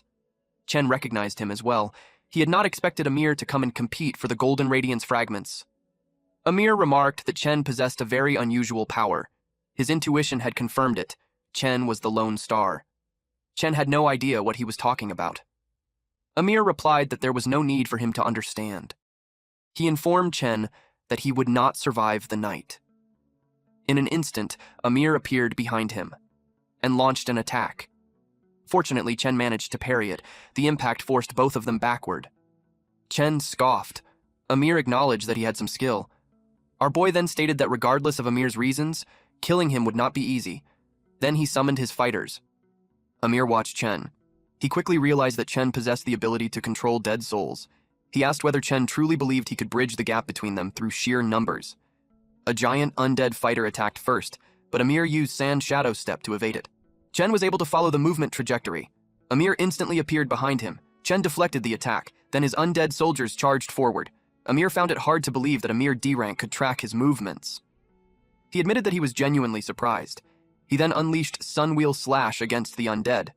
The undead soldiers were instantly destroyed. Chen retaliated with his own abilities. To Chen, this level of seeing through an opponent was nothing special. He effortlessly avoided the incoming spikes. Energy crackled around Amir's legs. He activated Hot Sand Purgatory. The sand beneath Chen's feet immediately began to swirl. Chen leaped away, but chains suddenly emerged from the sand and wrapped themselves around his feet. Amir told him that no matter how strange his abilities were, as long as his star energy remained below Amir's, escaping the purgatory was impossible. He declared that it was time to end the battle. He activated Blazing Sun Judgment, but a dead soul mage suddenly appeared behind him. Amir immediately realized that Chen must have arranged it while jumping away earlier. The undead mage summoned a massive dragon head and unleashed a torrent of flames. Amir was determined to complete his primary mission, eliminate the anomaly. He prepared to move in and kill Chen, but unexpectedly, someone shouted for them to stop. The newcomer unleashed an ice barrier that blocked the fire attack. Ice rapidly spread across Amir's sword and arm. Chen was surprised to discover that the person who had arrived was En. Amir asked the little princess why she was there. He thanked her for helping him block the lava attack, although he admitted that he was not entirely sure whether that had truly been her intention, or whether she had come to stand in his way. En clarified that Chen was one of her people. Regardless of whatever conflict existed between him and Amir, she could not simply stand by. Amir explained that Chen was the anomaly mentioned in the prophecy, the one destined to change the landscape of the world. Because of that, he was determined to eliminate him. To Chen, the entire thing sounded ridiculous. He could not believe that Amir wanted to kill him over nothing more than a prophecy. After all, everything he had done so far was simply to live a better life. Amir argued that the prophet's predictions had never once been wrong. He told En that if she insisted on protecting Chen, then he would have no choice but to strike her down as well. En shouted that enough was enough. She stated that she understood how important the prophet was to Amir's country, but Chen was currently a student of the Breaking Dawn Branch Academy and a reserve member of Shenhua. Therefore, attacking him would be no different from declaring war on her nation. She assured Amir that if Chen ever truly did something that endangered the world, she would personally hand him over. Amir scoffed. He tightened his grip on his sword and shattered the ice covering his arm. Both of them became alarmed. However, Amir turned around and told En to remember her promise. He warned that if Chen ever showed any signs of becoming an anomaly, he would not show mercy a second time. Then he disappeared. Chen thanked her. En replied that it was nothing because she believed in him. En asked whether he had come out there to search for a special demonic beast. She happened to know of a demonic beast nest nearby and asked whether he wanted to try his luck there. Chen immediately agreed. Chen asked whether she had known the man they met earlier. She explained that her father once had close ties with Country E. Amir's family and Shenhua had been allies in the past. However, after her father disappeared, the guild fell into internal turmoil, and many of those old alliances now existed in name only. What concerned her most, however, was the prophecy Amir had mentioned. As far as she knew, Chen's background and academic performance had always been completely ordinary. Yet when she first met him in Blackwater District, the talent and strength he displayed were anything but ordinary. She remarked that the difference was enormous. It was almost as though he were a completely different person. She asked what exactly he was hiding. Chen replied that now was not the right time. The only thing he could tell her was that he would never use his power to harm the world. He added that when the time was right, she would be the first person he told everything to. Until then, he asked her to trust him. She fell silent. The boss quietly watched the two of them. In the end, she decided to believe him. Moments later, they arrived at the Wasteland Hyena lair. And they were fortunate because an intermediate C-rank Wasteland Hyena appeared almost immediately. Chen noticed that it was one of the demonic beasts affected by a golden radiance fragment. En told him that she would attack first, and that he could look for an opportunity to join the fight afterward. Chen replied that there was no need to make things so complicated. He walked directly toward the Wasteland Hyena. Several more hyenas quickly gathered around him. They charged at him simultaneously, and in an instant all of the monsters were eliminated. En could hardly believe it. He had just gone through a battle moments earlier, yet he still had enough stamina left to fight. Our boy quickly defeated most of the hyenas. The one carrying the golden radiance suddenly leaped toward him. Before it could even reach him, Chen had already struck it with his power, and it collapsed to the ground. He observed that the golden radiance had dissipated, and that the fragment within the hyena's body had completely vanished, and told him not to get discouraged. The golden radiance fragments were the very reason he had come there in the first place. A system notification suddenly announced that the demonic beast hunter effect had activated. Moments later, a stone emerged from the hyena's mouth. Our MC picked it up and asked if it was the fragment. En was stunned. She explained that under normal circumstances, a fragment would only drop from roughly 1 out of every 30 special demonic beasts. Looking at what Chen had obtained, she remarked that his luck was simply unbelievable. She added that with this fragment in hand, he would be able to enter the Golden Radiance Rift directly once it opened. However, she warned him that obtaining a fragment was not necessarily a good thing. Fragments could be stolen by others, and because the total number of fragments was fixed, the competition would become incredibly fierce once the rift opened. She then suggested returning to camp first. If they stayed away much longer, people would begin asking questions. Chen told Senior Lin to return first. The guild members did not need to concern themselves with his whereabouts. Furthermore, he believed it was best if the other factions never learned that he possessed a fragment. She urged him to stay safe. If he encountered any trouble, she told him to contact her immediately. Meanwhile, at Country E's camp, Amir informed the Prophet that he had failed to eliminate the anomaly. She told him there was no need to feel guilty. She knew his personality better than anyone. Even if the target was an anomaly, if that person had not committed any actual crimes, it would be difficult for Amir to deliver a killing blow. She added that she had sent him there precisely because she understood that aspect of him. Amir could hardly believe that she had anticipated the outcome from the beginning. She instructed him to focus on searching for golden radiance fragments. According to the prophecy, a massive mutation would occur within that year's golden radiance rift, and the mutation was most likely connected to the anomaly. Hearing that made Amir regret not finishing Chen off earlier. However, the Prophet clarified that she was referring to the Eastern anomaly, which meant there was more than one anomaly. At the Corporate Alliance headquarters in Central City, a man stood by the window and gazed into the distance. Ling Hancheng, one of the Corporate Alliance's supreme administrators, declared that it was finally time to reclaim their power. Over the years, the guilds had grown stronger and stronger, gradually becoming an obstacle to the corporation's influence and authority. Someone asked why he seemed to be in such a hurry. Another supreme administrator of the corporate alliance, Yun Wuye, remarked that 8 years ago, he had made Lin Qiming disappear without a trace. Without its backbone, Shenhua had only managed to survive until now through sheer persistence. As long as Shenhua collapsed, taking down the remaining guilds afterward would be effortless.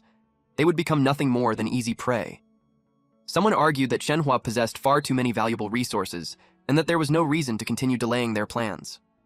This man was Qin Daoyi, another supreme administrator of the corporate alliance. He stated that if anything happened to Shenhua and En inside a rift, he planned to dispatch their own people to take control of the situation. In his view, all of the resources Shenhua had accumulated over the years rightfully belonged to the corporation. Han Cheng remarked that none of that mattered, as long as they all shared the same objective. He then revealed that he had recently recruited numerous powerful oracles from across the nation. Those individuals would participate in that year's Golden Radiance Rift as representatives of the corporation. He confidently proclaimed that the era of the guilds was coming to an end. The next day, at the Shattered Gold Wilderness, someone activated a compass. The signal remained stable, so they assumed they were in the correct location, but there was nothing there. One of them asked whether the device was broken. The owner of the compass remarked that the quality of equipment produced by their company should not have been that poor. However, when he first heard from upper management that the device could directly pinpoint the location of Golden Radiance demonic beasts, he had thought it sounded somewhat unreliable. Suddenly, the compass began glowing brightly. This meant that the reaction was growing stronger. They understood that the target was extremely close to them, yet they could not see anything at all. What they did not realize was that Chen was standing directly behind them. They were startled when they suddenly noticed him. They demanded to know who he was. However, before they could react further, they were struck and immediately fell unconscious. Chen picked up the compass. He was amazed that the company possessed such a device. Now he finally understood why people always seemed able to follow his movements. The boss observed that the compass could only detect the direction of golden star energy. Whether the target was a person or a demonic beast, the device had no way of distinguishing between them. Chen did not want to remain a tracked target forever. He decided to keep the compass for the time being. Since it belonged to Lin Yu's company, he believed he would eventually find a way to counter it. The boss was surprised to learn that the kid had come as well. Chen confirmed that he had. According to Yu, his rank was at most equivalent to a team leader, and he had come to search for Golden Radiance fragments on behalf of the higher-ranking elites. The boss questioned why someone would willingly do such a frustrating job, helping others collect fragments while being unable to use them himself. Yu informed Chen that he would establish a camp in the southern region and leave markers behind as a trail. Since the location should not be too far away from where he currently was, Chen decided to find Yu first. At Lin Yu's camp. Everyone was busy moving crates around. Yu noticed Chen's arrival and asked what he was doing there. Chen said that he wanted to show him something. Yu was shocked when he saw the golden radiance mark on the back of Chen's hand.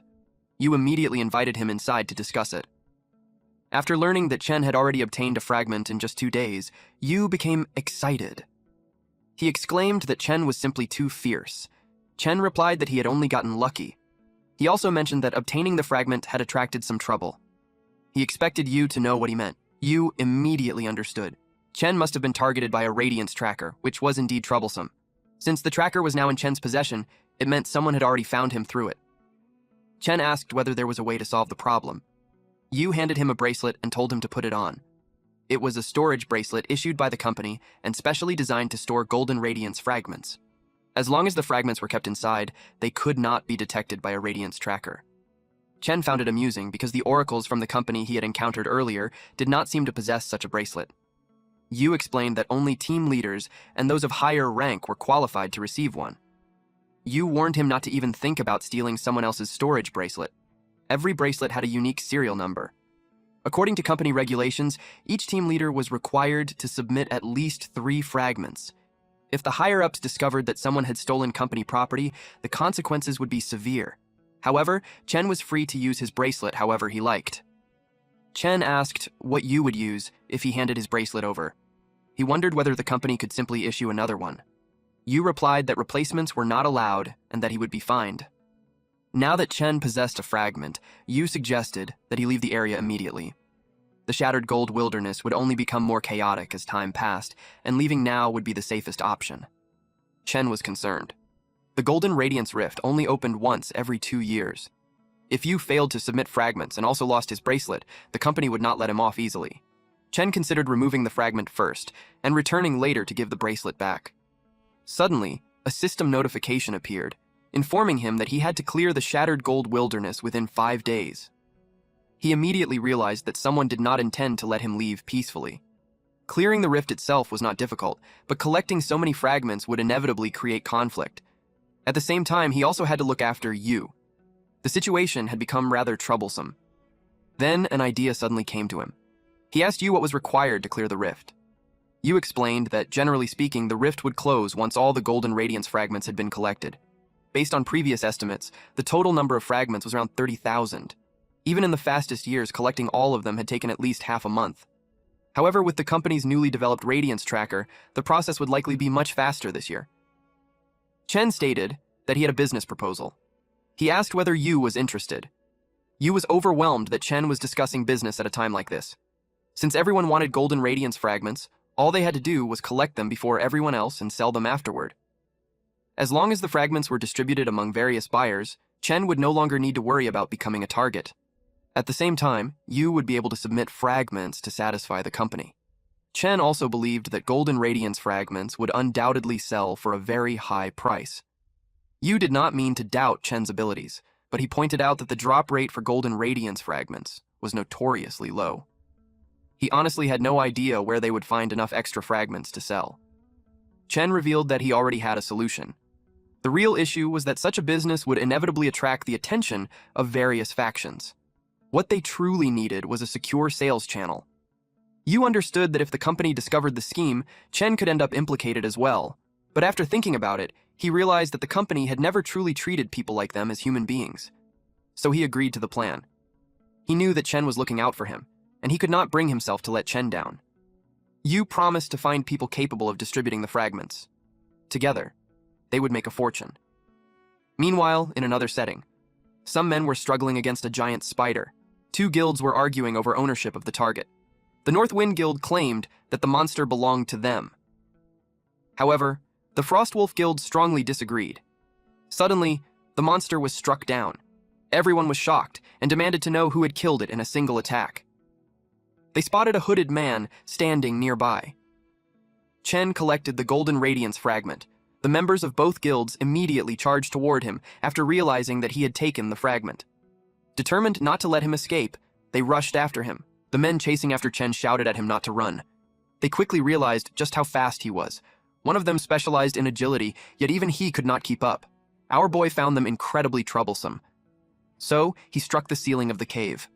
The men immediately panicked as the cave began collapsing around them. Chen assumed that this would be enough to stop them from catching up. He had successfully obtained his second Golden Radiance fragment. The boss commented that things were going surprisingly smoothly. He remarked that the more he examined the fragments, the more familiar they seemed. Chen replied that they should continue moving and search for the next fragment. He activated the compass. Not long afterward, he defeated another monster and obtained the 3rd fragment. Later, he encountered a giant crab-like monster and secured the 6th fragment, and before he knew it, he had already collected his 11th fragment. At Shenhua Camp. A guild member reported to En that something was wrong with the area that year. They had sent out 7 or 8 teams to investigate the demonic beast lairs, but every team had returned empty-handed. He explained that every lair showed traces of battle, as if someone had already defeated the demonic beasts before them. She pointed out that the area was extremely close to their camp. She questioned how anyone could have moved faster than them and cleared the lairs first. Sister Shi arrived and informed her that someone had left some items at the entrance of their camp, along with a note stating that they must be given to her, and asked what the items were. The guild member admitted that she did not know, but guessed that they might be used to locate special demonic beasts. They were surprised when they heard that. For something that important to be sent to her, she could only suspect that Chen was the one who had done it. A guild member arrived and apologized for being late. She explained that there were simply too many people at the entrance, making it impossible to get through the crowd. The woman was with her squad. En replied that they had arrived just in time. She wanted to test whether the compass was useful or not. Meanwhile, at Yu's camp, several subordinates raised their concerns that Chen had not only taken the storage bracelet, but had also seized their radiance tracker. They asked whether they were really supposed to keep wandering around like that. One of them complained that if things continued this way, they would never be able to complete the company's quota. Yu told them not to panic. He explained that Chen had gone to retrieve the fragments, and that they only needed to wait for him to complete their quota, so there was nothing to be dissatisfied about. However, the men expressed that none of them actually knew what they were planning, so simply waiting around made them anxious. At that moment, Big Brother ordered the others to leave. He then instructed them to pass along a message that there was a supply channel for Golden Radiance fragments to Boss Liu, Boss Li, and Boss Sun. He told them to be as discreet as possible and not let anyone know the source of the goods, especially the company. The men finally understood, and they promised not to betray his trust. Yu knew that those old fools would definitely not pass up that kind of deal. He expected them to promote it heavily, and it would be perfect for drawing attention away from them. Back at the battlefield, some men were walking around as they talked about how the demonic beasts had become increasingly difficult to find in recent days. Another agreed, saying that he had heard there were groups outside selling ready-made fragments. He had no idea where they were getting them from. The third person suggested that they should buy some as well. One of them yelled at him to stop talking nonsense. The company had just issued a notice prohibiting the private buying and selling of fragments, so if they got caught, they would be doomed. He pointed out that if those people did not have a radiance tracker, it was a mystery how they had gathered so many fragments. One of them suggested that it could be the work of someone from their own group. The other man agreed that it made sense. Otherwise, there would be no reason for the company to be inspecting everyone so strictly. Suddenly, something caught their attention. A man was desperately fighting against two wolf monsters. He was already breathing heavily. The three men were spooked, because the monsters were shadow beasts. They ran away as fast as they could since those creatures were B-rank, pack-living demonic beasts. They already knew that the man was as good as dead. A shadow beast leaped from behind the man, but it was suddenly restrained. It was Chen. Chen noticed that his soul count had not increased yet, so he knew that the shadow beast was not dead. The shadow beast dissipated. He realized that it possessed an ability similar to his own. The man warned him to watch out. Because the shadow beast had sneakily attacked from behind him, Chen deflected its claws, but to his surprise, the attack did not bounce off, and he was scratched. More shadow beasts approached him. One of them was the Shadow Wolf King, a B-rank advanced creature. Chen realized that he would have to spend a bit more time dealing with them. The shadow beasts surrounded him. Chen told them not to block his way. He struck one of them, but the Shadow Wolf King leaped toward him. He blocked its claws with his sword. Our MC was immediately pushed back by its power. A man pointed out that the smaller shadow beasts were not dead yet. At that rate, they would keep coming forever. Chen replied that he knew, but physical attacks did not seem to work on them. The man explained that shadow beasts were not immune to physical attacks. They simply possessed extremely strong regenerative abilities. As long as attacks were delivered faster than their regeneration speed, they could be killed completely. Now that Chen knew the weakness, he charged forward. He activated Abyss Space. Then he used Godspeed and slashed at them with lightning-fast speed. With this, he got 3,600 souls. He was glad that it worked. The beasts were decapitated. But he sensed something. The Shadow Wolf King was still standing. He realized that its abilities and stats were similar to those of the Abyss. He observed that it could not only change its shape at will, but also move through shadows. He summoned his undead army and ordered them to stop any shadow beasts that got in his way. The undead clashed with the shadow beasts that continued to appear. Meanwhile, Chen focused on the king. He struck the Shadow Wolf King with his spikes and cut off its front legs. He activated Godspeed and continued slashing it at an insane speed. He landed the final strike. Unexpectedly, he sensed something behind him. To his surprise, the Shadow Wolf King was still alive. It had regenerated faster than even his full-speed attacks. He blocked the attack with his arm. Considering that he was only D rank while the boss was B rank, he thought that fighting a monster 2 ranks above him was truly too much of a stretch. The boss, appearing in book form, observed that the shadow beast was continuously absorbing energy and growing stronger. He wondered if the fragment was the reason behind it. If they left it alone, it could soon reach A rank. By that point, even Chen would not be able to handle it. He suddenly heard someone scream. The man had cut off the Shadow Wolf King's arm to help Chen. The Shadow Wolf King immediately threw him away. Chen observed that he still was not fast enough. He decided that he would upgrade his stats and finish the battle with a single strike. A system notification appeared, informing him that his total stat values had reached the maximum limit for his current star rank. He was instructed to upgrade his star rank first. He did not expect that such a restriction actually existed. The Shadow Beast King charged toward the man. Chen had no time to think. He immediately pressed the button to upgrade. A powerful surge of energy erupted from his body and shot into the sky. The Shadow Beast froze in place. A system notification appeared, congratulating him on successfully breaking through to C rank.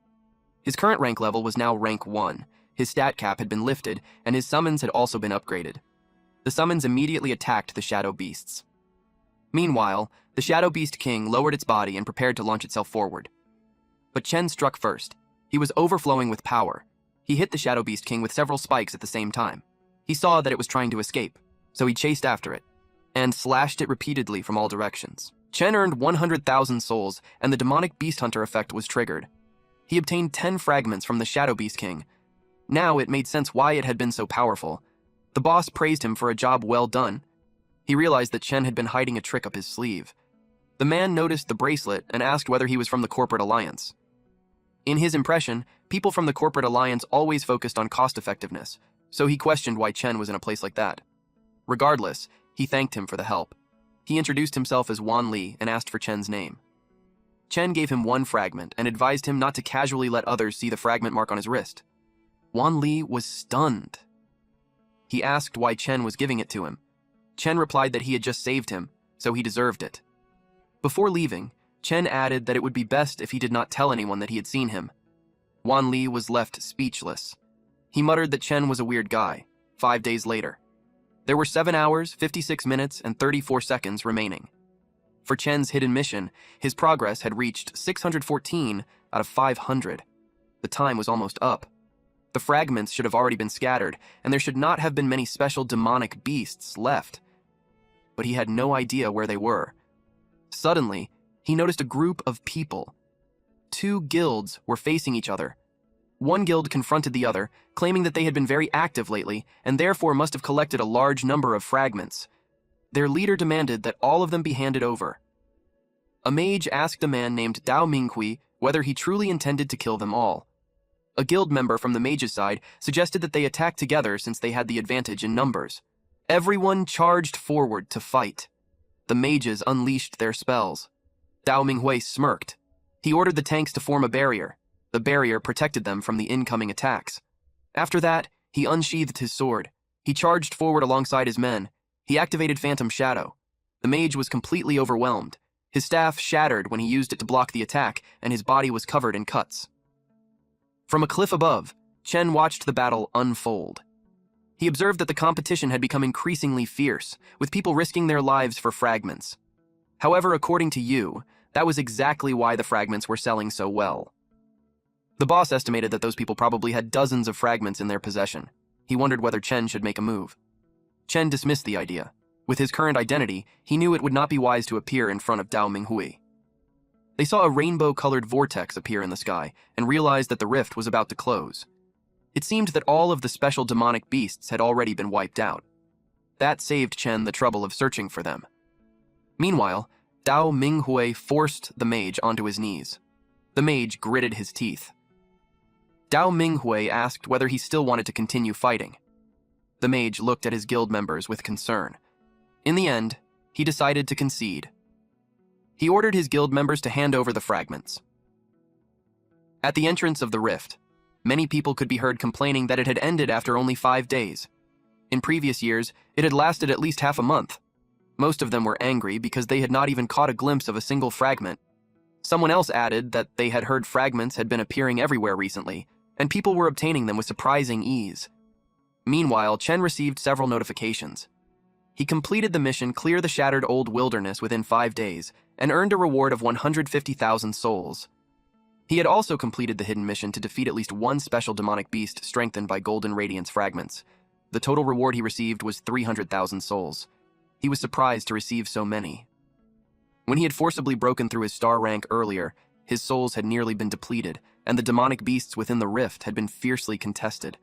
At the time, he had been worried that he would not be able to replenish his souls. Now, however, if he encountered any unexpected situations again, he finally had a safety net. He was then interrupted when someone tapped him on the shoulder. It was N. She was surprised to see that he had broken through to C rank in just a few days. He replied that he had encountered some opportunities inside the rift and had been lucky enough to break through. She was glad that the trip had not been in vain. She lowered her voice and thanked him. She explained that with the item he had provided, finding fragments had become much easier and far more efficient. He replied that she had already helped him a great deal, so this was only a small favor in return. She smiled and said that she was looking forward to seeing him in the Golden Radiance Rift. He promised that he would not let her down. His response made her smile. Number 1 waifu was already falling for our boy. The ship is definitely sailing. Then she left. Later that night, a news report announced that the Shattered Gold Wilderness had been cleared in just 5 days, something unprecedented. The report stated that this meant all the Golden Radiance fragments had already fallen into the hands of various factions. It further explained that the Golden Radiance Rift would officially open the following day. All factions holding fragments would be able to enter the rift at the very first opportunity. According to the report, such a situation had never happened before. The interviewer thanked their guest, Qin Daoyi, one of the supreme administrators of the corporate alliance, for taking time out of his busy schedule to accept the exclusive interview. The interviewer asked Mr. Qin whether the unusually early clearing of the Shattered Gold Wilderness had been largely due to his company's newly developed Radiance Tracker playing a key role. Mr. Qin replied that although the device was still in its internal trial phase, the results had been quite effective. The interviewer then brought up rumors circulating on the market, claiming that someone was also using a Radiance Tracker and had even started a fragment trading business. Mr. Qin responded that, first, corporate alliance personnel were strictly forbidden from buying and selling fragments. The rumors that had been circulating recently had nothing to do with the company. Second, regarding someone using a Radiance Tracker without the company's permission and selling fragments, they already had some clues, but it was not convenient to disclose any further details at that time. This made Chen worry that something might have happened to Yu. Suddenly, he received a call. Yu excitedly shared that they had made a huge profit, around 16 million gold. Chen told him not to get excited yet. He asked if he had watched the news. He informed him that the company seemed to have some clues regarding the fragment sales. Yu assured him that he did not need to worry because he had everything covered on his end. Even if they investigated, the company could no longer trace the matter back to him. Of course, if there truly was any anomaly, he would definitely notify Chen. Chen accepted that and told him to stay safe. Yu informed him that he would transfer his share to his account. The call ended. Chen happily lay on his bed.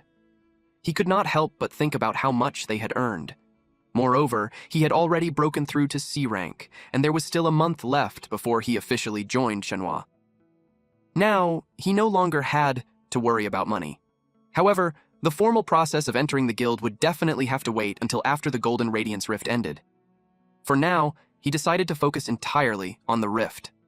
A system interface appeared before him.